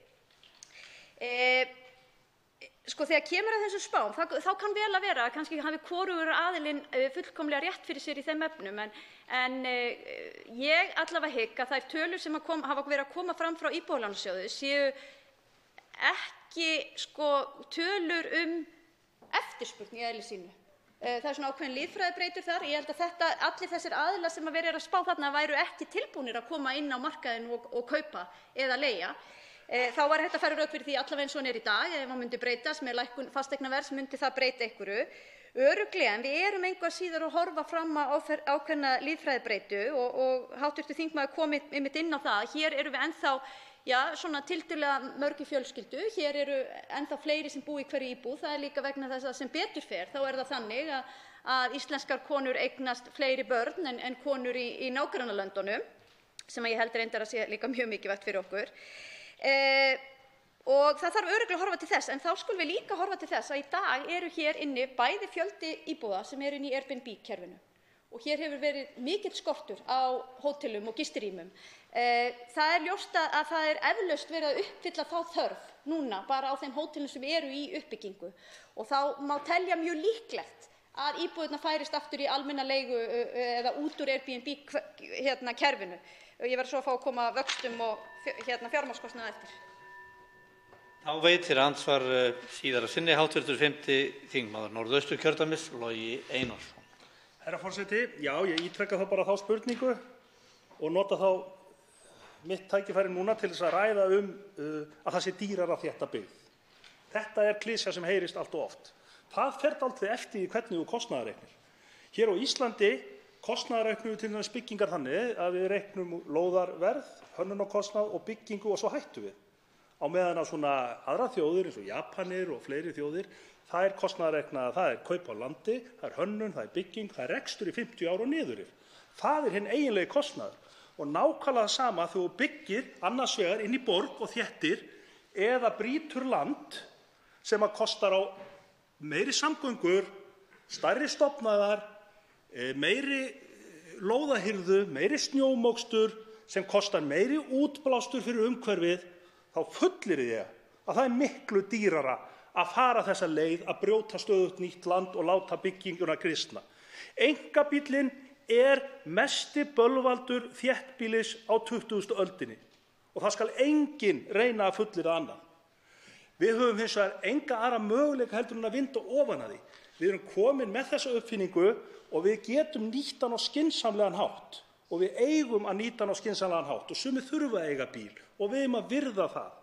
En við höfum líka að horfa til þeirra sem vilja ekki gera það vegna þess að það er bæði betra fyrir umhverfið, það er betra fyrir þá sem virða að ferðast með almenningssamgöngum en það er líka betra fyrir þá sem vilja keyra á einkabílnum af því að þá verða væntanlega greiðari vegirnir. Þannig að ég fullyrði það þvert á móti að það sé ótrúleg sóun sem felst í úthverfavæðingunni og það er ekki að ástæðulausu að hvert einasta borg í Evrópu og vestanhafs er að keyra nákvæmlega þá leið sem að hv. þingmaður hefur stutt með ráðum og dáðum að þétta byggð og byggja borgarlínu. Þá svarar andsvari síðara sinni hv. 2. þingmaður Suðvesturkjördæmis, Bryndís Haraldsdóttir. Já, virðulegi forseti. Ég þakka það og svo ég byrja nú á spurningunni sem ég náði ekki að svara áðan varðandi fjármagnskostnaðinn og háa vexti og verðtryggingu sem oft hefur verið rætt sem helst ógnvaldurinn á húsnæðismarkaðnum og það orsaki hátt húsnæðisverð. Þá skulum við líka hafa það í huga að vextir eru í sögulegu lágmarki, hafa náð því núna í töluverðan tíma og við okkur hefur líka náðst að hafa hendur á verðbólgunni. Þó að vissulega séu uppi ákveðnar ógnir í samfélaginu núna sem gætu einmitt breytt því og það yrði mikið tjón fyrir okkur öll. Þegar kemur að þéttingu byggðar þá get ég tekið undir mjög margt sem að hv. þingmaður sagði hér áðan og ég er hlynnt þéttingu byggðar en það er hægt að gera það með misjafnri hætti og það er nákvæmlega það sem var ákveðið hér á höfuðborgarsvæðinu að sveitarfélögin eru að nálgast það með mjög misjöfnum hætti. Sum eru í þeirri stöðu að geta boðið upp á það að fara inn á óbrotið land og það er hægt að horfa hér á óbrotið land sem er bara raunveruleg þéttingu byggðar, get ég nefnt Blikastaðalandið í þeim efnum og að sjálfsögðu er hagkvæmt og skynsamlegt að nýta það. Og ég tel að mjög mikilvægt að við bjóðum upp á þennan fjölbreytileika. Ég veit að Reykjavíkurborg hefur fyrst og fremst verið að horfa á þéttingu byggðar og þá meira byggð í fjölbýli á meðan önnur sveitarfélög eins og til að mynda Mosfellsbær hefur líka getað boðið upp á sérbýliskostinn því það er ennþá fólk sem vill búa þannig. Ég ætla ekki að segja að bíllinn sé algjör hörmung. Ég held að hann sé að mörgu leyti mjög þarfur þjónn og mér þykir líka mjög vænt bílinn minn. En ég tek algjörlega undir það að við þurfum að efla hér almenningssamgöngur og það er mikilvægt að horfa á það þegar við horfum á skipulag lands og hvernig við ætlum að nýta það til byggða, að horfa á það til lengri tíma litið, hvernig ætlum við að reka alla okkar innviði, hvort sem það eru veiturnar okkar eða almenningssamgöngurnar okkar eða slökkviliðið eða sorphirðan eða hvað það er. Þá þarf auðvitað að horfa til allra þessa þátta og það að þétta byggð er að mörgu leyti mjög hagkvæmt. En það er samt ekki þannig að það þurfi öll hús sem að rísi hér á næstu áratugum að vera þéttingu byggðar inn í Reykjavík. Andsvör með lokið og næstu tekur mál hv. 4. þingmaður Reykjavíkurkjördæmis norður, Helga Vala Helgadóttir.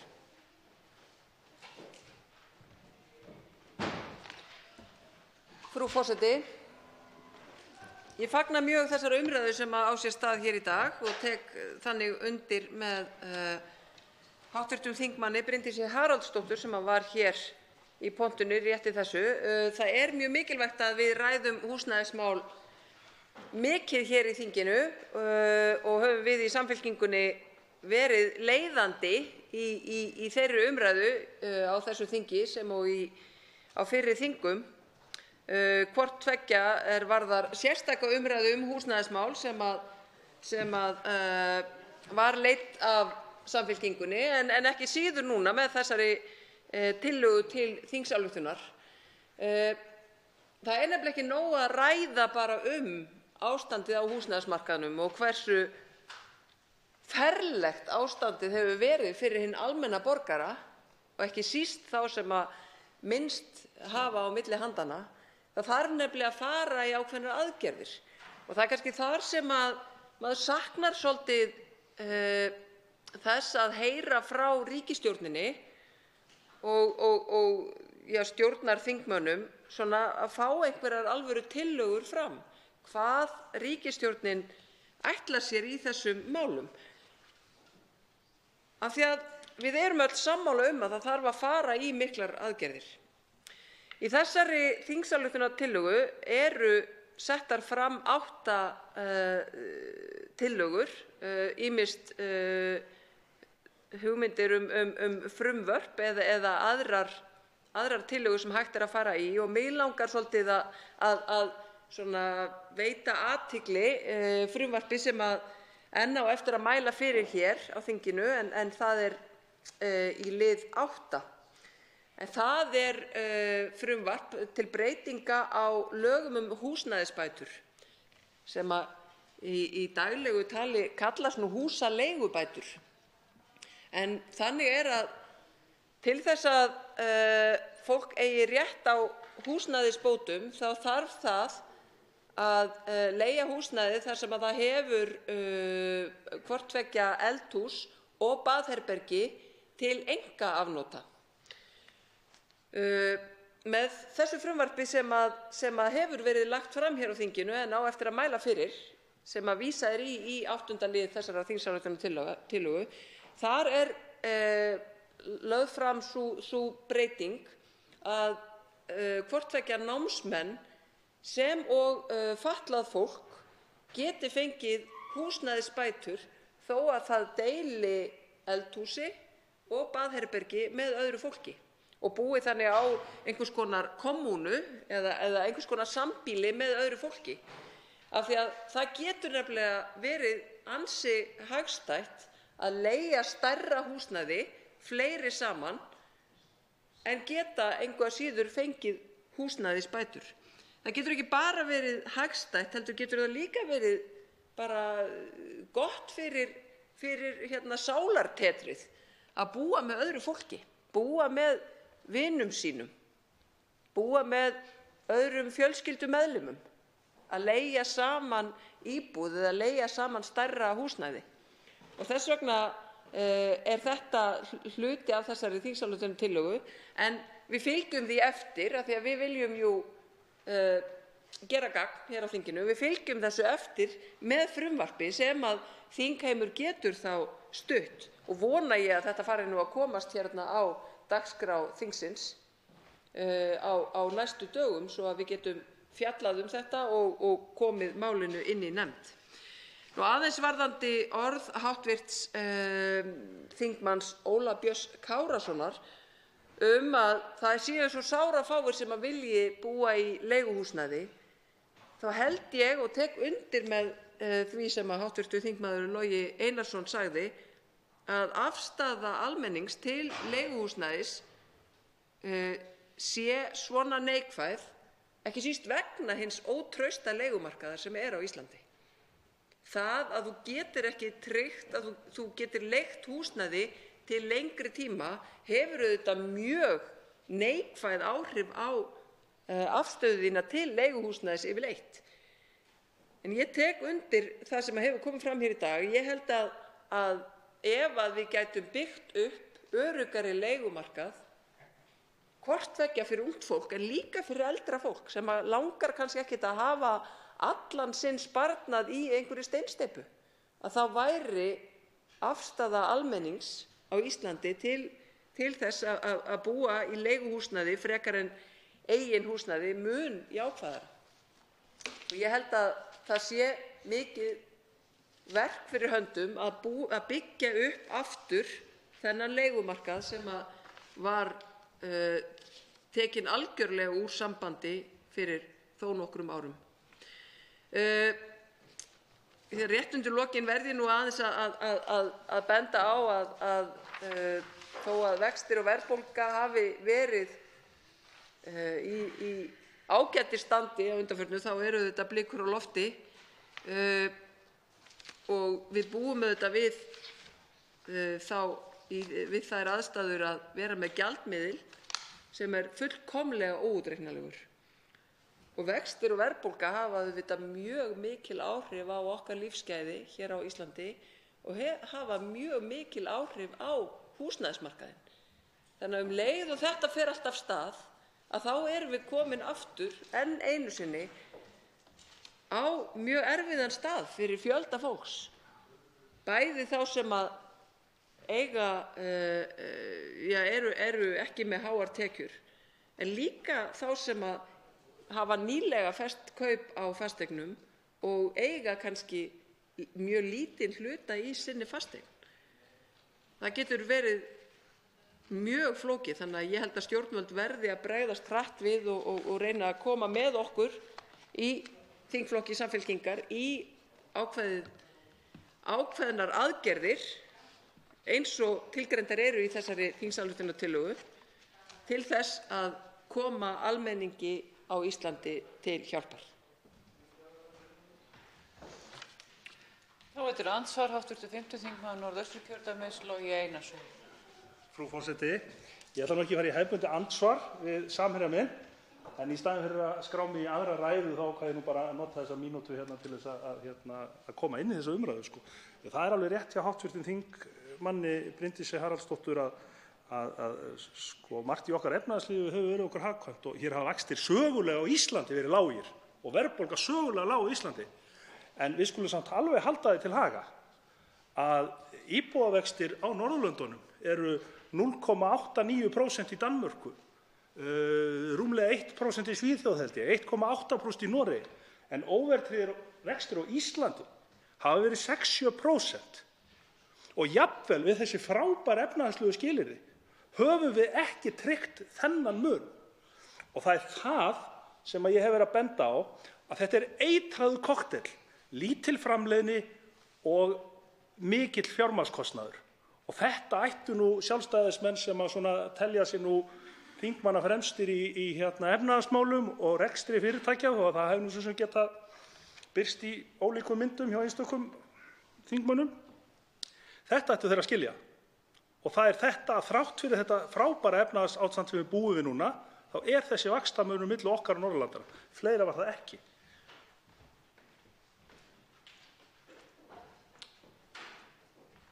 Þá er andsvörum líklega lokið. Fleiri hafa ekki hvatt til hljóðs og er umræðu lokið. Tillagan gengur nú til síðari umræðu og velferðarnefndar ef enginn hreyfir andmælum, það er samþykkt. Tekið fyrir 10. dagskrármálið almenn hegningarlög, stafrænt kynferðisofbeldi, frumvarp, mál 15 og þingskjali 15, fyrsta umræða. Til máls tekur hv. 4. þingmaður Reykjavíkurkjördæmis suður, Þórhildur Sunna Ævarsdóttir. Frú forseti. Ég mæli hér fyrir frumvarpi til laga breytingu á almennum hegningarlögum fyrir góðan félaga minn og flokksmeð með hv. þingmann Helga Hrafn Gunnarsson sem á mestan heiðurinn að vinnunni á bak við þetta frumvarp og er fyrsti flutningsmaður á því, en ásamt honum eru flutningsmenn á þessu frumvarpi Albertína Friðbjörg Elíasdóttir, Andrés Ingi Jónsson, Ágúst Ólafur Ágústsson, Birgir Þórarinsson, Björn Leví Gunnarsson, Guðjón S. Brjánsson, Guðmundur Andri Thorsson, Guðmundur Ingi Kristinsson, Halldóra Mogensen, Hanna Katrín Friðriksson, Helga Vala Helgadóttir, Inga Sæland, Jón Steindór Valdimarsson, Jón Þór Ólafsson, Líneik Anna Sævarsdóttir, Logi Einarsson, Oddný G. Harðardóttir, Rósa Björk Brynjarsdóttir, Smára McCarthy, Þorgerður K. Gunnarsdóttir, Þorsteinn Sæmundsson, Þorsteinn Víglundsson og sú sem hér stendur. Ég ætla að taka þetta fram vegna þess að mig langaði að sýna hvað er breið samstaða þetta mál. Við fengum flutningsmenn úr öllum flokkum nema einum til þess að flytja þetta mál með okkur. Og með máli þessu erum við að leggja til að færa kynferðisbrotalöggjöfina okkar í átt að nútímanum. Og við erum að bregðast við því sem við teljum skilyrðislausri skyldu okkar til þess að vernda friðhelgi og mannhelgi einstaklinga innan okkar lögsögu fyrir kynferðisofbeldi sem að núverandi löggjöf verndar ekki gegn.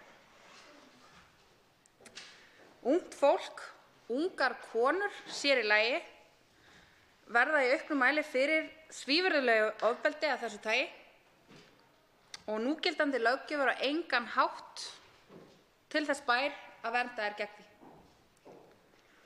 Og þær þurfa þannig að mæta því og þau sem að fyrir þessu verða þurfa því að mæta því þegar lögreglan tekur á móti þeim að þau geta ekki sagt þeim hvernig var brotið á þeim þegar þeir eru beitt stafrænu kynferðisofbeldi.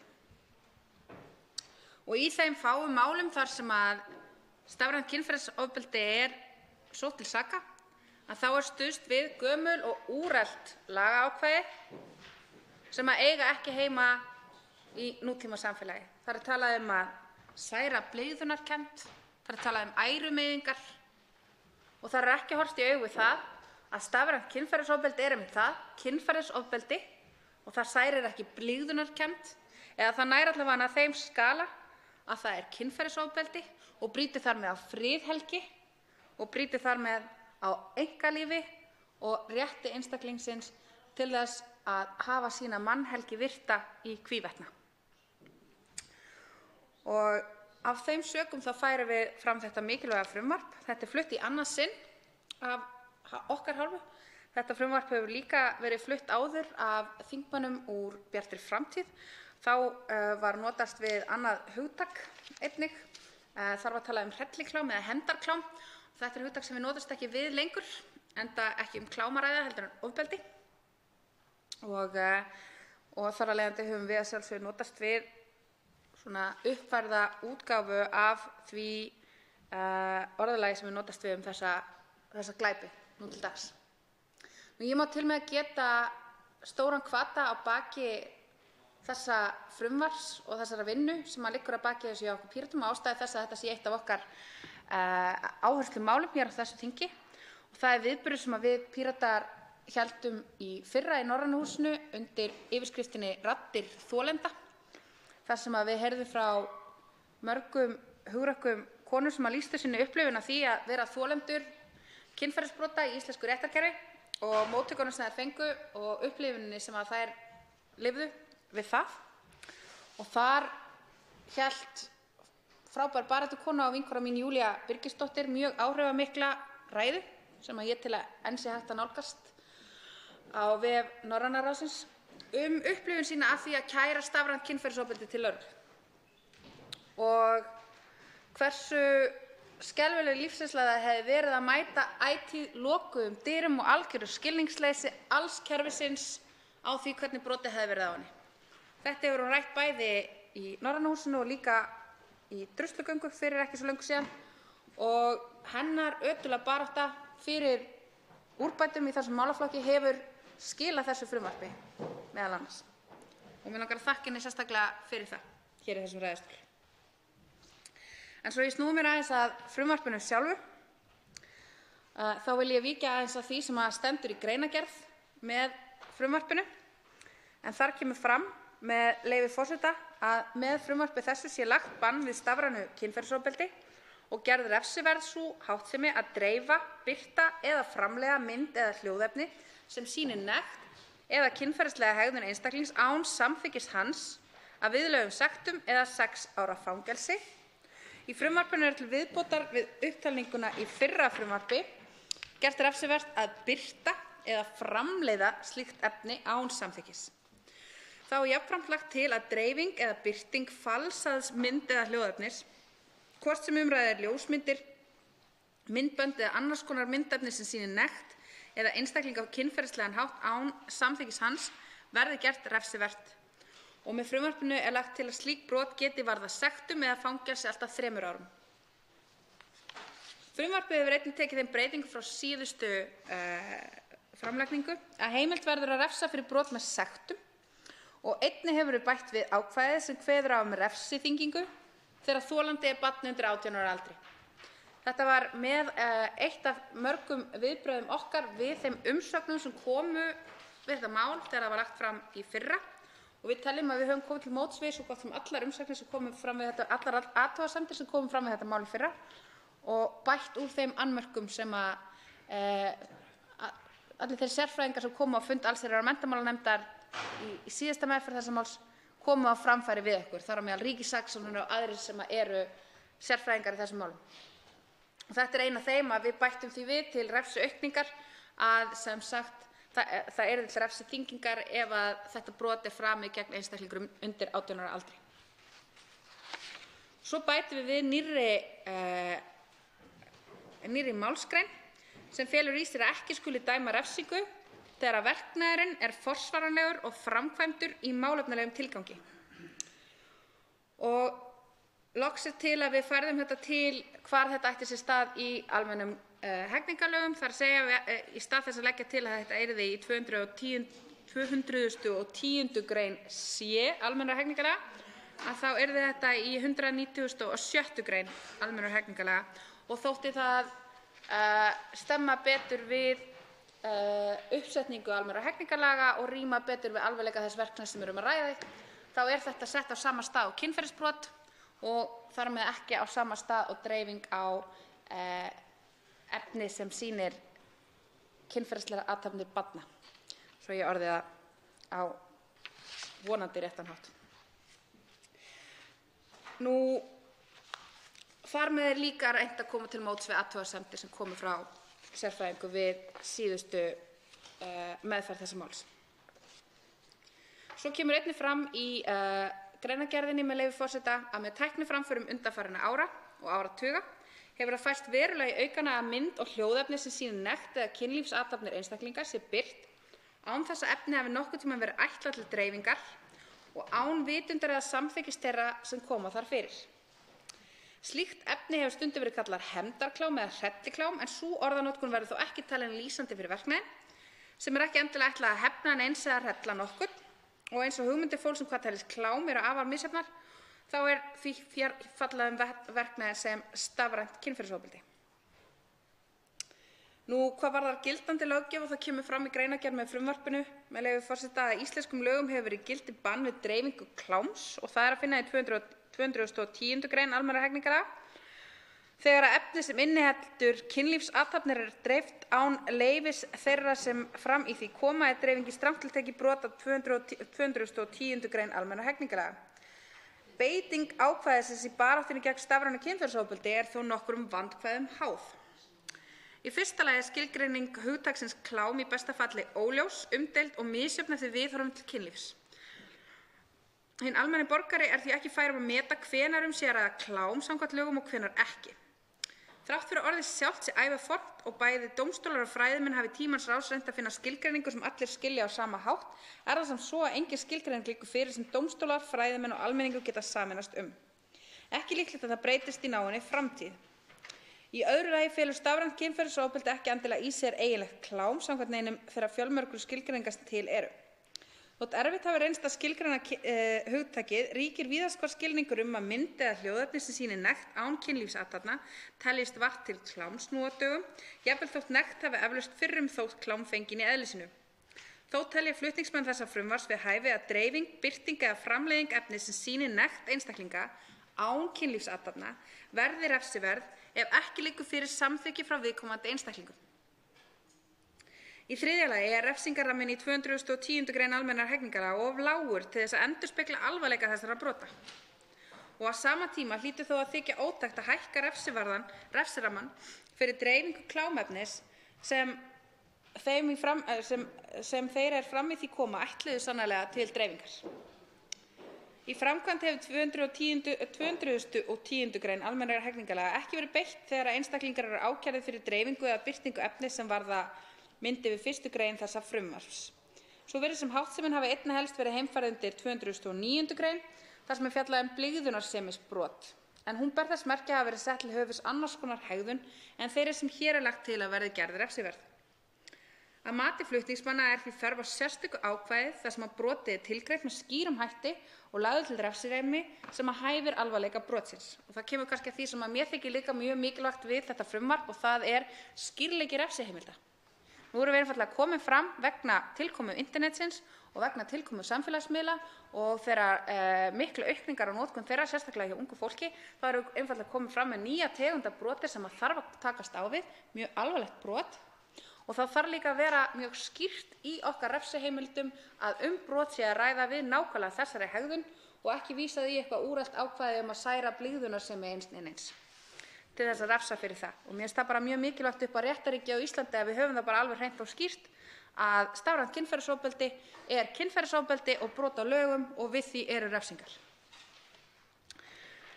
Í greinargerð má einnig finna ágætis yfirlit löggjöf í öðrum norrænum ríkjum sem að ég ætla ekki að tíunda nánar hér en hvet þó þingmenn til þess að kynna sér og aðra áhugasama. En ætla þó að drepa niður á nokkrum fleiri stöðum í greinargerðinni. Í fyrsta lagi þá vil ég skoða hér blaðsíðu 4 í greinargerð frumvarpsins þar sem að fram kemur að það að birta mynd eða hljóðefni sem sýnir nekt eða kynferðislega hegðun einstaklinga án samþykkis hans er brot gegn friðhelgi hans og ein tegund kynferðisofbeldis. Mikil vitundarvakning hefur orðið undanfarin misseri vegna slíks ofbeldis sem áður var nefnt hefndarklám eða hrelliklám. Af þeirri umræðu verður að telja ljóst að framleiðsla, birting og dreifing slíks hljóðs og myndefnis sé ekki klám í nútímalegum skilningi, heldur ein tegund kynferðisofbeldis. Það er skylda samfélagsins að viðurkenna ofbeldið og að tryggja að við því séu viðurlög. Í því felst viðurkenning á stöðu brotaþola og fordæming á háttsemi brotamanna. Stafrænt kynferðisofbeldi getur haft mjög alvarlegar afleiðingar fyrir brotaþola. Þá er það sérstaklega varhugavert í ljósi þess að ofbeldi fer fram fyrir opnum tjöldum og hefur þá þannig áhrif á samfélagslega stöðu brotaþola. Þau brot sem frumvarpinu er ætlað að ná til hafa til þess að vera heimfærð undir önnur ákvæði almennra hegningarlaga. Þess eru dæmi að Hæstiréttur hafi kveðið upp dóma í málum sem samkvæmt frumvarpi þessu mætti skilgreina sem stafrænt kynferðisofbeldi. Þar má meðal annars nefna dóma Hæstaréttar í málum 242/2007 og 312/2015, en þá voru hinir ákærðu sakfelldir fyrir brot gegn blygðunarsemi, eins og ég nefndi áðan. Í síðara málinu var einnig ákært fyrir brot gegn 233. grein B, en þar er fjallað móðgun eða smánun á hendur maka, fyrrverandi maka eða öðrum nákomnum. Ljóst er að sú grein getur komið til álita í þeim lagaramma sem nú gildir slík mál, þó að skilyrði til að sakfella hina ákærðu hafi ekki þótt vera uppfyllt í þessum umrædda dómi. En ef þau tengsl á milli aðila eru ekki til staðar er möguleiki á því að beitt verði 234. grein almennra hegningarlaga þar sem er fjallað ærumeiðingar. En við beitingu 234. greinar er almenn regla að höfða þurfi einkarefsimál. Það verður að líta til þess að refsiheimildum þessum er ekki ætlað að sporna gegn stafrænu kynferðisofbeldi sérstaklega, það er að segja gagnvart ærumeiðingum né smánun fyrrverandi maka. Engin þessara greina kveður beint á refsingu vegna stafræns kynferðisofbeldis og því felur beiting þeirra í sér að ekki verður refsað fyrir hið raunverulega ofbeldisverk, heldur fyrir tengdan verknað. Þegar beitt er greinum sem hafa upprunalega annan tilgang verða refsiheimildir óskýrari og óskilvirkari. Benda má sérstaklega á að samkvæmt 209. grein almennra hegningarlaga er hin refsiverða hegðun talin sú að særa blygðunarsemi manna með lostugu athæfi eða verða til opinbers hneykslis. Orðalag þetta er bersýnilega úrelt og afar óheppilegt sem gildandi refsiheimild fyrir stafrænt kynferðisofbeldi. Þá fjallar 233. grein B sömu laga móðgun eða smánun nákomins einstaklings. Þó sú háttsemi geti vissulega falið í sér kynferðisofbeldi er það ekki sú háttsemi sem ætti að hafa þyngstu viðurlögin heldur ofbeldi sjálft. Hið sama á við 234. grein laganna þar sem er fjallað ærumeiðingar. Þá sætir brot gegn 234. grein almennra hegningarlaga ekki ákæru samkvæmt 242. grein sömu laga og því er nauðsynlegt að höfða einkarefsimál sem verður að teljast ótækt þegar alvarlegt ofbeldismál er að ræða. Með því að gera stafrænt kynferðisofbeldi refsivert samkvæmt 196. grein verður það hluti af 22. kafla almennra hegningarlaga kynferðisbrot. Þannig er tryggt að slíkt brot sæti ávallt rannsóknum þegar grunur leikur á að brot þegar grunur leikur á brot og ákæru þegar sönnunargögn teljast nægjanleg. Nauðsynlegt er að alvarleg brot á borð við stafrænt kynferðisofbeldi hljóti eigin refsiákvæði með möguleika á þyngri viðurlögum en er að finna við klám og blygðunarsemis og ærumeiðingarbrotum. Í gildandi hegningarlögum er ekki að finna nein bein viðurlög við stafrænu kynferðisofbeldi. Þetta er það sem við erum að leggja til að laga með þessu frumvarpi okkar. Við höfum lagt mikla vinnu í þetta. Við gerðum það bæði við meðferð málsins í fyrra, þar sem við lögðum okkur mjög fram við að koma til móts við allar þær athugasemdir sem komu fram við meðferð málsins í allsherjar- og menntamálanefnd. Og við erum að sjálfsögðu mjög opin fyrir öllum athugasemdum sem framkoma í meðferðum þessa máls í allsherjar- og menntamálanefnd nú og opin fyrir því að bæta málið betur. Við teljum líka að það sé mjög mikilvægt að þetta mál njóti stuðnings og fái góða meðferð í þessu þingi á þessum þingvetri og við teljum ekki því til fyrirstöðu að það sé hægt að samþykkja þetta mál núna. Við erum meðvituð það að það er starfshópur á vegum ríkisstjórnarinnar að skoða meðal annars þessi mál og við teljum að þetta frumvarp gæti bara verið ágætis innlegg inn í þá vinnu. Við teljum hins vegar að þolendur stafræns kynferðisofbeldis hafi beðið nógu lengi eftir því að brotin gegn þeim séu viðurkennd í almennum hegningarlögum á Íslandi og okkur finnst því ekkert að vanbúnaði að hefja þá vinnu strax og samþykkja þetta frumvarp. Að lokum legg ég því til að þetta mál fari í viðeigandi meðferð hjá allsherjar- og menntamálanefnd og hlakka til umræðunnar málið.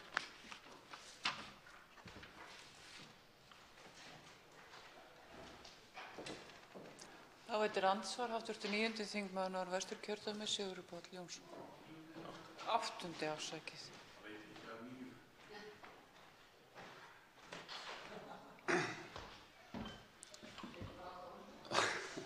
Hæstv. forseti. Ég vil þakka hv. þingmanni fyrir að mæla fyrir þessari þingsályktun. Frumvarpi fyrirgefðu. Og ég reyndar ekki á því en ég mun kynna mér þetta betur og fylgdist vel með í ræðunni. En ég kem nú upp eiginlega til þess að spyrja þingmanninn út í, af því að ég veit að hv. þingmaður er vel að sér í tölvumálum og hennar fólk og eins er þingmaðurinn vel að sér í lögum og rétti.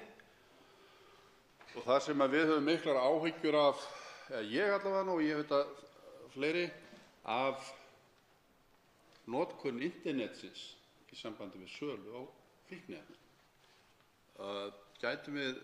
Hvernig gætum við komið böndum á eða hvaða leið eða er ekki hægt í raun og veru að fara í þá vegferð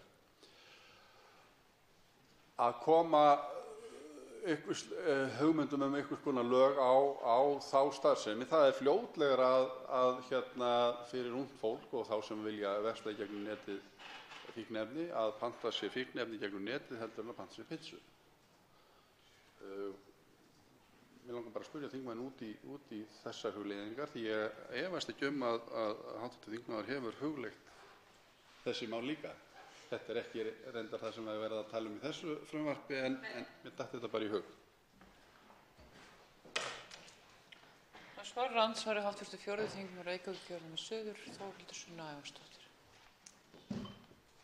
Herra forseti, nei fyrirgefðu, frú forseti. Hv. þingmaður hittir eflaust á með minnst tölvukunnáttu þingmönnum Pírata í þessu andsvari sínu en þó þekki ég nú alveg ágætlega til miðað við ýmsa hv. þingmenn Miðflokksins og get allavega sagt að það eru til lög sem ná yfir sölu fíkniefna á internetinu. Það er einfaldlega bannað að selja fíkniefni á Íslandi. Og það eina sem að þarf í raun og veru er vilji dómsmálaráðherra til þess að taka nákvæmlega á því máli. Hún geti alveg forgangsraða til þess, hæstvirtur. Ef hún hefði einhverja löngu til þess. Ég veit ekki betur en að fjárlögin í ár veiti einhverjar 80 milljónir til þess að takast á við einhvers konar óskilgreinda skipulagða brotastarfsemi en sérstaklega fíkniefna innflutning. Það mætti örugglega taka 10 og henda því í einhverja spjallhópa á internetinu sem að selja fíkniefni ef að hæstvirtum dómsmálaráðherra svo listi. En annars eins og ég segi, það eru lög á landinu sem að banna sölu á fíkniefnum og ég held að það þurfi ekkert að breyta þeim til þess að taka á þessu ef að það er forgangsröðun stjórnvalda hverju sinni.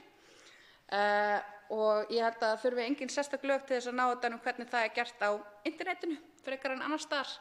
Það þarf einfaldlega fjármagn og forgangsröðun mannafla og pólitísks vilja til þess að það sé gert. En svo er kannski svona, að lokum að það var bara mjög erfitt að tækla þetta vegna þess að þegar ein síða er tekin niður þá sprettur bara önnur upp. Það er því miður eitt sem að ég sem svona frekar tölvuheftur einstaklingur innan Pírata get allavega sagt hv. þingmanni að það er mjög erfitt að halda reiðum á svona síðum og það er mjög erfitt að loka þeim niður. Þess vegna virka slíkar aðgerðir sjaldnast og ég tel að sé miklu skynsamlegra að ráðast í forvarnir og skaðaminnkun heldur en að eltast við vindmyllurnar í þessu tilfelli. Það veitir andsvar öðru sinni hv. 8. þingmaður Norðvesturkjördæmis Sigurður Páll Jónsson. Já, hæstv. forseti, kannski ég bara eins og Don Quixote, eltist og slæst við vindmyllur, en það jú, ég hef alveg heyrt þetta með að það ekkert mál að koma upp annarri síðu og annað slíkt í þessum tölvuheimi og svo líka verið að fjalla þetta á einhverju tungumáli sem enginn skilur nema bara þeir sem að fjalla akkúrat þetta einangraða mál að versla fíkniefni. Þetta er grafalvarlegt mál þó maður gerir grín að þessu hérna í pontu. Þetta er grafalvarlegt mál þessi heimur verslunar ólöglegra fíkniefna og stundum hefur manni dottið í hug hvort að það var ekki betur komið í þessum blessaða fíkniefnaheimi að þetta væri bara allt saman upp á borðinu.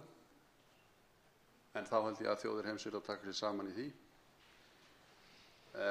En ég vil bara þakka fyrir þetta og þetta svar og þó að þingmaðurinn telji sig vera minnst kunnáttu samasta Píratan. Meðal, já. Þá nú bara svo stuð síðan ég kunni að kveikja og slökkva tölvu, þannig að það er erfitt að bera sig saman með það. En ég þakka bara fyrir þessi svör. Andsvari síðara sinni, hv. 4. þingmaður Reykjavíkurkjördæmis suður, Þórhildur Sunna Ævarsdóttir. Frú forseti, ég vil einfaldlega koma upp til þess að taka það fram að hv. þingmenn Pírata eru boðnir og búnir til þess að aðstoða hv. þingmenn Miðflokksins til þess að setja sig inn í heim internetsins og tölvunar. Hafið þeir áhuga á því, þá stendur það til boða. Af talsvert meiri kunnáttumönnum en mér, veit ég líka. Hvað varðar, nú vil ég mjög gjarnan vera að ræða stafrænt kynferðisofbeldi, þannig að ég ætla nú að fara að snúa mér að því.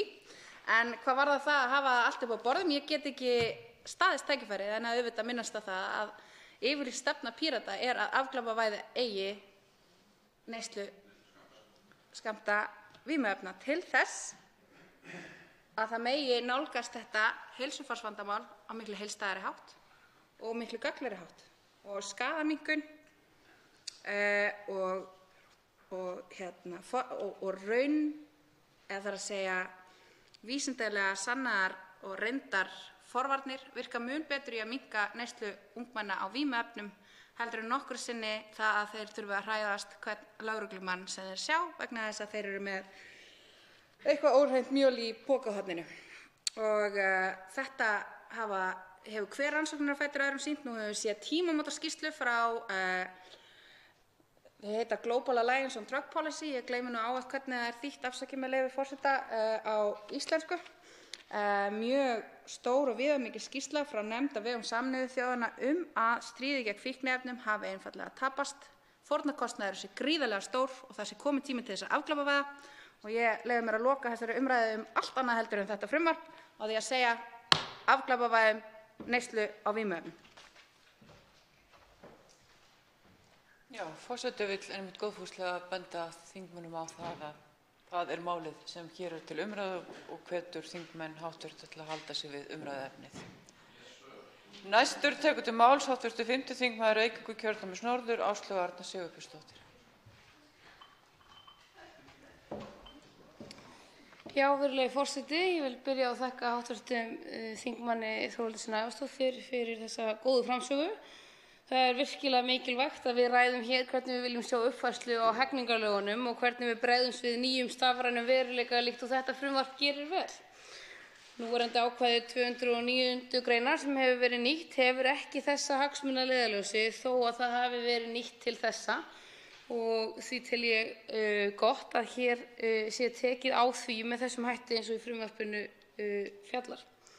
Það er líka einnig ljóst að tekið hefur verið tillit til ýmissa ábendinga sem kom fram síðast í þinglegu meðferðinni með verulega góðum breytingum að mínu mati og ég tel til dæmis að staðsetning núverandi ákvæðis sé mun eðlilegri en áður var, að framleiðsla og dreifing sé tekin eins og hún er gerð núna og greinarmunurinn er gerður skýrari á stórfelldum ásetningi og gáleysi í þessum málum og ég vil sjá frumvarpið fái hér umræðu og þinglega meðferð og tel það gott.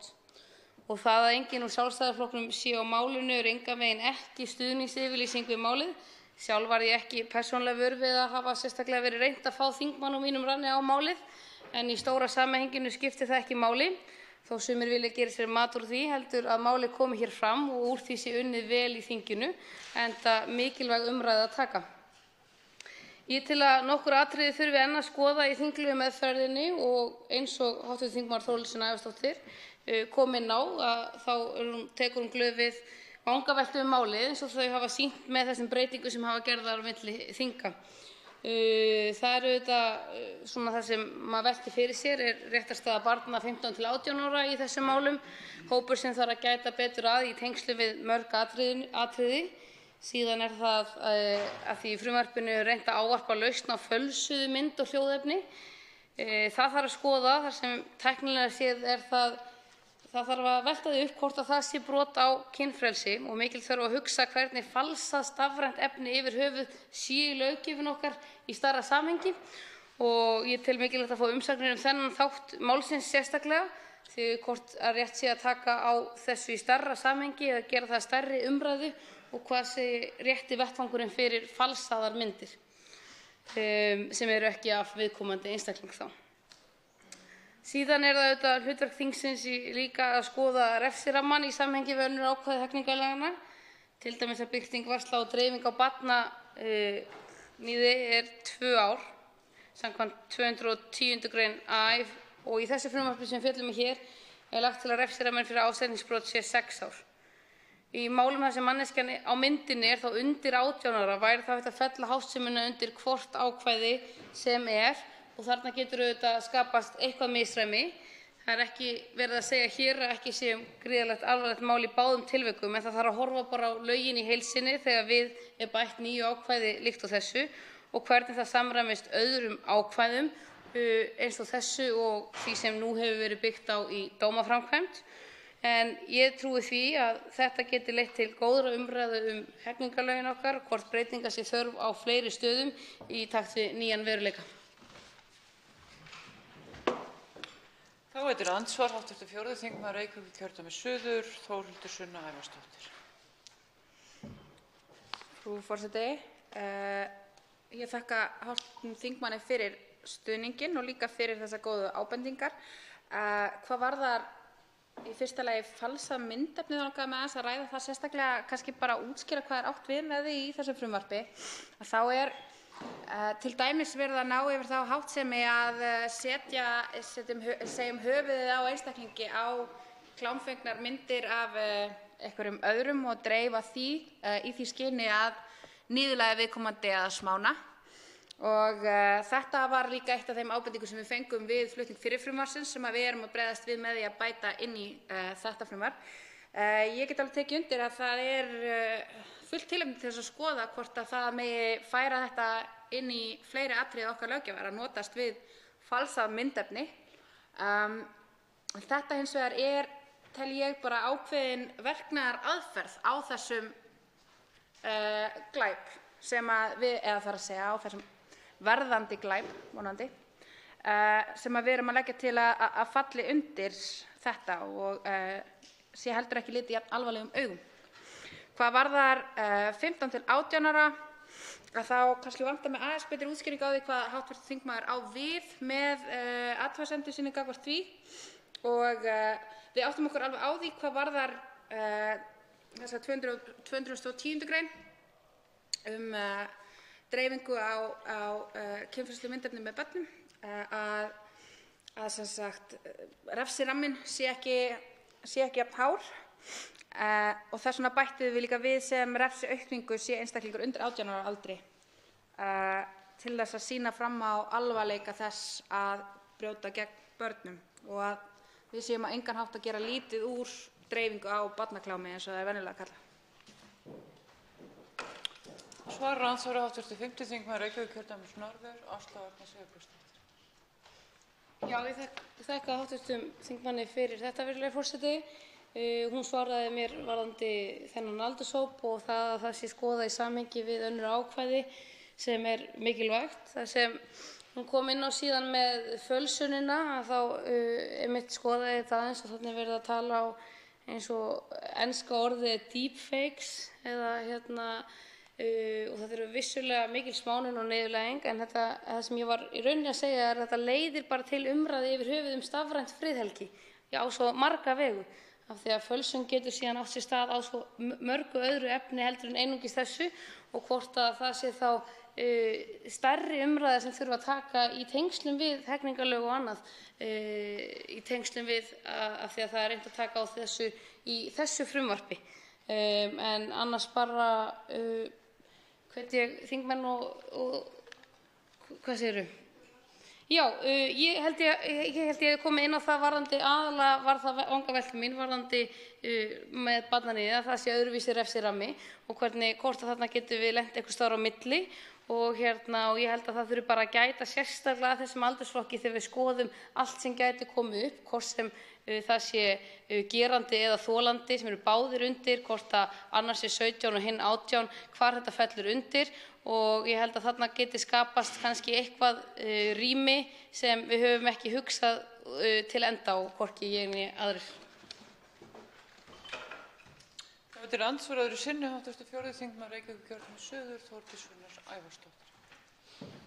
Frú forseti, ég get tekið heils hugar undir með hv. þingmanni að það er fullt tilefni til þess að skoða stafrænt friðhelgi í talsvert stærra ljósi heldur en við erum að gera með þessum frumvarpi. Okkur finnst hins vegar flutningsmönnum þessa frumvarps að við höfum beðið nógu lengi eftir að fá heildstæða löggjöf gegn stafrænu kynferðisofbeldi til þess að láta það allavega ekki stoppa okkur í þessu tilfelli. Hvað varðar jafnaldra og einstaklingar sem eru undir þessum aldri, þá vitum við líka að það eru fleiri vandamál í almennu hegningarlögunum okkar gagnvart því hvernig svona brot geta jafnvel átt við jafnaldra undir 18 ára sem að senda hvert öðrum einhverjar myndir eða eitthvað slíkt. Það hefur verið vakin athygli á þessu, að þessar greinar ná ekki yfir það og séu ekki til þess ætlaðar að þetta svoleiðis réttarástand geti skapast, að börn geti lent í því, eða börn undir 18 ára aldrei geti lent í því að vera ákærð fyrir sjálfviljaðan verknað sín á milli.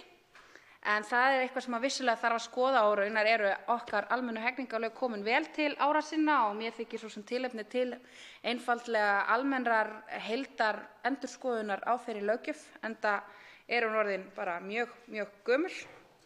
En að öðru leyti þá bara þakka ég hv. þingmanni fyrir stuðninginn og lýsa okkur enn og aftur tilbúin til þess að taka við öllum ábendingum, og tel að það sé bara mjög mikilvægt að við vinnum þetta mál í sem mestri sátt sem flestra þingmanna hér á þessu þingi, vegna þess að það er löngu kominn tími til þess að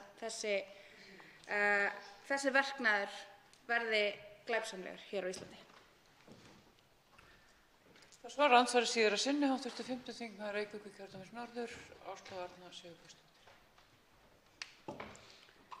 Já, virðulegi forseti, þetta verður stutt. Ég ætlaði bara að segja það að þegar ég var að ræða fölsunina og það sem er komið inn á það í þessu frumvarpi, þá var ég bara að tala um það atriði en ekki frumvarpi í heild sinni, og það leiðir til einhverja að við þurfum að fresta umræðu þetta mál til að taka umræðu stafrænt friðhelgi, heldur einungis af því að við erum að taka á í þessu frumvarpi þessu falsaða myndefni sem er síðan bara einn angi á þessu stóra máli sem er hér til umfjöllunar, og bara eitthvað sem ég vildi vekja athygli á.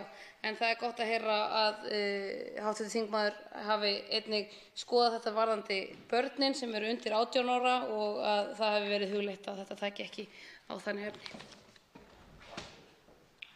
Næstu tekur til máls hv. 7. þingmaður Reykjavíkurkjördæmis suður, Hanna Katrín Friðriksson. Frú forseti, mig langar bara að hafa örfá orð þetta ágæta mál sem hér til umræðu. Þær hafa báðar hv. þingmenn sem hér var rætt farið vel yfir efni málsins og þetta hafa verið mjög góðar umræður og ég átti svo sem ekki von á öðru og ég trúi því að það verði hér enn frekar áfram. Þetta gríðarlega mikilvægt mál. Við búum við þann veruleika að það hafa þegar fallið hér á landi dómar í málum sem myndu heyra undir þetta frumvarp, þessi lög verði þau að veruleika, þrátt fyrir að Alþingi hafi ekki skilgreint þetta hugtak í lögum eða sett í refsiramma. Þannig að það má segja að við séum að bregðast hérna við áskorunum sem við stöndum frammi fyrir og höfum staðið fyrir í nokkuð tíma, þannig að það má alveg færa fyrir því rök líka við séum svolítið sein.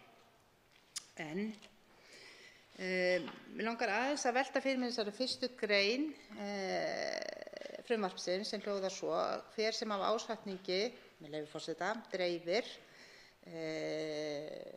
birtir eða framleiðir mynd eða hljóðefni sem sýnir nekt eða kynferðislega hegðun einstaklings án samþykkis hans.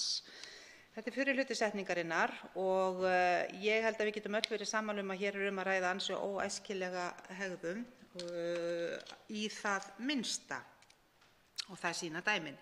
Svo má kannski segja að það valdi meiri ágreiningi þar sem eftir kemur í setningunni hann skuli sæta sektum eða fangelsi til allt að 6 árum. En þetta bil, þessi setning sýnir kannski fyrst og fremst fjölbreytileika þeirra brota möguleika sem fyrir hendi eru og frummælandi fór hérna svo sem vel yfir. Fjölbreytileiki hvað varðar aldur þolenda og hvað varðar gerð þess myndefnis sem birt En ég held að það sé mikilvægt hérna líka og ég svona að taka þennan refsirammastur umræðu hér og þess að það eru hluti sem ég hef svolítið heyrt, muni þykja þetta langt til seilst.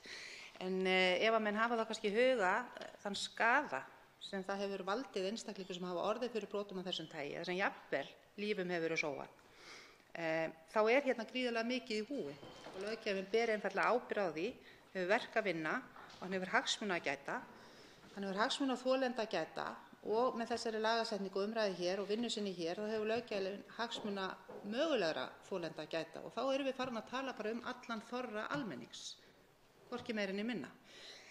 Vegna þess að þó að ýmsir en málsmetandi menn hafi haldið því fram og séu þeirra skoðunar að það séu konur til dæmis sem geti sjálfur sér kennt fari óæskilega myndir af þeim í dreifingu, þá nú fólk sem betur fer svona almennt með þroskaðri réttlætiskennd en svo og skilur alvarleika og mikilvægi þessa máls. Við búum í þessu stafræna heimi, við höfum tvennt að velja og það að knýja allan þorra fólks til að koma sér inn í einhvern ramma þar sem ekkert getur skaðað þau eða þá að löggjafinn bregðist við og gefi þau skilaboð frá sér hátt og skýrt að ákveðin tegund, þar með talið sú sem tilgreind í þessu frumvarpi hér, sé ekki bara óæskileg, hún sé löglaus og hún lögbrot og hún varði refsingu. Brotið sést ekki þeim sem á brotið að kenna, það þeim sem brýtur að kenna. Síðan erum við með alls konar útfærslur á þessu vegna þess að við erum rétt að dýfa tánum ofan í þann pott sem þessi stafræni heimur og það búið að koma vel inn á það hér að við erum bara rétt að drepa á ákveðnum hlutum þar. Skilgreiningin í lögum þarf ekki að vera flókin. Þetta pólitísk ákvörðun að veita þessu broti sess í lögunum og ég hef ekki orðið vör við það að vanti beinlínis pólitískan vilja. Það þarf bara að við þurfum bara að átta okkur á þessu nýja veruleika sem við stöndum frammi fyrir og eins og ég sagði áðan, við erum ekki í fararbroddi þar, við erum þetta síðust til þess. Og ég þeirrar skoðunar að þrátt fyrir það að viðurkenna og átta mig algjörlega á því að þetta dekkar ekki þennan stafræna heim, þá engin ástæða til þess að tefja það að klára þetta mál af því við erum með heildarskoðun í gangi. Það engin ástæða til að halda að þetta tefji slíka heildarskoðun á nokkurn hátt, heldur hins vegar full ástæða til að halda til fram að þetta hjálpar til við slíkt og jafnvel þó að svo gerði ekki, þá tími til þess komið núna að þetta verði skilgreint í lögum og ég hlakka til frekari umræðu mál. Næstu tekur til máls hv. 4. þingmaður Reykjavíkurkjördæmis norður, Helga Vala Helgadóttir.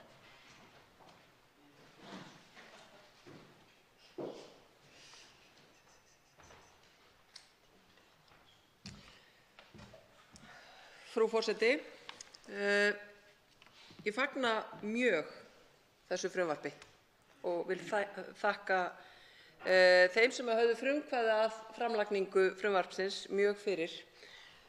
Af því að í okkar stafræna heimi þá það nú svo að internetið gleymir engu og það alveg ótrúlega íþyngjandi fyrir einstaklinga að verða fyrir stafrænu kynferðisofbeldi. Það hef ég séð í mínum störfum sem lögmaður að það er á köflum hafa brotaþolar greint svo frá að þeir geta eiginlega ekki greint á milli sársaukans sem kominn til af kynferðisofbeldi líkamlegu annars vegar og svo stafrænu hins vegar.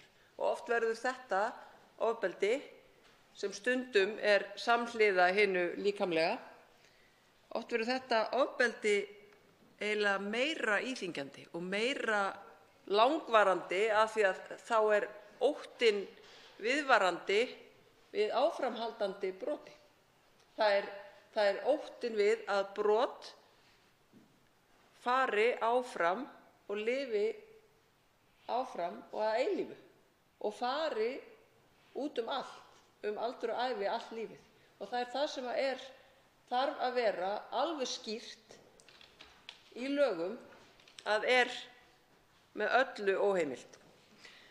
Af því að við sem einstaklingar þurfum að vera meðvituð að það verði refsað og það verulega við svona brotum. Þeir dómar sem hafa ýmist fallið á grundvelli einhvers konar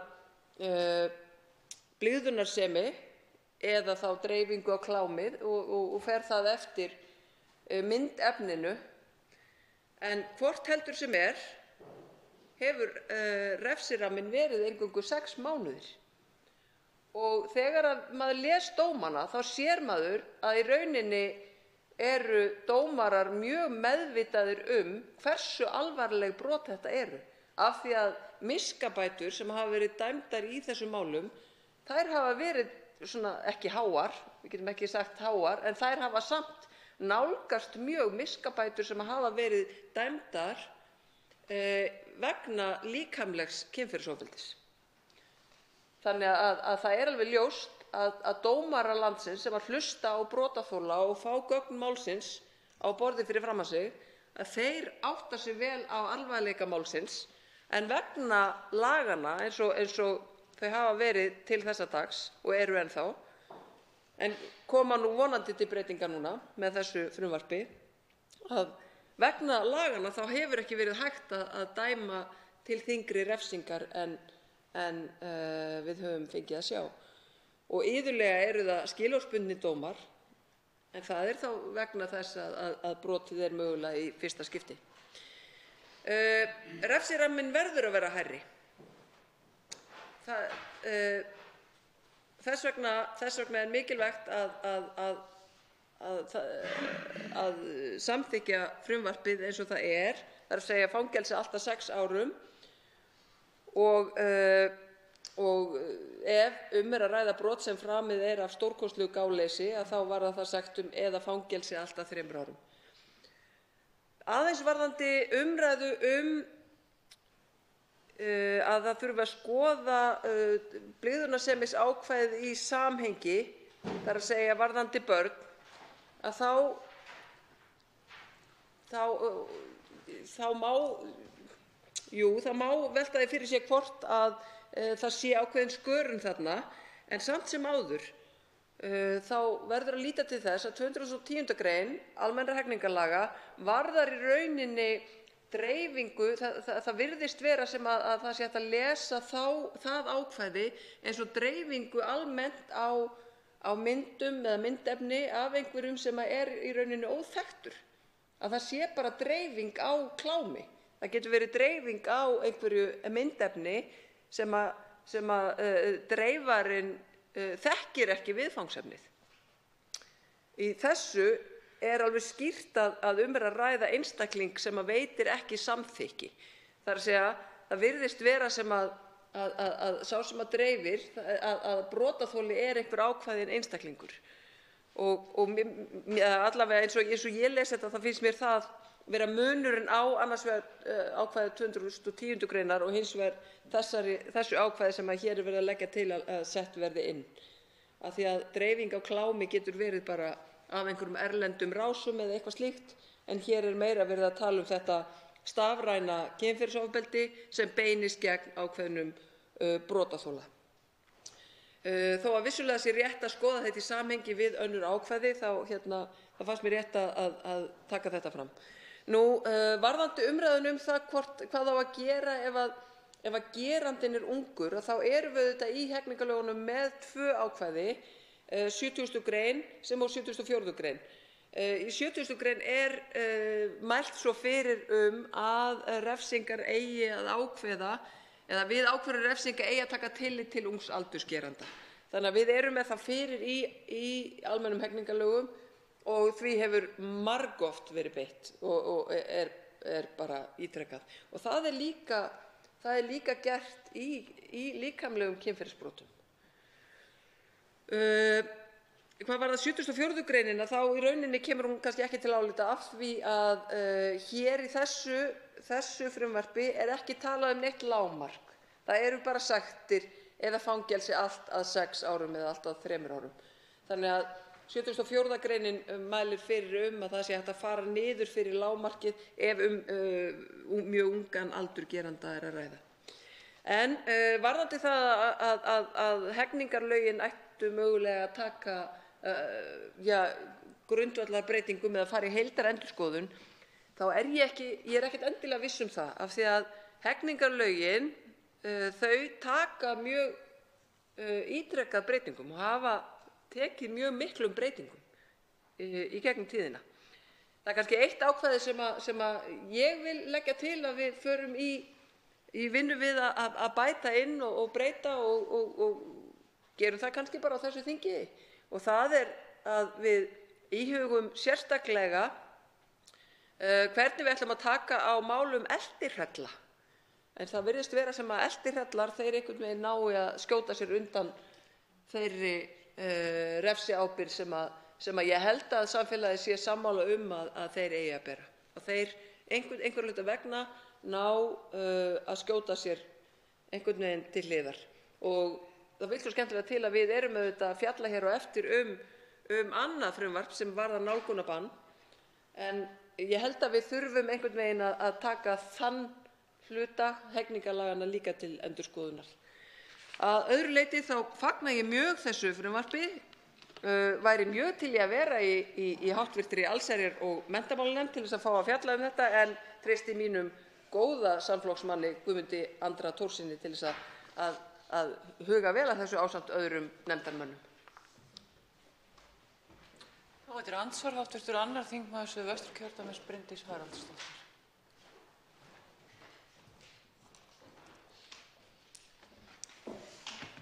Frú forseti, ég þakka hv. þingmanni fyrir ræðuna og hv. þingmönnum fyrir framlagningu á þessu frumvarpi. Við ræðum hér eitt af viðurstyggilegustu brotunum sem eru kynferðisafbrot, og stafrænt kynferðisafbrot er alveg jafn slæmt ef ekki jafnvel verra ef að það leggst ofan á kynferðisafbrot eins og hv. þingmaður kom ágætlega inn á. Og ég bara freistaðist þess að koma hér upp og spyrja hv. þingmann einmitt í ljósi hennar fyrir reynslu sem hún vísaði hér í ræðu sinni að því að þekkja svona mál af fyrri störfum. Vegna þess að í umsögnum málið þegar það kom hér fram á síðasta þingi, og nú bara viðurkenni ég að ég þekki málið ekkert rosalega vel og ég veit að það er búið að vera að bregðast við ýmsu, en þar kemur fram í umsögn frá Dómarafélaginu að réttarfarsnefnd hafi ekki yfirfarið það og það sé þörf á frekari greiningarvinnu og undirbúningi. Ríkissaksóknari bendir á svipaða þætti og ég bara velti fyrir mér, því að eins mikið og mér er umhugað eins og ég held öllum í þessum sal að það séu hörð viðurlög við þeim glæp sem stafrænt kynferðisafbrot er, að þá er líka mjög vandmeðfarið þegar farið er inn í almennu hegningarlögin og verið er að breyta þar, og mikilvægt að það sé vandað sérstaklega til verka. Þannig að mér þætti vænt að heyra það frá hv. þingmanni hvort að hún telji málið fullbúið eins og það er núna eða hvort þörf sé á einhverri frekari greiningarvinnu. Svarar andsvari hv. 4. þingmaður Reykjavíkurkjördæmis norður, Helga Vala Helgadóttir. Frú forseti, ég þakka hv. þingmanni kærlega fyrir þetta andsvar. Já, það var, ég greindi í umsögn að það væri svona verið að því að þingmenn gætu ekki vandað nægilega til verks við framlagningu þingmála eða frumvarpa, að það væri einhvern hátt gengið fram hjá réttarfarsnefnd, að þetta væru almenn hegningarlög og þau litu einhverjum öðrum lögmálum en önnur lög. En ég verð að segja að ég er ósammála þessu, en það nú bara mín skoðun. Af því að ég held að við höfum alla burði hér í þinginu til þess að vinna þetta mál vel og í rauninni betur, vinna þingmannamálin oft betur heldur en stjórnarmál sem koma á síðustu stundu inn í þingið. Réttarfarsnefnd og Dómarafélagið geta mjög auðveldlega skilað inn umsögnum þar sem að þau koma með efnislegar athugasemdir við frumvarpið og segja sína reynslu út frá sínu faglega sjónarhorni, en höfundar þessa frumvarps sömdu þetta auðvitað ekki bara í bakherbergi í kjallaranum heima hjá sér, heldur studdust við bæði rannsóknir og upplýsingar frá fagfólki og fræðifólki. Þannig að, og svo auðvitað líka sérfræðingar hér á nefndasviði sem aðstoða þingmenn, þannig að ég held að við ættum í rauninni að forðast það að gera lítið úr þessu mikilvæga hlutverki þingmanna að leggja fram þingmál og að fylgja eftir málum sem að þingmenn brenna fyrir. Af því ég held að það sé mjög mikilvægur hluti af okkar starfi hér á þinginu að fara í svona vinnu og leggja fram mál sem að við brennum fyrir. Þá er andsvaraður sinni hv. 2. þingmaður Suðvesturkjördæmis, Bryndís Haraldsdóttir. Já, virðulegur forseti, það ber alls ekki að skilja orð mín þannig að ég vil ekki standa vörð þann rétt. Ég veit rétt að hér séu lögð fram þingmannafrumvarp, en ég átta mig á því hvert hv. þingmaður að fara þegar hún vísar í þessa umsögn sem ég var að spyrja út í sérstaklega frá Dómarafélaginu. En ég bara tek heils hugar undir það. Hér auðvitað mjög mikilvægt að þingmenn leggi fram frumvörp og maður sér það vel á þessu frumvarpi og greinargerðinni að hér hefur mikil vinna verið lögð í það. Enda líka ljóst að þetta frumvarp hefur í mismunandi myndum verið lagt fram nokkrum sinnum og ég geri ráð fyrir því að þær mikilvægu umsagnir sem hafa komið fram málið hafi einmitt verið tekið tillit til að töluverðu leyti. Þannig að ég segi bara fyrir mitt leyti, ég bara fagna því að við séum að ræða þetta mikilvæga mál hér og það fái hér góða þinglega meðferð og farið yfir alla þætti þess. Og ég efast ekki það að ég er tilbúin að styðja öll góð mál og ég held við séum öll sammála mikilvægi þess að taka á kynferðisafbrotum og stafrænt kynferðisafbrot fellur auðvitað þar undir. Mér langaði þó örstutt að koma inn á það sem hv. þingmaður nefndi hérna varðandi eldihrellana. Bara vegna þess að við heyrum svo reglulega hræðilegar sögur af slíkum málum og þá stundum fórnar maður höndum og veltir fyrir sér hvað að lagaumhverfinu okkar eða er það framfylgni laganna eða hvað það er og einmitt vegna þess að hv. þingmaður þekkir svona mál frá mismunandi vettvangum að þá væri áhugavert að heyra hvort að hún telji að við þurfum að gera einhverjar breytingar hér þar sem við höfum völd til í lagabálkinu eða hvort að þetta snúist fyrst og fremst framfylgni og eftirfylgni laganna. Svarar hv. 4. þingmaður Reykjavíkurkjördæmis norður, Helga Vala Helgadóttir, andsvari síðara sinni. Frú forseti, þakka hv. þingmanni kærlega fyrir seinna andsvar. Ég átti alls ekki við að þingmaðurinn væri að efast rétt annarra þingmanna til að leggja fram mál, heldur væri kannski meira að vísa í þessar umsagnir. Og í rauninni finnst mér miður að eins og með Dómarafélagið að Dómarafélagið í rauninni fer ekki í efnislega umræðu í umsögnum og segir að það sé ekki tímabært að fara í það en engu að síður í efnislegri umræðu með umsögn sinni eða ætti að vera það.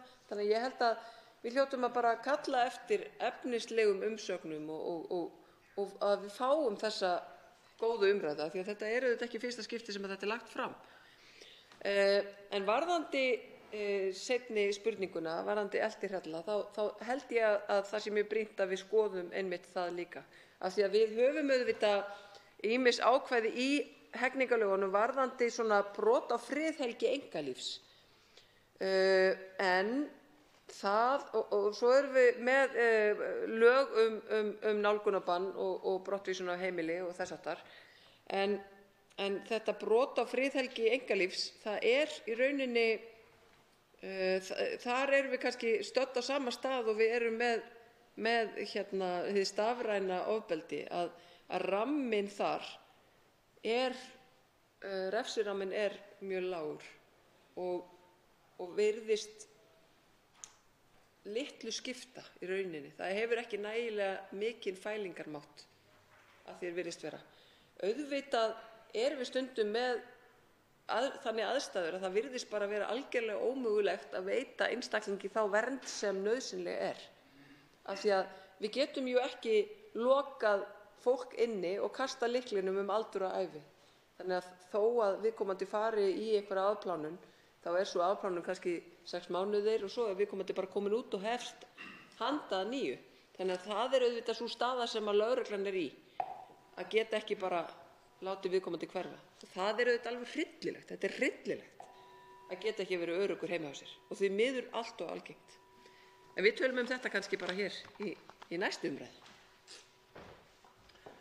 Það er andsvörum lokið og næstu tekur til máls hv. 9. þingmaður Reykjavíkurkjördæmis norður, Andrés Ingi Jónsson.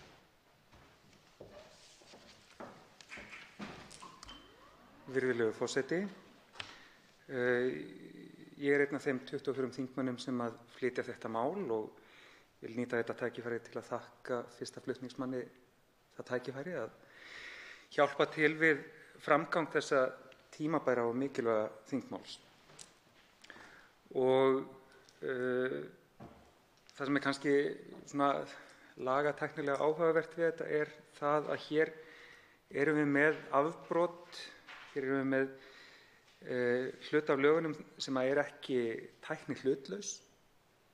Hér fyrir í dag var fíkniefnasala rædd og það skiptir engu máli hvort fíkniefni eru seld í gegnum netið eða annars staðar. Sala fíkniefna er einfaldlega bönnuð, þannig að ný tækni breytir engu þar Eins er það með hegningarlögin að það nú megnið af glæpunum þess eðlis að það breytir engu þó að komi fram ný tækni við að deyða menn.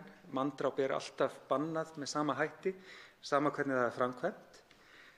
En hér erum við með afbrot þar sem að ný tækni og nýtt samfélagsmynstur eða nýir möguleikar fólks til að eiga í samskiptum hefur áhrif.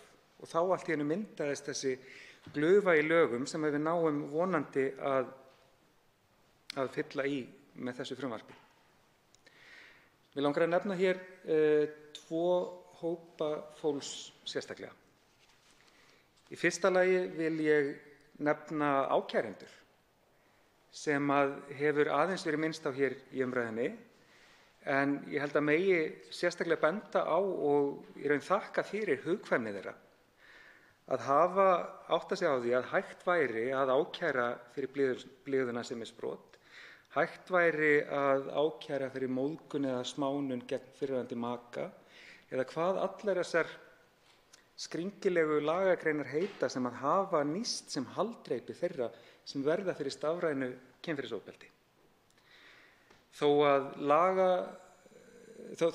refsiramminn sé engan veginn fullnægjandi og þetta sé ekki nógu skýr refsiheimild, þá hefur þetta þó verið skítmix sem dugði kannski fyrst sinn, en nú er kominn tími til þess að við setjum skýr ákvæði í lögin varðandi sérstaklega stafrænt kynferðisofbeldi, bæði upp á það að refsiheimildir séu skýrar og að refsiramminn sé hæfilegur og líka til þess að uppfylla uppeldishlutverk laganna, til þess að sé öllum skýrt og ljóst að þetta framferði sé bannað.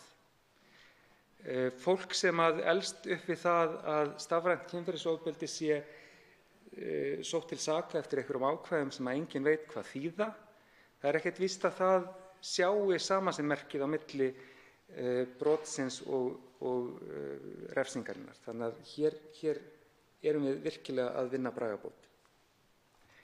Svo er það hinn hópurinn sem er ekki hægt að nefna of oft í þessu samhengi og það eru ungu konurnar sem komu þessu máli á dagskrá.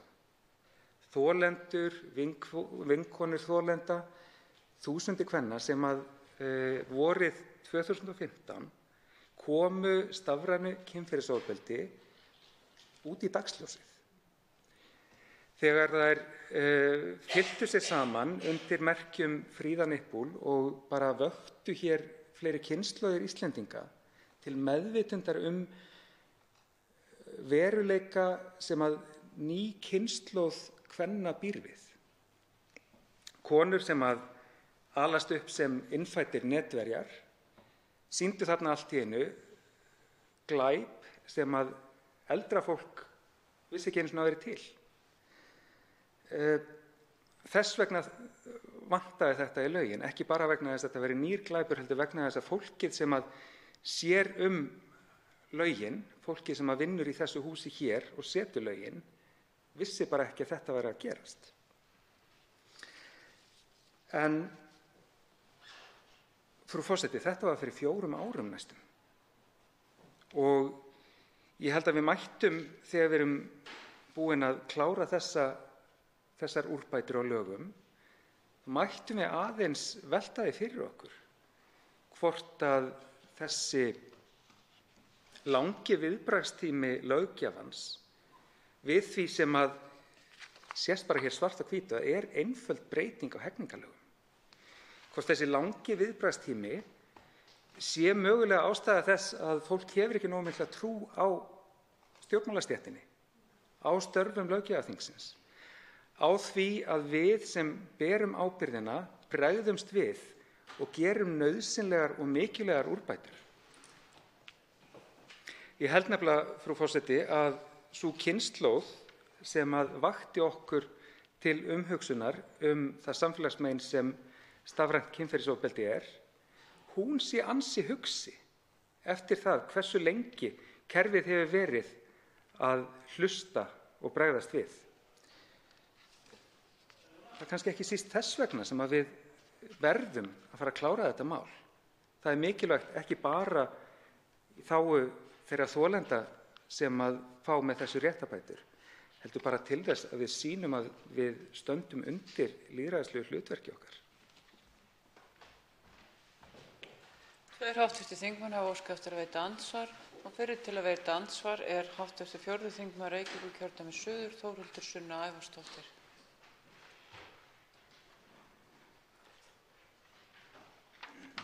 Frú forseti, ég kom aðalega hérna upp til þess að þakka hv. þingmanni fyrir að koma inn á 2 mjög mikilvæga vinkla á þessari umræðu sem einmitt höfðu ekki komið fram á þessu. Í fyrra lagi einmitt þetta að verknaðurinn sjálfur þessi nýja tækni, það er að segja þessi nýja tækni notuð til þess að fremja kynferðisbrot. Að internetið og margmiðlunartæknin sé notuð til þess að fremja kynferðisbrot og þess vegna séu þetta þörf á nýju ákvæði til þess að taka á akkúrat því. Það kom alls ekki nógu skýrt fram í umræðunni fram að þessu og ég vil bara þakka hv. þingmanni fyrir að benda á þetta. Og sömuleiðis þá vildi ég þakka hv. þingmanni fyrir að minnast á Fríðu Nippul sem að sjálfsögðu hefði átt að gera og einn stærsta kveikjan fyrir því að við erum yfir höfuð meðvituð alvarleika og hversu útbreidd þessi brotastarfsemi í raun og veru. Og hvað varðar lokaorð hv. þingmanns þá langaði mig að spyrja hv. þingmann. Ég get alveg heils hugar tekið undir það að 4 ár mjög langur tími til þess að bregðast við ákalli samfélagsins nauðsynlegar breytingar til verndar friðhelgi og mannhelgi, sérstaklega ungu stelpna hér á landi. Og mér langaði að spyrja hv. þingmann hvort að honum þyki ekki líka tilefni til þess að við í þessum sal upp á að efla traust gagnvart þeirri vinnu sem við erum að reyna að vinna hér, að við finnum einhverja leið til þess að bæta þolendum upp þeim skaða sem þeir hafa orðið fyrir vegna þess hvað kerfið okkar er skelfilega lélegt í að vernda réttara. Þá er ég að tala um hvað réttarkerfið er svifaseint, þá er ég að tala um hvað oft er illa tekið á móti þolendum, þá er ég að tala um hvað við höfum verið svifasein í því að taka á þessu. Er ekki kominn tími til þess að setja upp einhvers konar sannleiksnefnd kynferðisbrotamála og finna einhverja leið til þess að við í þessum sal getum beðið þetta fólk afsökunar og brugðist raunverulega við að bæta þeim upp skaða? Andsvari hv. 9. þingmaður Reykjavíkurkjördæmis norður, Andrés Ingi Jónsson. Já, frú forseti, þegar stórt er spurt. Ég held við þurfum að gera mjög mikið til þess að bæði snúa af þeim kúrsi sem að samfélagið hefur verið á varðandi kynferðisbrot sérstaklega, en svo mætti nú líka nefna brot gegn börnum og fötluðu fólki. Það eru margir hópar í samfélaginu þar sem kerfið hefur brugðist. Fyrsta skrefið er að bæta kerfið og síðan er kannski, eins og þingmaðurinn nefnir, ástæða til þess að líta um öxl og bæta þeim sem hafa orðið fyrir tjóni skaðann. En mér finnst ég ekkert endilega þurfa að eltast við kannski útfærsluna á því. Ég held að aðalatriðið sé að taka til í öllum þessum kerfum sem þingmaðurinn nefnir. Það er réttarkerfið, það er heilbrigðiskerfið, það er alls staðar þar sem kerfið hefur snertifleti við þolendur til þess að við tryggjum að þeim sé trúað, að við brotunum sé brugðist og að þolendur upplifi það að kerfið hafi brugðist við á réttan hátt, hvort sem það er með sakfellingu gerenda eða á einhvern annan hátt. Það verður til andsvara öðru sinni, hv. 4. þingmaður Reykjavíkurkjördæmis suður, Þórhildur Sunna Ævarsdóttir. Frú forseti, já, ég get tekið heils hugar undir það, þótt að mér finnst þetta fyrsta skrefið mitt vera að viðurkenna vandann líka.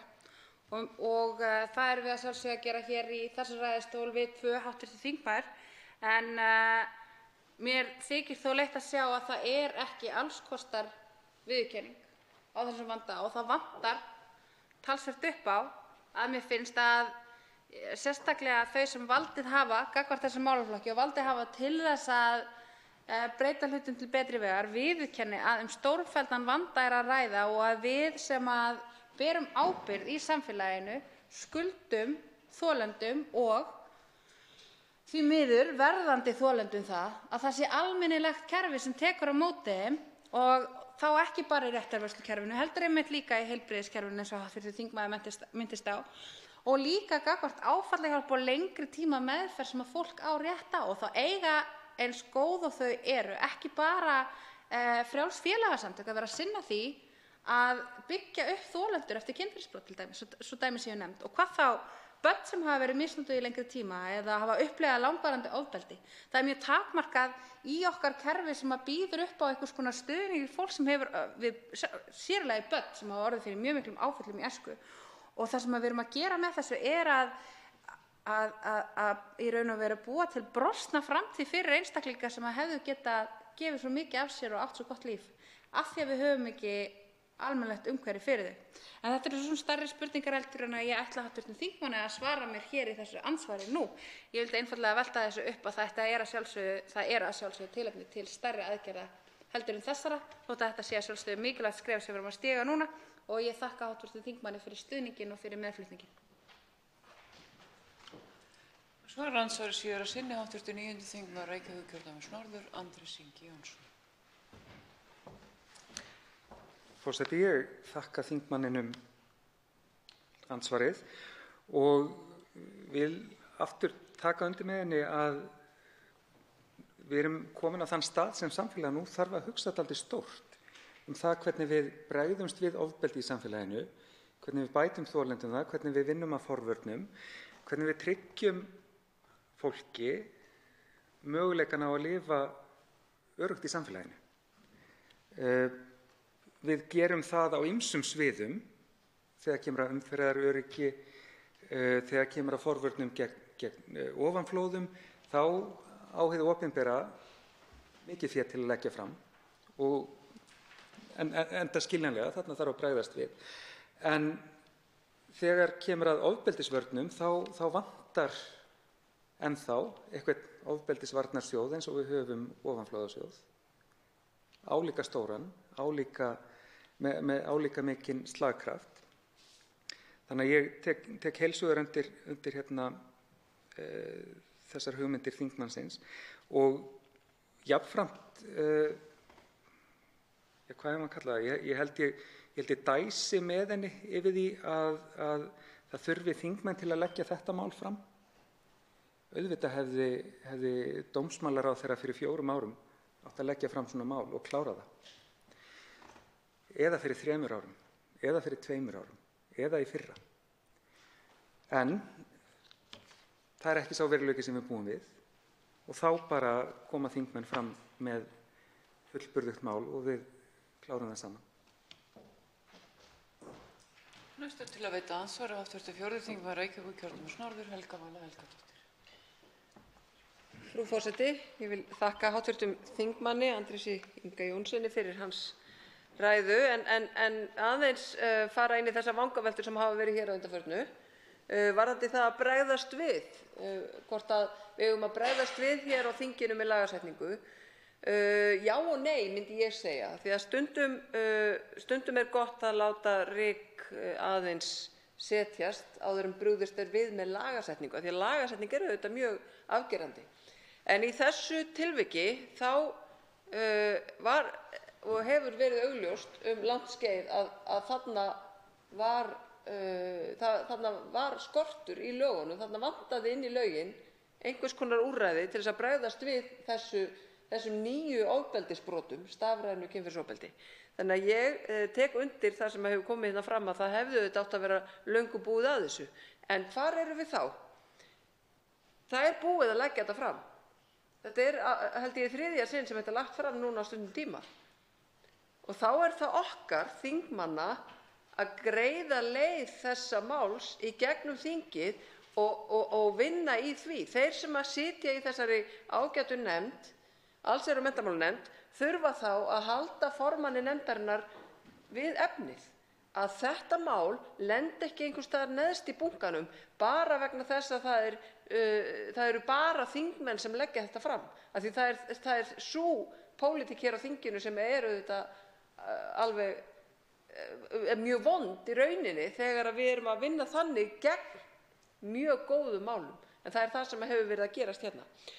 Annað sem mig langar aðeins að koma inn á er að mig langar að spyrja þingmanninn hvort að hann sé til í að koma með okkur í þingflokki Samfylkingarinnar að því að leggja til breytingar á fjárlögum sem að auka fjárframlag til lögreglunnar svo að lögreglan geti sinnt sínum störfum. Og mun ég koma aðeins betur inn á þetta í seinna andsvari. Svara andsvari hv. 9. þingmaður Reykjavíkurkjördæmis norður, Andrés Ingi Jónsson. Virðulegur forseti, þetta mál er lagt fram í 3. sinn, en það hefur tekið nokkrum breytingum í hvert einasta skipti. Og ég myndi segja að eins og það var í 1. sinn sem það var lagt fram, þá hefði það ekki átt að klárast.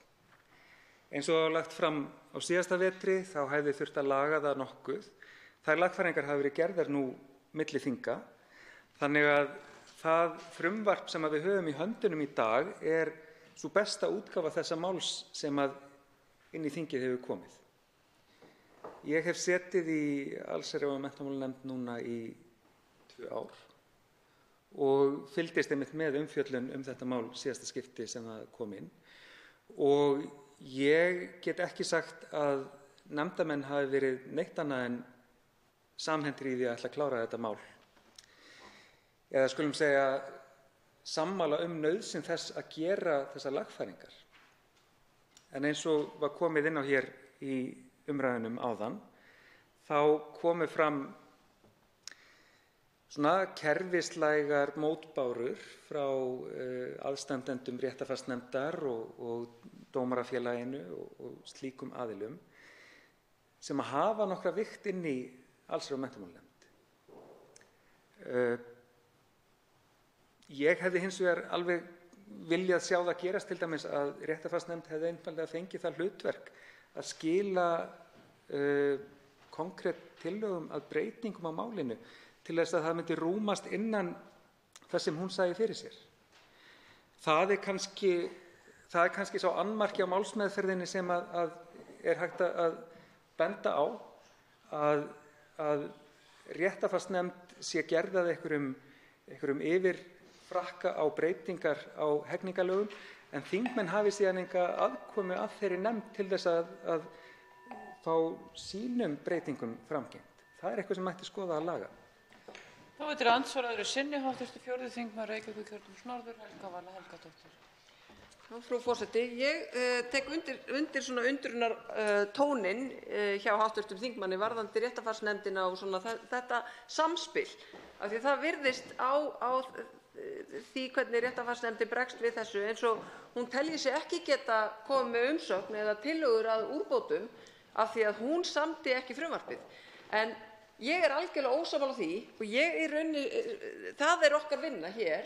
Við fáum frumvörp, hvort sem er stjórnarfrumvörp eða þingmannafrumvörp, sem eru ekki fullkomin, sem eru ófullkomin, sum hver ekki tilbúin, ekki fullnægjandi, ekki rannsökuð með fullnægjandi hætti, hvort tveggja frá ráðuneytunum sem eru stútfull af sérfræðingum eða frá þingmönnum og svo fær þetta þessa þinglegu meðferð og við köllum til okkar sérfræðinga og fagfólk og þá álitsgjafa jafnvel sem að leiðbeina okkur til þess að snurfussa hérna frumvörp. Og það er auðvitað það sem við viljum gera og það er ekkert að því. Það er bara mjög gott af því að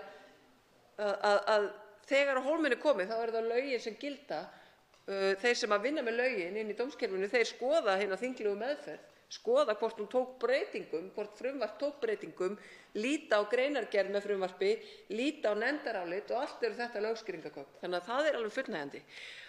Varðandi þá spurningu sem ég kom með hérna áðan sem að var nú erfitt fyrir þingmanninn að svara því að hún var borin fram svo seint, það er þetta varðandi það að við verðum að efla löggæsluna í landinu til þess að lögreglan geti rannsakað þessi brot. Ég tók tvo dóma hérna af handahófi sem ég sá á vefsíðu héraðsdómstólanna.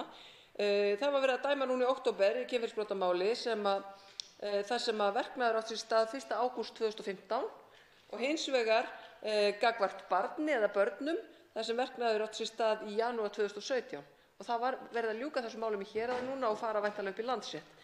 Þetta eru afleiðingar þess að lögreglan hefur verið algjörlega vannærð fjárhagslega og það er grafalvarlegt mál og ég óska liðsinnis hv. þingmanns við breytingartillögur okkar í þingflokki Samfylkingar við fjárlagafrumvarpinu sem við erum að fara að fjalla um hér í næstu viku. Það er tillaga til úrbóta. Þá svarar andsvari síðar sinni hv. 9. þingmaður Reykjavíkurkjördæmis norður, Andrés Ingi Jónsson. Virðulegur forseti. Já, það er kannski til fullmikils mælst að frumvörp komi fullkomin til þings. En það er okkar hlutverk eins og þingmaðurinn nefnir að slípa þau til og pússa þangað til þau eru þess burðug að verða að lögum og ég held að sá grunnur sem er lagður hér fram í frumvarpsformi sé til þess bær að fara inn í hegningarlög. Ég held að eins og ég nefndi hér í mínu fyrra svari að þetta sé sú besta tilraun til þess að koma stafrænu kynferðisofbeldi inn í lagatexta sem að komið hefur til meðferðar Alþingis og þess vegna held ég að við ættum nú bara að einhenda okkur í það að klára þetta mál og ef að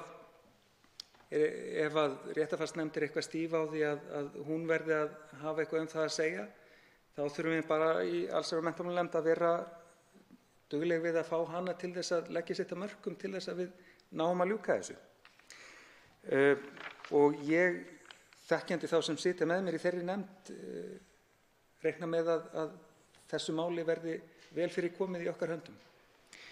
Nú varðandi það að efla löggæslu, þá tek ég heils hugar undir þau orð þingmannsins að það sé mikilvægt að bæta fjármagni í lögregluna og sérstaklega varðandi meðferð kynferðisbrotamála. Það hefur nú allavega í orði kveðnu verið stefna síðustu ár, þó að reyndin hafi kannski ekki alltaf verið svo að viðbótarfjármagn til lögreglunnar skili sér í raunverulegri eflingu þjónustu hennar eða rannsóknargetu. Og ég bara bíð eftir að sjá þessar tillögur Samfylkingarinnar með að taka afstöðu til þeirra. Andsvörum lokið. Til máls tekur hv. 4. þingmaður Reykjavíkurkjördæmis suður, Þórhildur Sunna Ævarsdóttir. Frú forseti. Ég vil byrja á því að þakka fyrir þessa góðu umræðu sem hefur átt sér stað þetta mikilvæga mál og fara kannski yfir svona nokkur sjónarmið sem að mér tókst kannski ekki að grípa í andsvörum en þykir mikilvægt að koma inn á. Hv. þingmaður Hanna Katrín Friðriksson kom aðeins inn á refsirammann og ræddi þar svona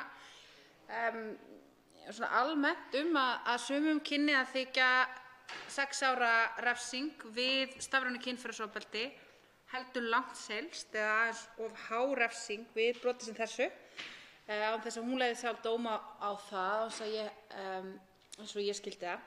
Og við því langaði mig einfaldlega að segja að nú erum við að ræða kynferðisofbeldi og við höfum mjög breiðan refsiramma til dæmis fyrir nauðgun, þar sem við erum að tala alltaf 16 ára refsiramma fyrir því broti og þess vegna finnst mér alveg eðlilegt að brot sem þetta, brot sem að jafnvel gæti verið að auka á nauðgun, ef við gefum okkur að nauðgun sé tekin upp á myndband og því dreift til ævarandi geymslu á internetinu, að við því liggi að minnstakosti 6 ára fangelsisdómur þegar alvarleg brot að ræða. En við líka brugðumst við athugasemdum gagnvart því að við hefðum ekki inni þessar lægstu mögulegu útgáfu sem væru sektir og settum það inn vegna þess að þessi brot geta vissulega verið margvísleg og misalvarleg og ýmis atriði sem að geta komið til refsilækkunar að sjálfsögðu, án þess að við viljum setja einhver skilyrði fyrir því nákvæmlega. Nú, svo langaði mig að ræða aðeins það sem að komið var hérna inn á nokkrum hv. þingmönnum gagnvart Dómarafélaginu og þeirra umsögn og því að réttarfarsnefnd hafði ekki farið yfir þetta og það vantaði nánari yfirlegu yfir þessu. Nú, við fengum hins vegar, og því skal haldið til haga, að saksóknarar, lögreglan, Stígamót, kvenréttindafélög ýmsir aktivistar gegn nauðgunarmenningu og fleiri aðrir sérfræðingar hafa lagt þessu verkefni lið á einn eða annan hátt. Við kunnum þeim miklar þakkir fyrir og við viljum taka það fram að við hvetjum Dómarafélagið til þess að leggja okkur lið við vinnu þessa mikilvæga máls og við hvetjum réttarfarsnefnd til þess að leggja okkur lið við vinnu þessa mikilvæga máls og einfaldlega ráðast á í þá vinnu sem að þeim finnst vanta upp og ef að svo ber undir til þess að ljúka megi þessu máli þrátt fyrir að þingmannamál sé að ræða. Enda eru við hv. þingmenn þessa þings löggjafarvaldið og hljótum að hafa rétt til þess að setja þá löggjöf sem að við teljum þarfa á Íslandi, enda til hvers værum við hér annars. Nú, ég ætla ekkert að hafa þetta mikið lengra. Mig langar að þakka öllum þeim sem að tóku þátt í þessum umræðum og mig langar kannski sérstaklega að þakka hv. þingmanni Andrési Inga Jónssyni fyrir að taka þátt, eina kallinum sem tók þátt í þessari umræðu þar að segja nákvæmlega þetta umræðuefni en ekki afglæpavæðingu vímuefna eins og annar hv. Karl þingmaður tók þátt í hér áðan en það snýr nú ekki að efni þessa frumvarps. Þetta vill svo sem oft vera í þessum málaflokkum og er miður. En ég vil þó halda því til haga að fyrsti flutningsmaður þessa máls er hv. þingmaður Helgi Hrafn Gunnarsson en ég er hér að mæla fyrir þessu máli í hans forföllum en hann að sjálfsögðu eins og við öll sem erum flutningsmenn þessa frumvarps sem og fleiri sem að tóku til máls í þessari umræðu stöndum heils hugar á bak við það og teljum að það muni fá góða, vandaða og málefnalega meðferð í meðferðum nefndarinnar að þessu sinni og ég vil kannski líka greina fyrir því að ég talsvert bjartsýnari að þetta mál nái fram að ganga í þetta sinn heldur en síðast. Bæði er það lagt fram fyrr. Það er betur unnið að því leytinu til að við höfum tekið tillit til flestra athugasemda og þó að það hafi ekki ratað inn í hrossakaup síðasta vors, þar að segja svokallaða þinglokasamninga, og það var nú megin ástæðan fyrir því að þetta mál náði ekki í gegn síðast, eða eina af þeim stærri, að þá er góður möguleiki á því að ef við erum neydd til þess að þá verði það þannig nú.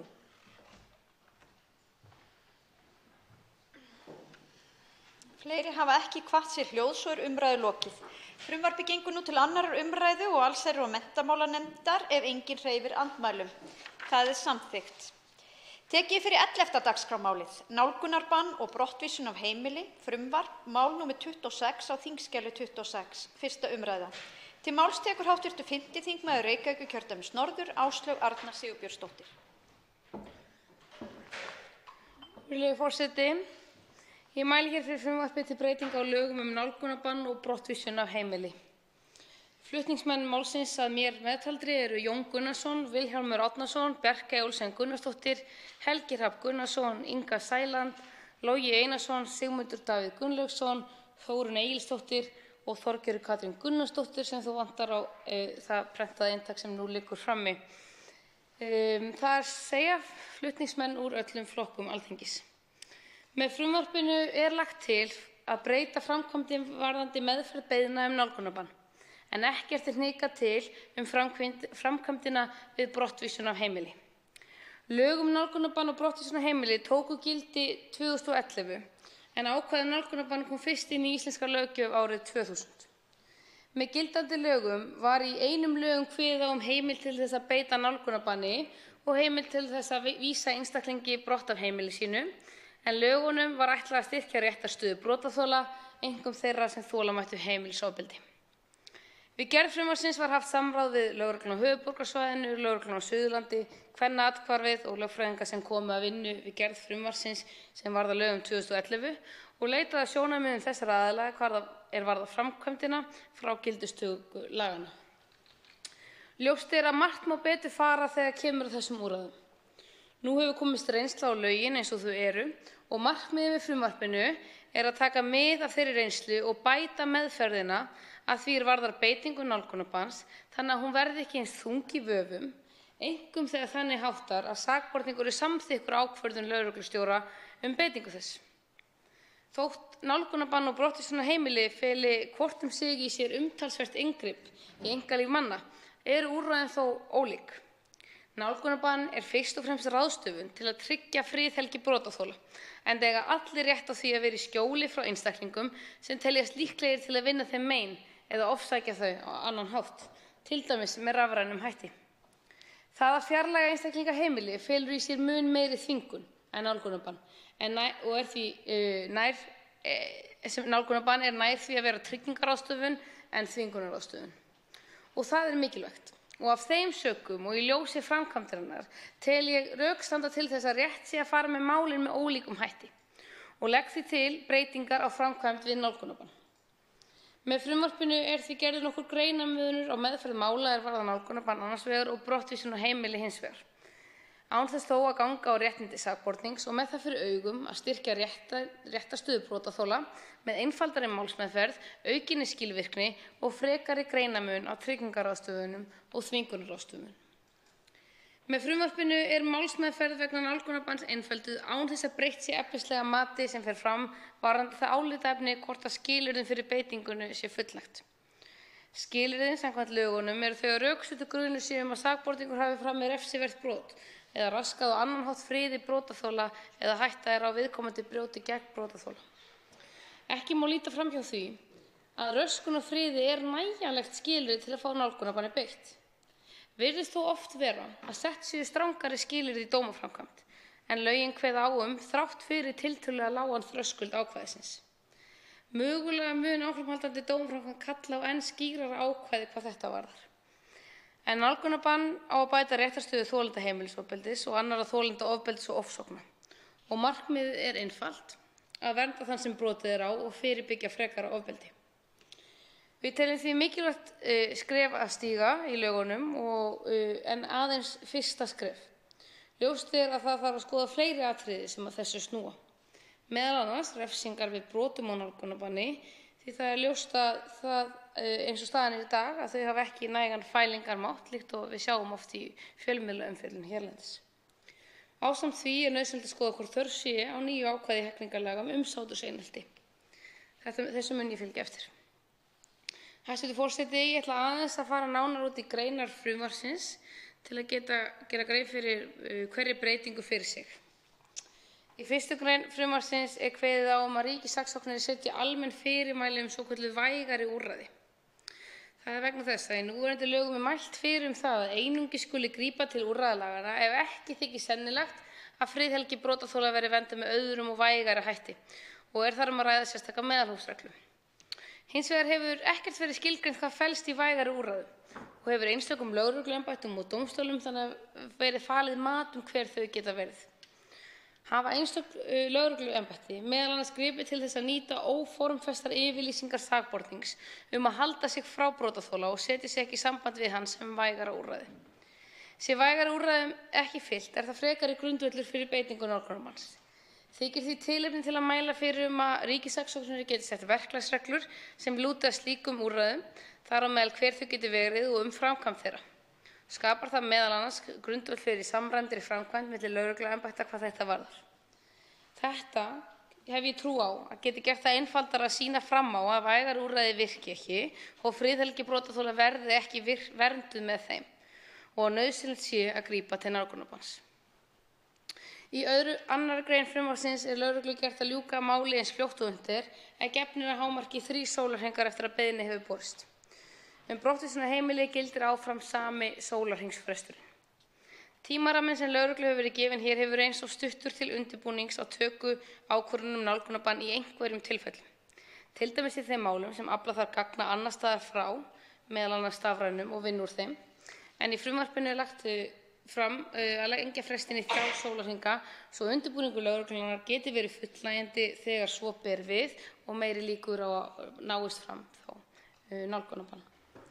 Ávallt skal þó ljúka máli eins fljótt og unnt er og það skal haft sérstaklega að leiðarljósi að í kjölfar heimilisofbeldis þegar einstaklingur hefur verið handtekinn í þágu meðferðar máls og fjarvera hans einungis tryggð á lögreglu í sólarhring ef ekki kemur til gæsluvarðhalds að vinnsla lögreglu og ákvörðun nálgunarbann ætti alla jafna að taka innan sólarhrings.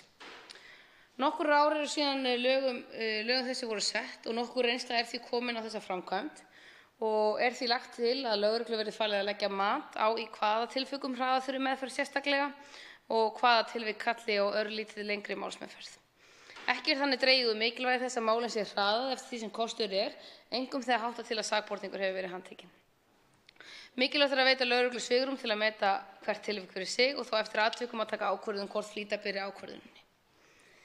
3. greinin sem mögulega stærsta breytingin til að einfalda núverandi lög. Þar er beiting málsmeðferð vegna beitingar nálgunarbanns aðskilin frá meðferð við beitingu brottvísunarheimili er því varðar skyldur lögreglustjóra til að bera ákvörðun sína beitingu úrræðanna undir héraðsdóm. Þannig verður lögreglustjóra skylt að bera ákvörðun brottvísunarheimili undir héraðsdóm í öllum tilvikum en ákvörðun nálgunarbann einungis í þeim tilvikum þar sem skrifleg krafa þess efnis kemur fram af hálfu sakbornings. Þannig verður tryggt að sakborningur eigi ávallt rétt á að bera ákvörðun undir héraðsdóm og skal krafan sett fram innan 2 vikna. Skal sakborningur sérstaklega upplýstur þennan rétt en komi krafa fram skal málið borið undir dómstól eigi síðar en 3 sólarhringum eftir að hún kom fram og fer meðferðina fyrir dómi að öðru leyti með sama hætti og áður. En ráðstöfun þessi verður ekki talin of þungbær fyrir brotaþola þvert á móti þar sem málskot til dómstóla frestar ekki réttaráhrifum ákvörðunar lögreglustjóra nema hann hafi ákveðið annað og því er nálgunarbann viðkomandi í gildi þar til ákvörðun dómstóla liggur fyrir.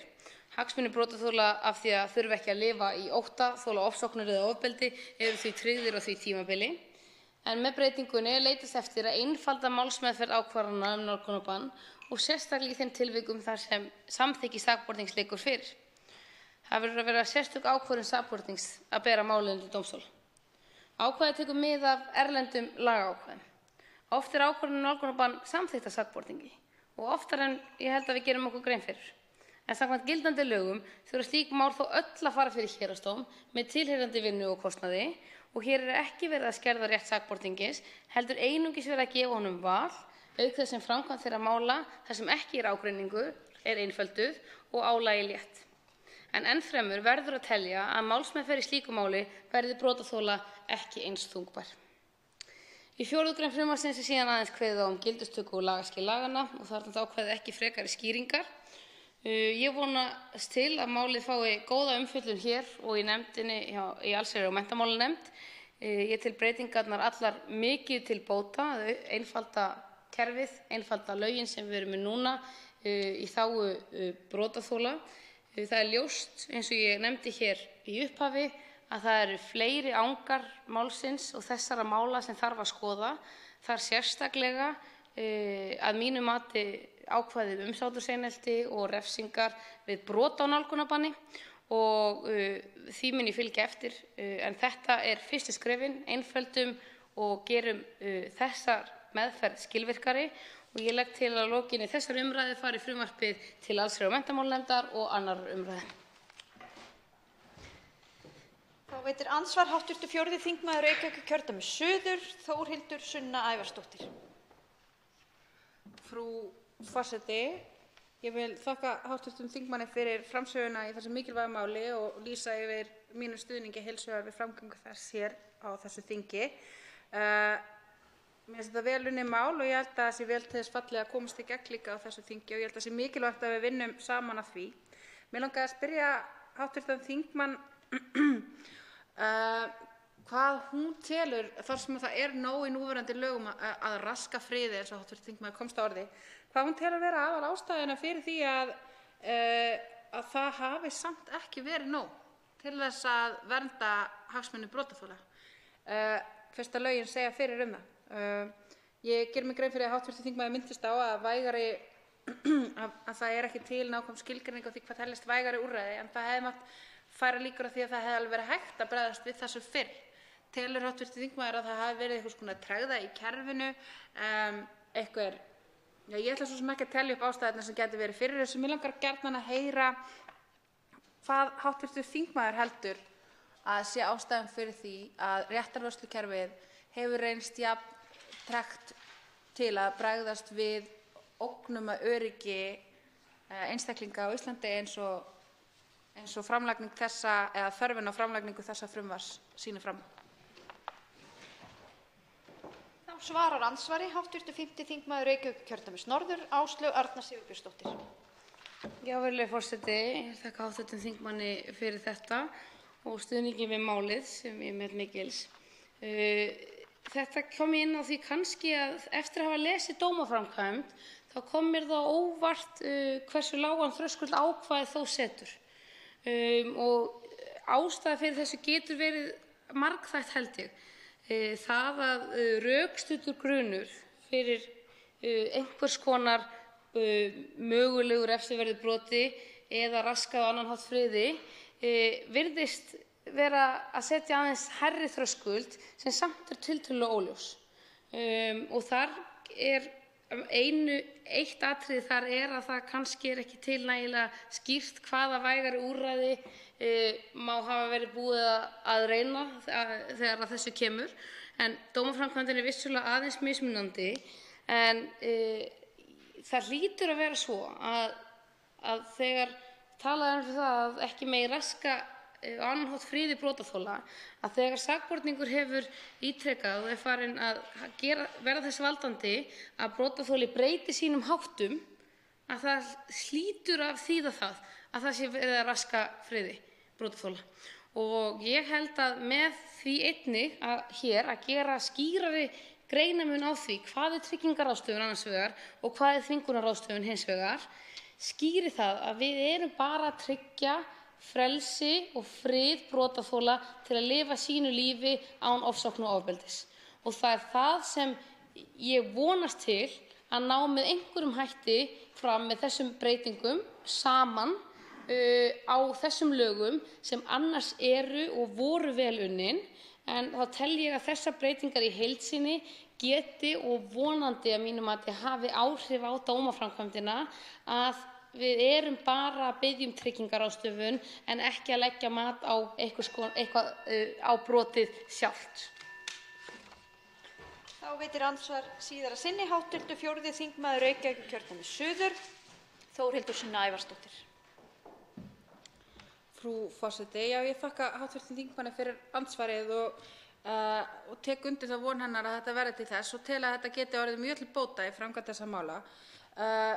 Mér langaði líka kannski aðeins að tæpa því hvað varðaði vægari úrræði, þá eru nefnt fleiri dæmi þess í okkar löggjöf að fyrst verði að reyna vægari úrræði áður en að þvingunarráðstöfunum breytt, og það er kannski þess vegna líka á þaðan sem þessi spurning kom, hvers vegna dómskerfið hefur verið svo tregt við að beita þessum þvingandi úrræðum vegna þess að vægari úrræði hafa ekki verið nýtt, vegna þess að það hefur allavega, og nú tala ég kannski af tilfinningu frekar en að ég hafi skoðað á marga dóma, ég bara einhvern veginn orðið vör við þetta, að það virðist svona oft lágur þröskuldur fyrir því að vægari úrræði hafi verið reynd í ýmsum þvingunarráðstöfunum sem að ríkið beitir þegna sína, og þar á meðal gæsluvarðhald og einangrunarvist, þar sem er mjög skýrt að öll vægari úrræði verði hafi verið reynd eða séu ótæk, og þar virðist nú samt sem áður oftast vera möguleiki á því að dæmi menn í gæsluvarðhald eða þá einangrun, þrátt fyrir að það megi alveg færa fyrir því rök að vægari úrræði gætu nú alveg verið reynd, sérstaklega ef kemur að yngri brotamönnum og öðru slíku.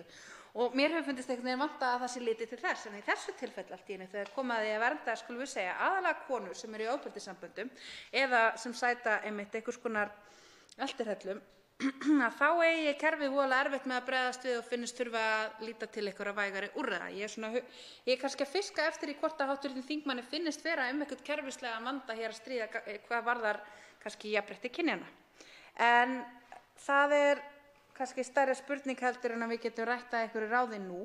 Mér langaði líka að fagna því að hv. þingmaður ætlar að fylgja þessu máli meira eftir hvað varðar refsingu við brotanálgunarbanni, og út frá því þá langaði mig að spyrja hv. þingmann hvort henni finnist ekki líka, eða hvort henni finnist að það þurfi eitthvað að gera gagnvart viðbragðsgetu lögreglu í slíkum málum, og hvort það vanti eitthvað þar upp á að lögregla geti brugðist hraðar og betur við, ekki bara gagnvart refsingum, heldur einnig gagnvart því að tryggja öryggi brotaþola á vettvangi strax. Þá svarar andsvari síðara sinni hv. 5. þingmaður Reykjavíkurkjördæmis norður, Áslaug Arna Sigurbjörnsdóttir. Já, virðulegi forseti, þakka hv. þingmanni fyrir þetta. Fyrst varðandi viðbragðsgetu lögreglunnar sem kom inn á hér í lokin, að þá held ég að margt hafi nú þegar verið gert, þegar áhersla sérstaklega hefur verið lögð meira á innan lögreglunnar á heimilisofbeldi, það að geta tryggt það að sakborningur sé í haldi á þeim tíma sem nálgunarbann er fengið, er meðal þess þar sem viðbragðsgetan er virkilega að koma brotaþoli í hag, svo að það þurfi ekki að flytja brotaþola af sínu heimili þegar það er auðvitað það verkefni að flytja þarf sakborning af heimili eða tryggja að hann sé ekki á sama stað. Það er auðvitað smá matskemmt og misjafnt í dómaframkvæmdinni sem ég hef lesið talsvert yfir, og oft er það auðvitað það sé ekkert í boði að fara í nein vægari úrræði og strax eigi að nota nálgunarbann.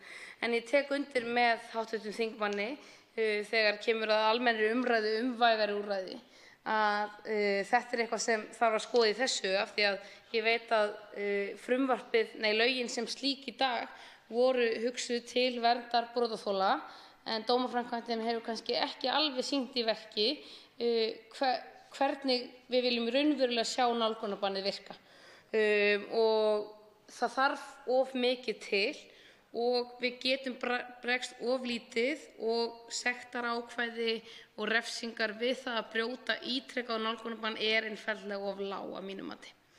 Og ég held að þar sé einnig hægt að gefa lögreglu enn frekari tól með því að það komi kannski að hvert brot tikki meira inn, en þetta sé ekki alltaf tekið saman í eitt mál. Þannig að já, takk. Fleiri hafa ekki kvatt sér hljóðs og er umræðu lokið.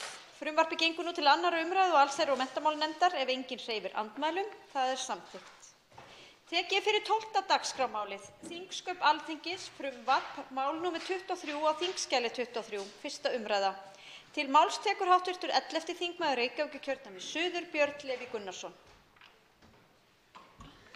Virðulegi forseti, ég mæli fyrir breytingu á lögum þingsköp Alþingis sem að nefnast ávarp á þingfundum. Það er svo, á eftir 95. grein laganna kemur ný grein, 95. grein A, svo hljóðandi. Forseti skal að jafnaði einu sinni í mánuði, samanber 2. málsgrein 10. greinar, heimila allt að 10 almennum borgurum að ávarpa þingfund málefni líðandi stundar. Hvert ávarp má ekki standa lengur en í 2 mínútur. Borgararnir skulu valdir af handahófi úr kjörskrá. Forsætisnefnd setur nánari reglur framkvæmdina. Nú nokkur atriði hvað þetta varðar sem var gott að taka inn í nefndina sem að fer yfir málið. Að tíðinni, það er að segja, oftar en einu sinni í mánuði, það er í fína lagi, mín vegna. Sjaldnar, nei. Þetta er svona, ég seti þetta sem ákveðið lágmark. Tíminn, 2 mínútur, má alveg vera lengri mín vegna, en ég miða við ræður störf þingsins að það sé ákveðið viðmið þar við. Og svo fjöldinn, það er að segja alltaf 10, það má alveg vera fleiri mín vegna líka, en helst ekki færri. Einnig að borgarar skulu valdir af handahófi úr kjörskrá. Það barst mér ábending að það eru ýmsir sem eru útilokaðir vegna þessa.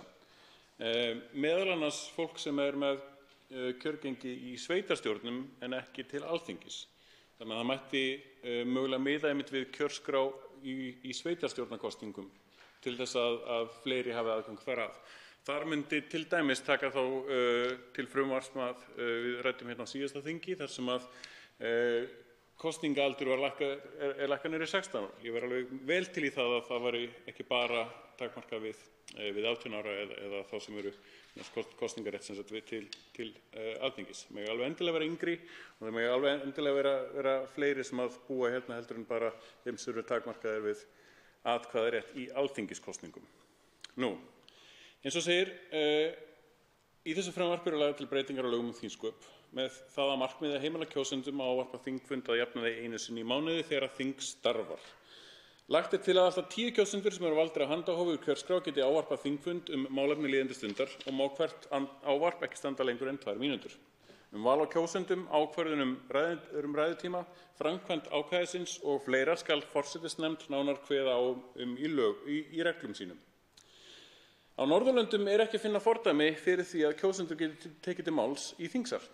Í norsku og dönsku þingskapalögunum geta einungis þingmenn og ráðherrar tekið til máls í þingsal.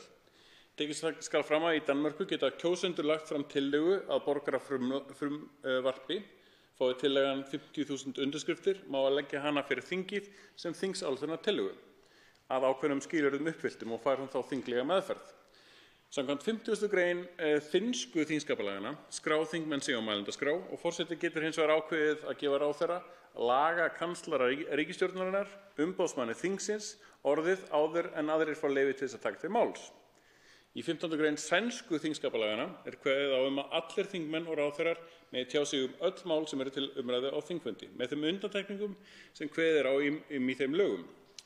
Forseti getur bannað mönnum að taka til máls, hafi þeir ekki farið að fyrirmælum forsetum að halda sig við umræðuefnið. Í lögum þingsköp Alþingis er ekki að finna nein ákvæði þátttöku kjósenda á þingfundi. Fram hafa komið tillögur hvernig megi auka áhrif hins almenna borgara á störf þingsins. Sem dæmi má nefna í tillögum stjórnlagaráðs og frumvarpi meirihluta stjórnskipunar- og eftirlitsnefndar til stjórnskipunarlaga stjórnarskrá lýðveldisins Íslands, þá 415. mál á 145. löggjafarþingi, sem byggðist á þeim stjórnskipunarlögum frumvarpi stjórnlagaráðs. Var að finna ákvæði þingmál að frumkvæði kjósenda, samanber 66. greinar þess frumvarps, eða svokallað þjóðarfrumkvæði. Með þessu frumvarpi er ekki alveg verið að leggja til þann möguleika að kjósendur geti lagt fram þingmál, heldur eingöngu að þeir geti ávarpað þingfund. Fordæmi eru fyrir því að aðrir en þingmenn, ráðherrar og forseti Íslands taki til máls á þingfundi ef sérstök ákvörðun slíkt tekin af forsætisnefnd, enda ekki verið að flytja þingmál eða taka þátt í störfum þingsins samkvæmt stjórnarskrá, lögum þingskap Alþingis eða þingvenjum. Dæmi slíkt ávarp forseta danska þjóðþingsins á hátíðarfundi Alþingis á Þingvöllum 18. júlí 2018. Það kannski ófyrirséð hvaða áhrif þetta frumvarp muni hafa á störf þingsins og samfélagsumræðuna og ýmislegt annað. En ég tel að það sé gott af ýmsum ástæðum sem ég kannski skal reyna að fara betur yfir. Verði þetta frumvarp að lögum þarf að huga að nánari útfærslu, svo sem hvert hlutverk þingmanna verði í slíkum dagskrárlið, sem ég áleit svo sem að þingmenn verði bara áhorfendur eða áheyrendur, hvernig umsjón með vali á kjósendum eða framkvæmd þess, og að framkvæmdin verði í samræmi við lög um persónuvernd og vinnslu persónuupplýsinga. Flutningsmenn telja nægilegt að forsætisnefnd kveði nánar framangreint í reglum. Það er mat flutningsmanna að þær breytingar sem lagðar eru til í frumvarpinu styrki lýðræðislega virkni þingsins. Samkvæmt stjórnarskrá Íslands er Alþingi fulltrúasamkoma þjóðarinnar sem felur í sér að þar eiga þjóðkjörnir fulltrúar einir sæti, samanber 31. grein stjórnarskrárinnar. Kveðið er á eina undantekningu frá þessari meginreglu í 51. grein stjórnarskrárinnar, en þar segir að ráðherrar eigi samkvæmt embættisstöðu sinni sæti á Alþingi og eigi þeir rétt á því að taka þátt í umræðum eins oft og þeir vilja, en gæta verði þeir þingskapa. Atkvæðisrétt eiga þeir þó einungis ef þeir eru jafnframt alþingismenn. Í 38. grein stjórnarskrárinnar segir að rétt til að flytja frumvörp til laga og tillögur til ályktana hafi alþingismenn og ráðherrar. Þá er kveðið í 55. grein stjórnarskrárinnar að eigi megi Alþingi taka við neinu málefni nema einhver þingmanna eða ráðherra flytji það. Með frumvarpinu eru lagðar til breytingar á lögum þingsköp Alþingis að kjósendum verði heimilt, kjósendum þá í víðum skilningi eins og ég lagði til minntist á þeim til að byrja með, að kjósendum verði heimilt að ávarpa þingfund málefni líðandi stundar, en ekki að þeir hafi rétt til að flytja frumvörp til laga og tillögur til ályktana eða taka þátt í störfum þingsins að öðru leyti. Er það eindreginn vilji flutningsmanna að málið fái að ganga til stjórnskipunar- og eftirlitsnefndar og metið verði á vettvangi nefndarinnar hvort hún telji nauðsynlegt að leggja fram frumvarp til stjórnskipunarlaga samhlið samþykki frumvarpsins. Að mati flutningsmanna felur frumvarpið ekki í sér þörf á slíkri breytingu á stjórnarskrá og stendur því ekki í vegi fyrir því að breyta þingsköpum með þeim hætti sem lagt er til í frumvarpinu, samanber fordæmi fyrir hinu sama. Flutningsmenn telja með samþykkt frumvarpsins verði Alþingi í forystu eflingu lýðræðis og þátttöku almennings í stjórnmálum. Eflingu sem felst í því að opna vettvang og ræðustól þingsins fyrir alla, í gegnum slembival.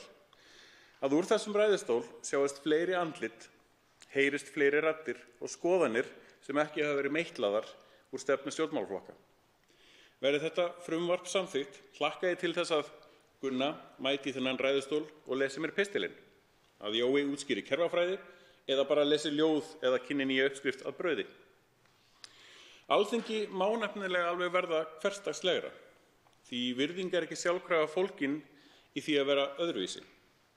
Virðing ekki fólgin í því að klæðast einhverjum búningi eða fylgja einhverjum hefðum, sem við vitum ekki lengur af hverju eru til. Einu sinni var hefð að vera með bindi, ekki lengur. Einu sinni var hefð að vera í skóm, ekki lengur. Virðing fæst ekki með girðingum á 17. júní eða við þingsetningu. Virðing fæst ekki með því að þykjast vera merkilegri eða betri. Virðing fæst með því að vera málefnaleg, aðgengileg og auðmjúk gagnvart þeim sem við störfum fyrir. Við erum nefnilega ekkert merkilegri heldur en hver annar. Ef þú fengir eitt tækifæri einu sinni á ævinni, hvað myndir þú segja í ræðustól Alþingis? Hvaða orð myndir þú skrá í sögubækurnar?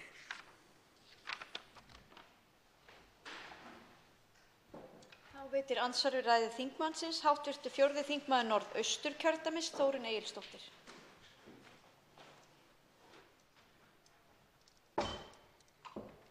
Hæstv. forseti. Auðmjúk mæti ég hér fullklædd og skóuð í þennan ræðustól og fylgi þar með meginhefðinni með útbúnað almennt. Mér finnst þetta að mörgu leyti áhugavert mál og ég þakka flutningsmanni þess, fyrsta flutningsmanni, að fara yfir þetta mál. Ég les hér í greinargerðinni, það er farið yfir hvernig fyrirkomulagið er á þingum hinna Norðurlandanna og tilgreint hvernig þar er farið með þingmál, hverjir hafa rétt til að ávarpa þing og svo framvegis. Það farið yfir málin hér líka og það er ágætt að skoða þetta og sjá hvernig það er annars staðar í þessu máli hér. Það er ýmsar spurningar sem vakna. Til dæmis það að flutningsmaður, og hér getur tekið fram og flutningsmaður talar það að það er að nota slembiúrtak við það að fá fólk hingað inn til að ávarpa þingið. Gott og vel. Hvernig ætlum við að framkvæma það? Hvernig ætlum við að gæta jafnræðis? Það er eitt að búa hér upp í Breiðholti og lenda í slembiúrtaki eða að búa austur og norður á Kópaskeri eða á Djúpavogi. Sitja þeir einstaklega við sama borð, hvernig ætlum við að mæta því, hvernig ætlum við að mæta ferðakostnaði, hvernig ætlum við að gera fólki auðvelt að mæta hingað, eða getum við hugsanlega nýtt okkur einhverja tækni? Er það hægt? Hvernig sér hv. þingmaður fyrir sér að hægt væri að leysa þetta mál svo að í sannleika þá sætu allir hér eða stæðu við sama borð? Hvað varðar þetta sem snýr að aðgenginu hérna að þinginu? Og við getum þá uppfyllt þetta áform að styrkja lýðræðislega virkni þingsins. Svarar andsvari hv. 11. þingmaður Reykjavíkurkjördæmis suður, Björn Leví Gunnarsson. Virðulegi forseti. Þetta er vissulega frumkvæði og fordómalaust miðað við þá skoðun sem var gerð á þessu máli, hvort það væri einhvers staðar fordæmi fyrir þessu annars staðar, en svo virðist ekki vera. Og ég tel þetta vera mjög góða nálgun á því að gera þetta starf aðeins opnara og aðgengilegra. Að með því að einmitt með slembivalinu, sem er í rauninni svona sanngjarnasta leiðin til þess að koma, til þess að velja á milli í svona vali, að gera fólki kleift að koma með, einmitt, eins og segi, nýja andlit og nýja raddir sem að eru ekki endilega meitlaðir í gegnum þennan hefðbundna farveg stjórnmálanna. Hver veit hvers konar fjársjóði við getum fundið í slíku? Nú, varðandi jafnræðið með tilliti til staðsetningar, þá tek ég alveg hjartanlega undir það að það er visst vandamál. Ég hef ekki of miklar áhyggjur af því vegna þess að þetta er ekki það margir í mánuði til að byrja með. Það mætti alveg vera fleiri mín vegna. Það ætti að vera nægur mjög góður fyrirvari sem áður en fólk veit hvort það hvort það fær boð að mæta eða ekki. Og þar að auki þá væri þetta ekki svo rosalega stór hluti af því sem nú þegar ferðakostnaðar þingmanna að taka kannski tillit til þess að hjálpa til við ferðakostnað þessara aðila. En ég treysti alveg forsætisnefnd mjög vel til þess að útfæra það hvernig þá væri best að standa að því í reglum forsætisnefndar hvernig ætti að mæta mismunandi þörfum fólks utan hérna og þaðan af landinu til þess að gæta sem mest jafnræðis. Þá veitir andsvar síðara sinni hv. 4. þingmaður Norðausturkjördæmis Þórunn Egilsdóttir. Hæstv. forseti, ég þakka hv. þingmanni Birni Leví Gunnarssoni fyrir þetta svar. Þetta er rétt sem hv. þingmaður segir hér að þetta mál hér sýnir frumkvæði og þetta er fordæmalaust mál. Þingmaðurinn talar líka það að þá heyrist fleiri raddir hér inn á þinginu og við höfum það opnara. Sumir segja að endurnýjun hafi orðið of hröð og mikil hérna inn á þingi og það séu sífellt ný andlit og fólk ná ekki að þekkja þingmennina. Það er kannski önnur umræða. En er þingmaður viss að þetta sé sterkasta leiðin til að gera starfið opnara og aðgengilegra? Hvað sér hann fyrir sér að fólk fái annað en það að koma hér inn í þennan sal, stíga upp í þennan ræðustól og hafa 2 mínútur til að ávarpa þingheim málefni líðandi stundar. Hver eru málefni líðandi stundar? Eigum við að afmarka það? Hvernig eigum við að skoða það? Er það bara opið? Þingmaðurinn talar að hér geti fólk komið og talað þess vegna uppskriftir. Er ekki til einhver annar vettvangur en ræðustóll Alþingis til að ræða það? Þurfum við að koma með það hingað inn? Eða ætlum við að hafa þetta allt svona galopið? Hvað er það sem við fáum út úr þessu? Hvað erum við að bæta? Erum við að efla virðingu þingsins? Erum við að auka gegnsæið eða auka skilning fólks á starfinu? Ætlum við þá í hvert stykki sem einstaklingur kemur inn að hann verði þá leiddur hér í gegn og við opnum fyrir einstaklingunum allt starfi hérna og sýnum það hvað við erum að gera? Það hafa verið uppi hugmyndir það að leyfa einhverjum að fylgja þingmanni heilan dag eða fleiri, bara til að átta sig á umfangi starfsins sem er mörgum hulu, fólk áttar sig ekki á því, telur það að starfið fari allt fram hér í þessum sal og úr þessum stól. Svo er ekki, það vitum við. Það væri gaman að fá svör við þessu. Þá svarar andsvari síðara sinni hv. 11. þingmaður Reykjavíkurkjördæmis suður, Björn Leví Gunnarsson. Þakka spurningarnar kærlega. Er þetta sterkasta leiðin? Nei, líklega ekki. Það væri örugglega mjög og mun sterkara að ná því í gegn sem var í frumvarpi stjórnlagaráðs, til dæmis frumkvæðisrétt þjóðarinnar til að leggja fram þingsályktun eða mál á þingi eða bremsuna sem þetta geta stöðvað mál. Þetta væri tvímælalaust leið eins og hv. þingmaður nefndi í anda við það að fylgja þingmanni og kynnast störfum þingsins nánar innanfrá, og á þann hátt það tvímælalaust að efla gagnsæið, og ég tel að það auki virðingu líka að fólk fái betri skilning á því hvernig þetta virkar hérna innanhús. Bara með því að skilja það betur, með því að sjá það betur, þá skilji það svona kannski þessi stríð sem eru stundum háð hérna innanhús og átti sig á því af hverju og hvernig og því sem að þó að það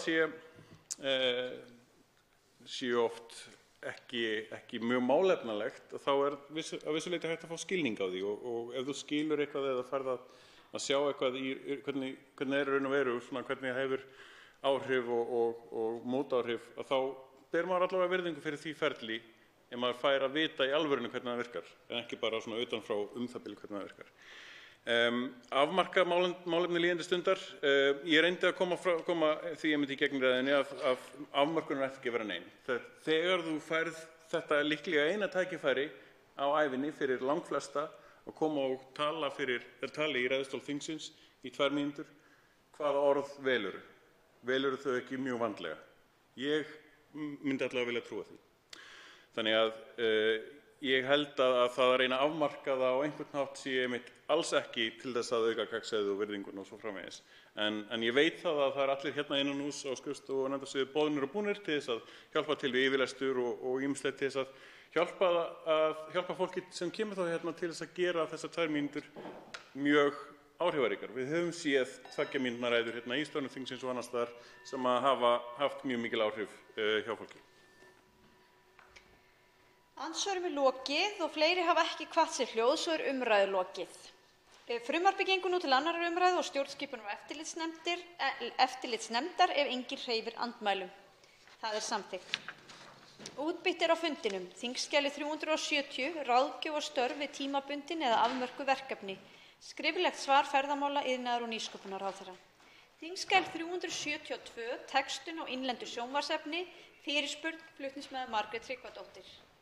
Þingskjal 373, undanþágur vegna starfsemi skóla, fyrirspurn, flutningsmaður Margrét Tryggvadóttir. Þingskjal 374, kennitöluflakk, fyrirspurn, flutningsmaður Margrét Tryggvadóttir. Þingskjal 375, rafræn skráning á dýrasjúkdómum og lyfjameðhöndlun, fyrirspurn, flutningsmaður Bjarkey Olsen Gunnarsdóttir. Þingskjal 376, atvinnutækifæri fólks með þroskahömlur, fyrirspurn, flutningsmaður Bjarkey Olsen Gunnarsdóttir. Þingskjal 377, námsframboð eftir framhaldsskóla fyrir fólk með þroskahömlur, fyrirspurn, flutningsmaður Bjarkey Olsen Gunnarsdóttir. Fleira liggur ekki fyrir á þessum fundi. Boðað verður til næsta fundar með dagskrá. Fundi er slitið.